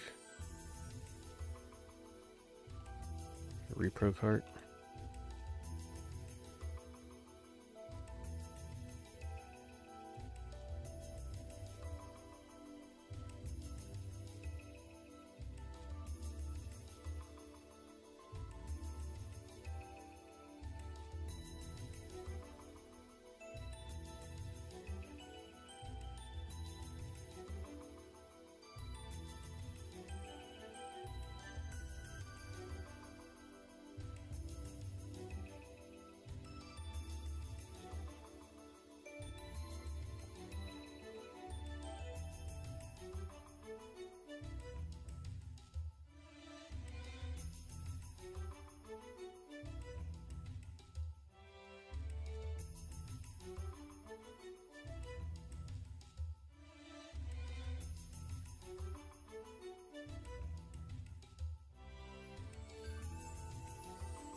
Is Ripper on Steam or GOG?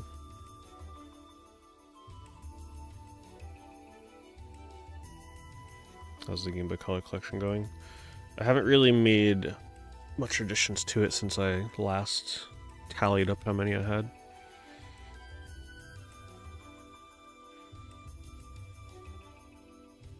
I think I'm at the point where before I really add too many more to it, I'd like to like play some of them too. But the longer I wait, the more expensive the ones I need are gonna get is the problem.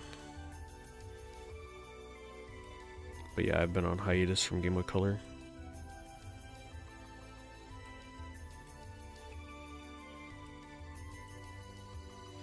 Try to really only focus on one console at a time, right? So like lately I've been focusing on PS2 for obvious reasons.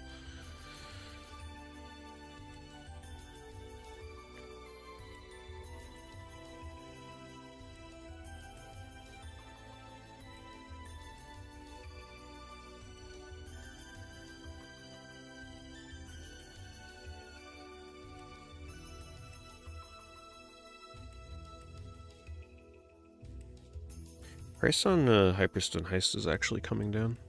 There was a point where about a couple years ago it was like 200. So it is actually coming down.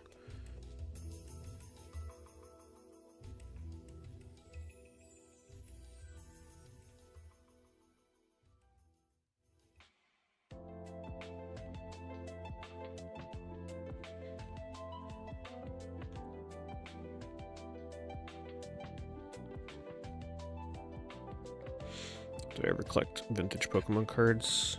Yep. I collect them right now, actually. But I'm very specific in what I collect for Pokemon. I really want nothing to do with the modern cards these days. I find out they're just not really for me.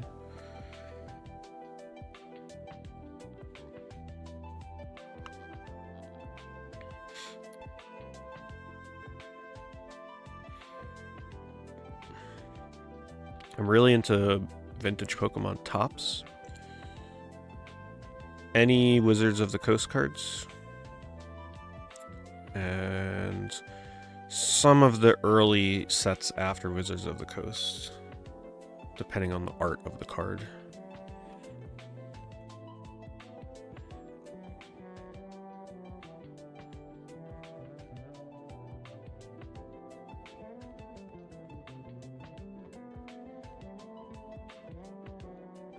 Yeah, I stopped when I was younger. I got out of Pokemon.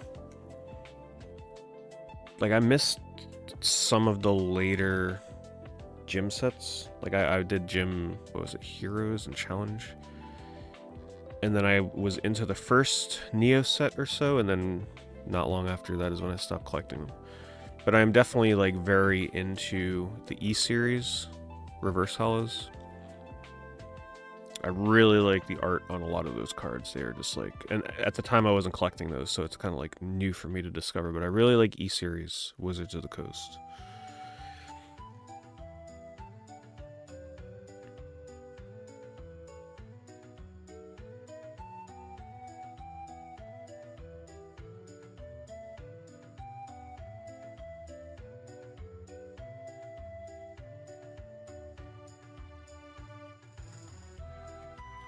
I do not collect in television, no.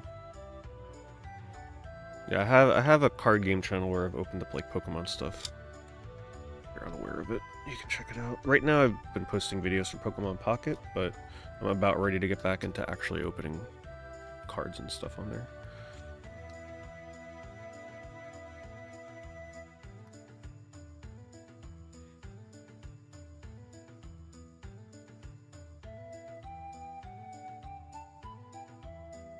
Here.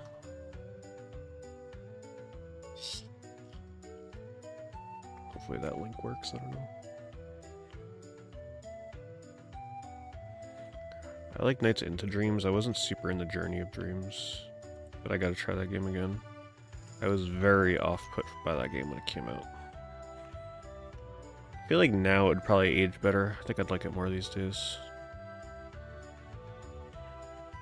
Really wasn't what I wanted out of a sequel at the time, though.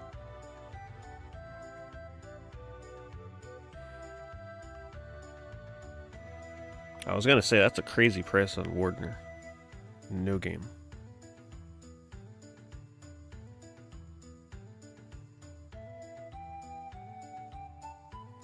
New MetaZoo is about to come out, by the way, for everybody that has definitely not been keeping up with MetaZoo. They finally revealed the trailer for like what they're gonna look like. I'm not sure what I think yet, to be honest. Comes out March 28th. I'll probably try a box, see what I think about it. But yeah, I don't know. I just feel so... I don't know what the right word is with MetaZoo. It was filling a void for me at the time, I guess, before I had really figured out what I liked about collecting Pokemon. But now that I've figured out what I like about collecting Pokemon, it's definitely harder for me to want to get back into MetaZoo.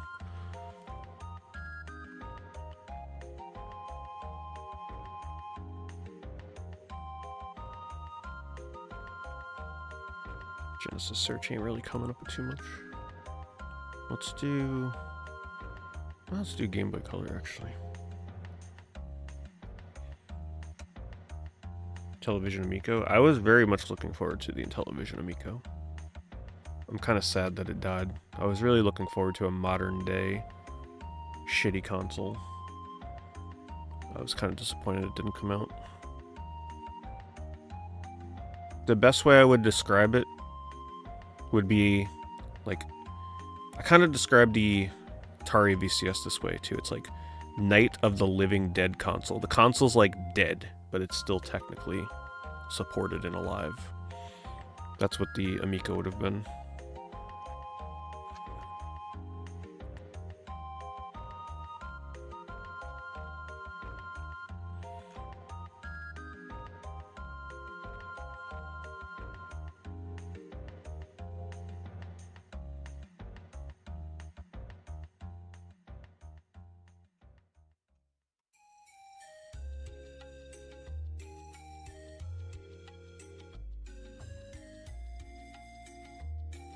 Yeah, I'll be opening... I'll probably be doing a stream for it, but I picked up some of the... I know this is like super random, but I picked up some of the new Garbage Pail Kids set that just came out. Chrome Series 7. I've dabbled in some Garbage Pail Kids, right? Like I just recently got into it last year. And I really enjoyed their Chrome sets. They're pretty cheap to pick up, and the cards are just like... Man, I love the random-ass weird art on those cards. Garbage Pail Kids is crazy. So, I'll be streaming that probably sometime this week.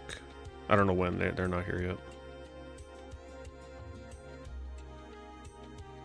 But I like the Topps Chrome, because like those are the ones where you can just get like the super rare serialized cards. Those are always fun to open.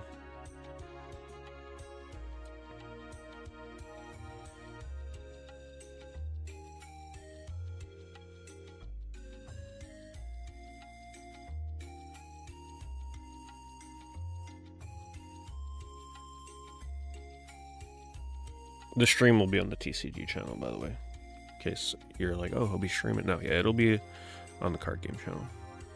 Obviously.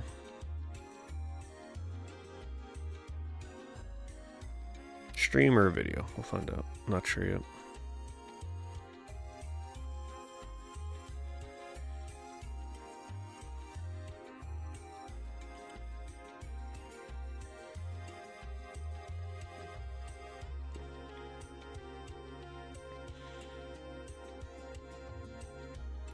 Favorite Metroid game? How about this? The most fun I've had with a Metroid game was the Nintendo World Championship Challenge. Like, the second or third week challenge that they did for the original Metroid, where you have to, like, one of the levels was to jump up a bunch of platforms. That is by far the most fun and the most time I've ever, like, dedicated to a Metroid game. Well, I mean, I guess I can't say the most time. Played Metroid Prime, quite a bit when it came out, but it's the most fun I've had, because I was going for the leaderboards on that, and man, what a grind that was.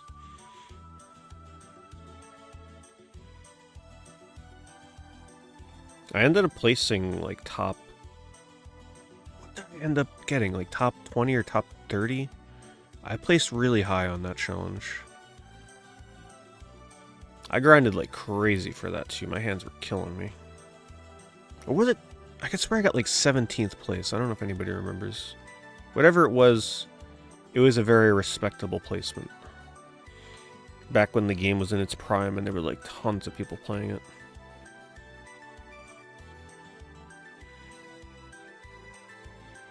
This was one of my earliest Game Boy Color games, Marble Madness.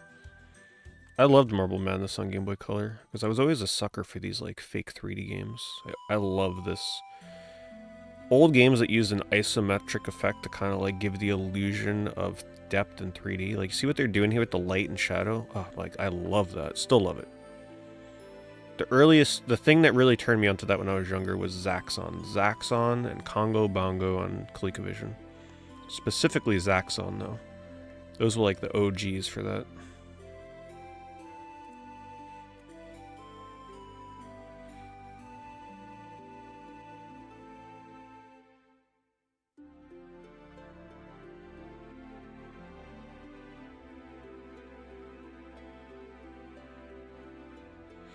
Yeah, I passed on Dread. I'm kind of just over Metroidvania style games these days. Like, I'm very picky on what ones I decide to play.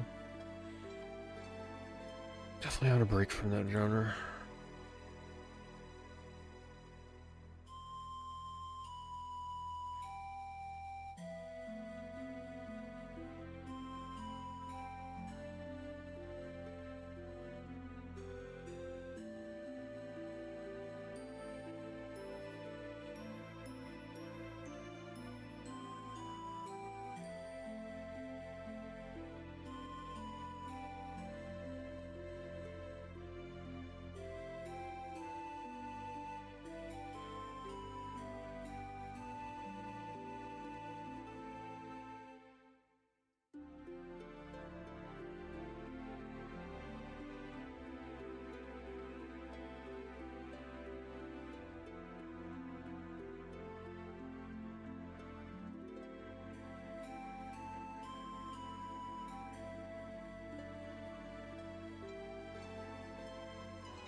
Actually looks pretty cool. But I think I still prefer the just solid gold color covers for Zelda. Bloodstained, no. It came out around the time where I was, like, beginning my break from the genre. I'm sure I'll get around to it one day. Metroidvania just got so saturated. I really just look forward to playing more linear games these days. In that, like, space of 2D side-scrolling action games.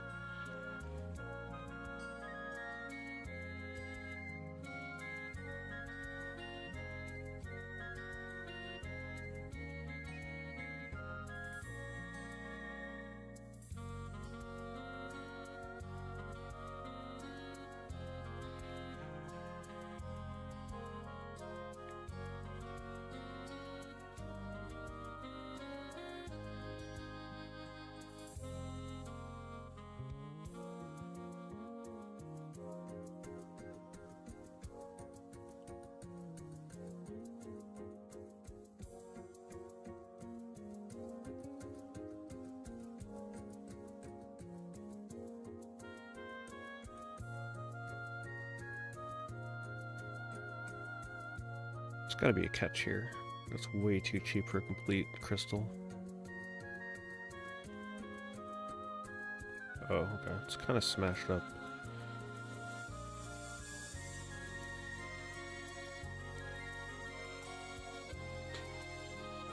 It's still reasonable. Like, a lot of times complete copies of crystal are in like the 700 plus range.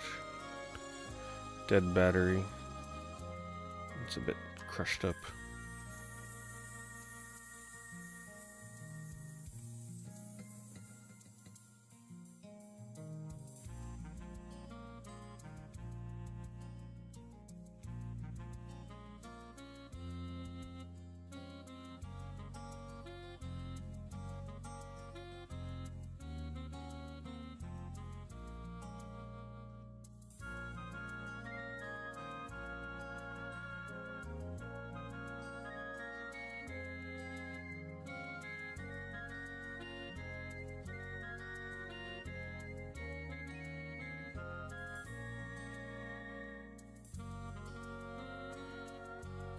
I have not seen Sentry on Commodore, no. I haven't really looked too deeply in the Commodore 64 games.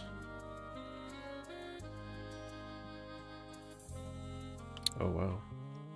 This game used to be very hard to find complete in box. This is a very reasonable deal for this game with the game in the box. I'm actually going to link this. I don't know what the price has changed to now, but if you used to want this game with the box, manual, and cart, you were paying like $80 to $100+. So this is actually pretty reasonable. The game cart is not rare. This is one of those instances where the cart is not hard to find, but getting the box and manual is actually quite difficult for Golden Glory Road to El Dorado.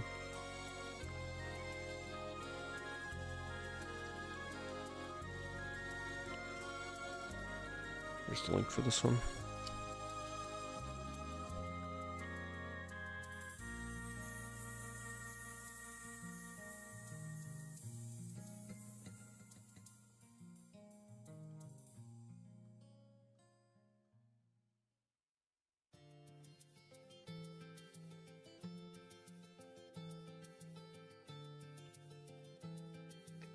The previous game was Wild Arms 3. So is this one. I absolutely think you would see, there's a high potential to see Oracle of Ages and Seasons. Nintendo loves their remakes and remasters, that is for damn sure.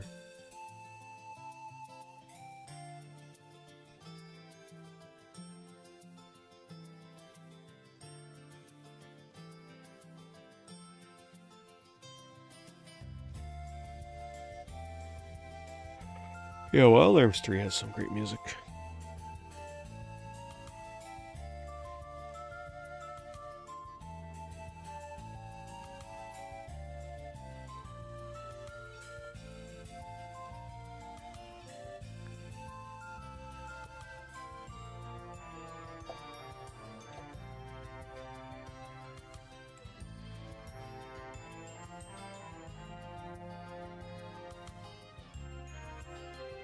Sophia the Witch. It's a little homebrew game.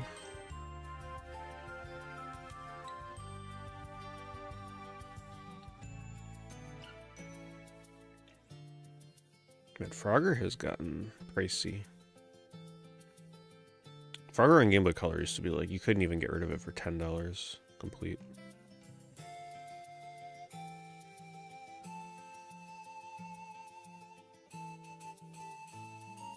Did I buy anything? I did not. I have a FAQ, like frequently asked questions, in my description for my eBay streams. Worth checking out, kind of answers questions about that stuff. But yeah, my eBay streams are more so for the social gathering and just chatting about games kind of atmosphere. Any deals that I find, I link in chat for other people to buy.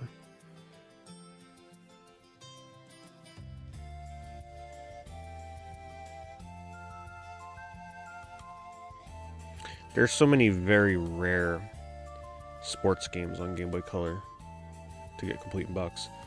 remember this one being pretty darn challenging. Oh, yeah, actually, no, it was the 1999 one I think it was hard to get. But the NHL... there were other ones from like 2001. If I saw them, I would remember the exact name. But there are some very hard to get complete in-box sports games on Game Boy Color. Some of the rarest games on the platform.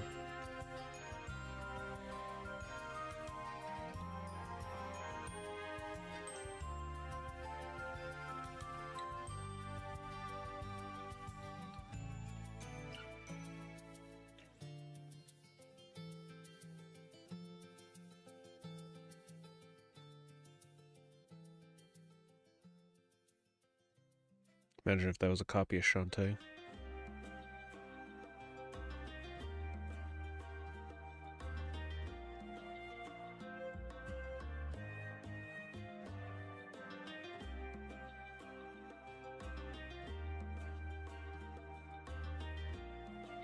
you have any hockey games? There's a hockey game or two on there, yeah. I recently added a bunch more sports games. There's definitely at least a couple hockey games on there.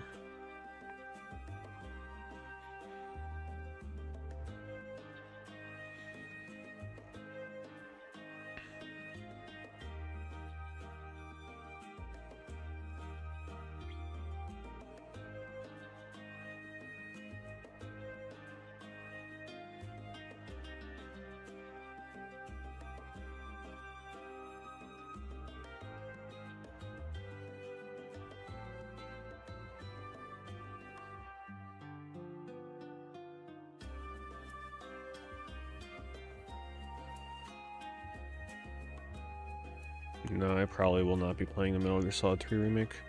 I think I'd rather play the PS2 original before I play the Delta version, because I still haven't played it. I'm not a very big Metal Gear Solid person.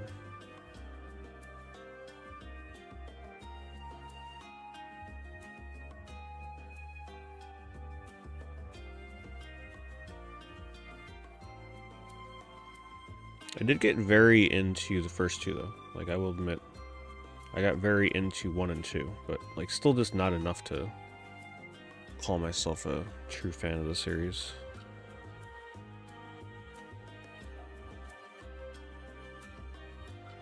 But, like, I studied my shit.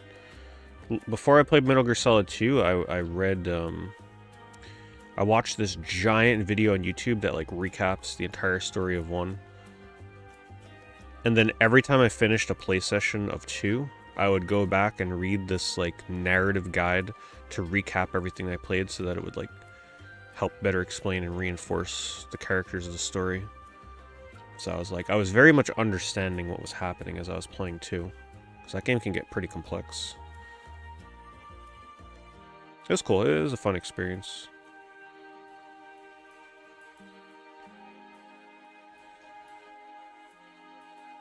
I remember the video for 1. It was like, it was called like Metal Gear Solid the movie or something, where it was a fan edit where somebody takes all the cutscenes, all the talking scenes from Metal Gear Solid 1, and like splices everything up into a film, essentially.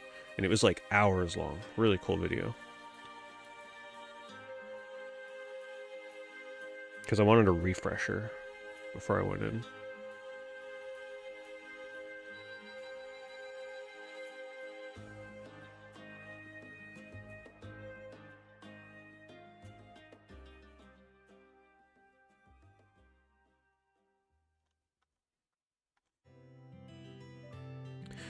I forgot that it's usually a good idea to filter Pokemon when you're searching Game Boy stuff.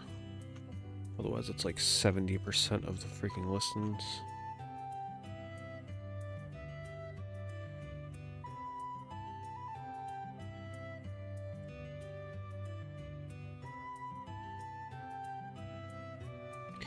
But I've just naturally never really been into stealth games. It is what it is.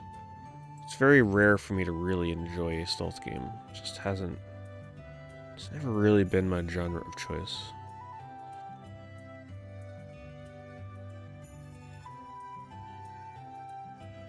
I'll tell you one thing though, I enjoy playing stealth games when it involves online multiplayer. Now that's a different story. Whenever I play a stealth game online, I love that stuff. when I played Splinter Cell, Assassin's Creed Brotherhood, which is like the only Assassin's Creed I ever played. I bought that specifically for the online multiplayer. Anytime I'm playing it, when I played Team Fortress 2, I only played the Spy. When I played Lord of the Rings Conquest, I played like the stealth class. You know, like pretty much any online game that offers a stealth class, I was playing. I love that. There's just something about stealth killing another human instead of AI. Just so awesome.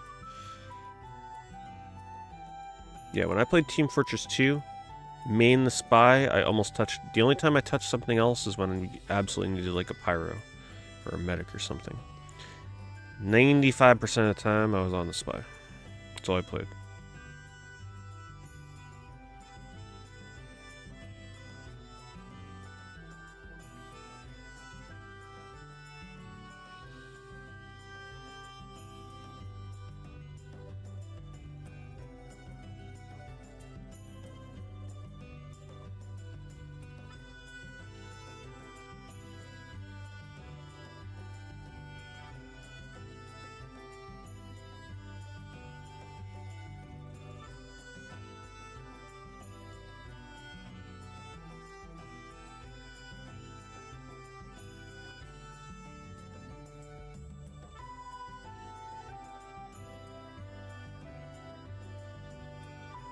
Honestly, I tend to like the one-off RPGs a bit more than like devotion to a series. I mean, obviously I love Final Fantasy.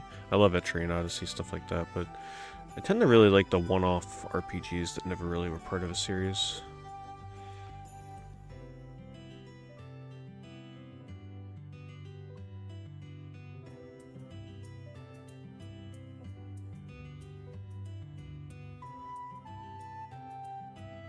It's very hard for me to be so loyal to a series that I play like every damn thing that comes out for it kind of thing.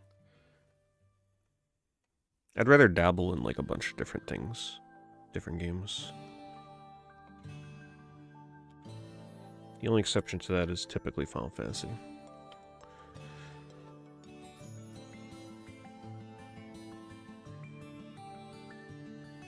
Yeah, I have not played Tenchu. Closest I've come to Tenchu would be like Red Ninja on PS2.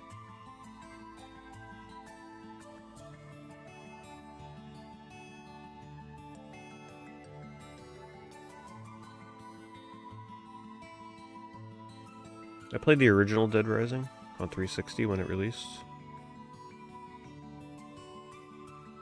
And very briefly played Dead Rising 3 on Xbox One because I was just so desperate for something to do on that console at launch. I remember almost nothing about Dead Rising 3 from what I played of it.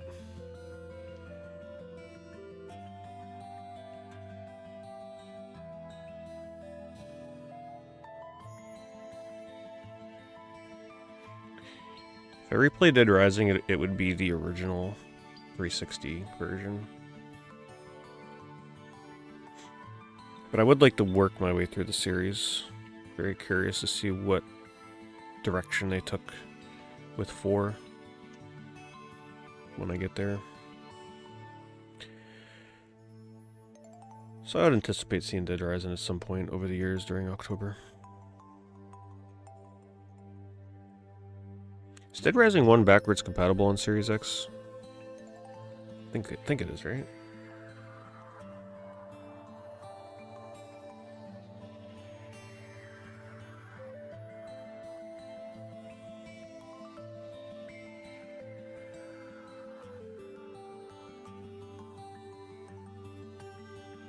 $9 or $11 next? Wait, are you seriously considering Final Fantasy 11?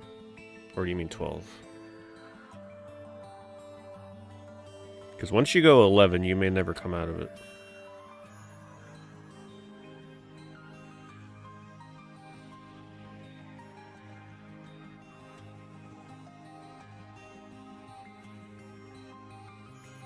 It's not backwards compatible? Damn, okay. It's a shame.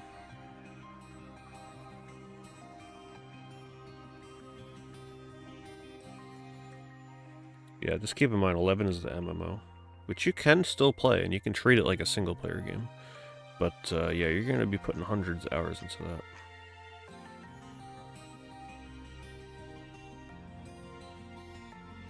Damn, Game Boy Color search sucks if you're not filtering. Jeez. Normally I do complete in box, and I filter a Pokemon.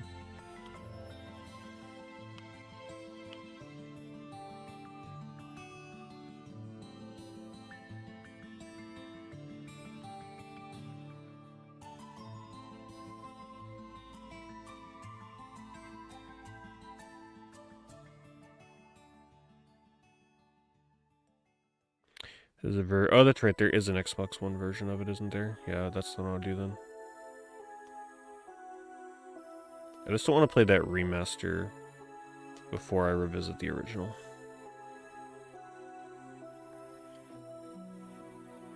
I'd rather do OG.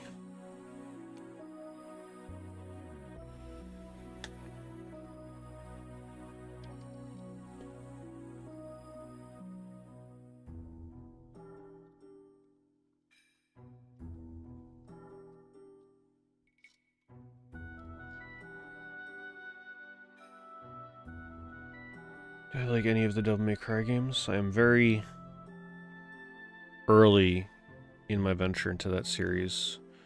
So I had never beat the first Devil May Cry back when I rented it. And then last year I finally revisited and beat Devil May Cry 1 and really enjoyed it. Like, I like that game way more than when I first rented it back in the day. So now the next hurdle is playing 2, 3, 4, etc.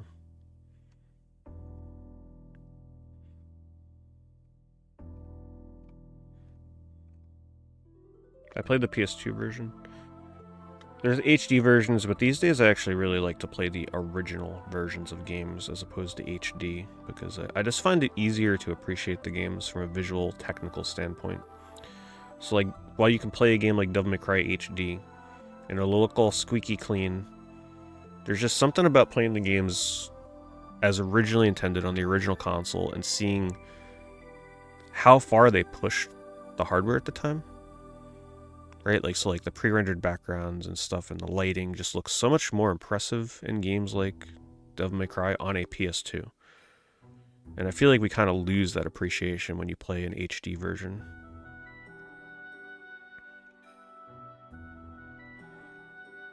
That's just me though. I used to actually be the opposite. I would only want to play, if there was like an HD version of a game, I would only want to play the HD version. And I'm like, you know, whatever the best looking up-to-date version is, but a lot of those now are just emulated. They're emulated, they're chopping off the 4:3 to make it widescreen. So I really, you know, if I go back to play Luigi's Mansion, for example, it's going to be GameCube. It's not going to be the remastered version.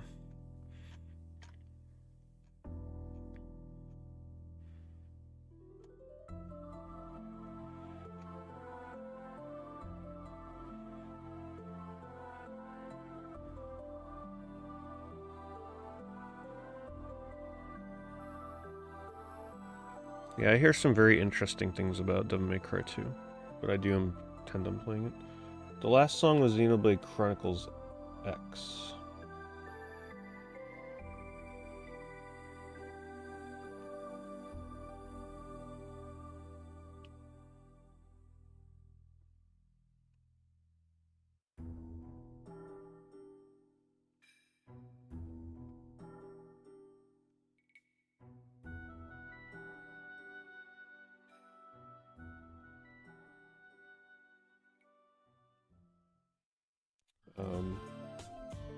The only exception would probably be like when I play Jak and Daxter again, I'm going to try the PS5 version.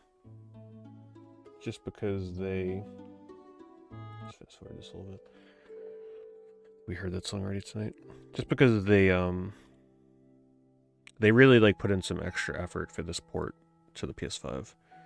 And that is a game that I intend to potentially speedrun again one day. I attempted in the past, didn't fully commit to it.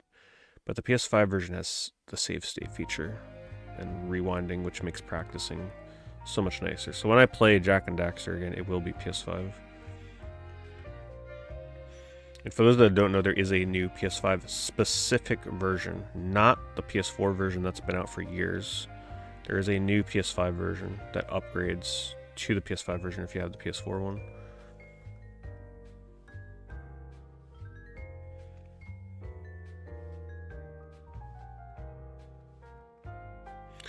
There's really only a handful of GameCube games I still need. Still need Kirby Air Red. Still need Wario World. I mean, obviously I would want games like Gotcha Force, but that's just like whatever, you know, it's not something that's entering my collection anytime soon. In terms of the games that are still reasonable, Wario World, Kirby, what else? As I'm scrolling here, I'll probably see stuff. Not too much though. I mean, I'm pretty content. Oh, I still need Piano 3. Still haven't played that.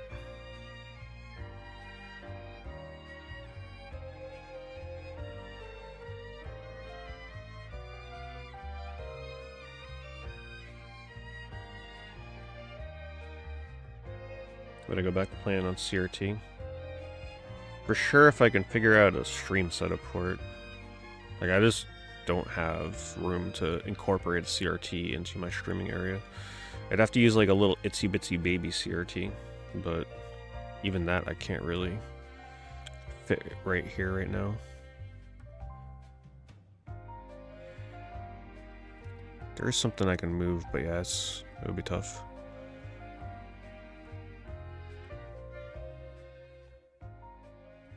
But it does make it very hard to play certain games. Like, I can't play music rhythm games, like old music rhythm games, like Guitar Man. The Parappa games are like impossible. Anything with that kind of timing is just, you have to do CRT. Oh, and I still need Pokemon XD. It's probably the hardest one to get for me right now. As much as I don't like the battle music in that, I still really want to try it.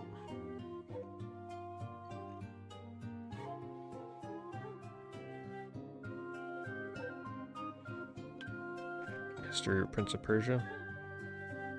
The first one that I ever really put much time into and enjoyed was the 360 remake. I tried Sands of Time back when it came out, and I really didn't care for it, but I didn't give it a fair shake, like a fair chance. And then I revisited it about a year and a half or so ago, 2 years ago, and really liked it. So that was a really fun one to kind of come back to and discover what I was missing out on. Other than that, I haven't really touched too many, like any of the other games in the series for Prince of Persia.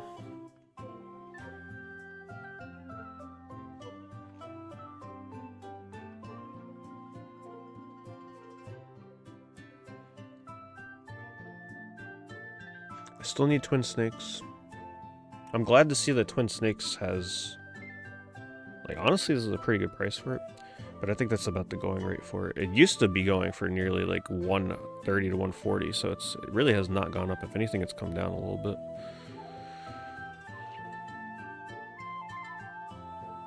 But whenever I feel like playing Metal Gear, that will be the one I play it on again.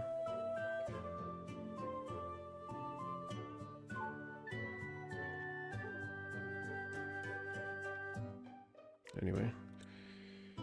I'm getting a little tired, actually a little lightheaded. Like I said, when I woke up this morning, I actually had a bit of a sore throat. So I don't want to push myself too far. It's still kind of like lingering, so I really hope it's not the start of getting sick or something. So I'm going to call it here. If I'm feeling alright tomorrow, I should be putting up a new YouTube video. You guys will like it. I've been waiting to get something in the mail, or I've been waiting to acquire something for like well over a year in order to make this video, and I got it. So if I'm feeling alright tomorrow, I should hopefully have it up. So look forward to that. But yeah, thank you everybody for hanging out. eBay streams fun as always. If you're on the YouTube side, you can watch the archive of the stream. Just click the live tab on my channel. If you came in late, you can watch it over there. Or the Twitch VOD, but some people hate the Twitch player. I don't blame them, it sucks. And yeah, if you're new to my eBay streams, I do them every Saturday night, so look forward to them. Sometimes they get pushed to like a weekday or something, but yeah, every Saturday night you can count on it. And yeah, you guys have a good night. Yeah, I gotta remember to hydrate. I didn't drink too much water this stream. Not good. But yeah, have a good night. Thank you for watching.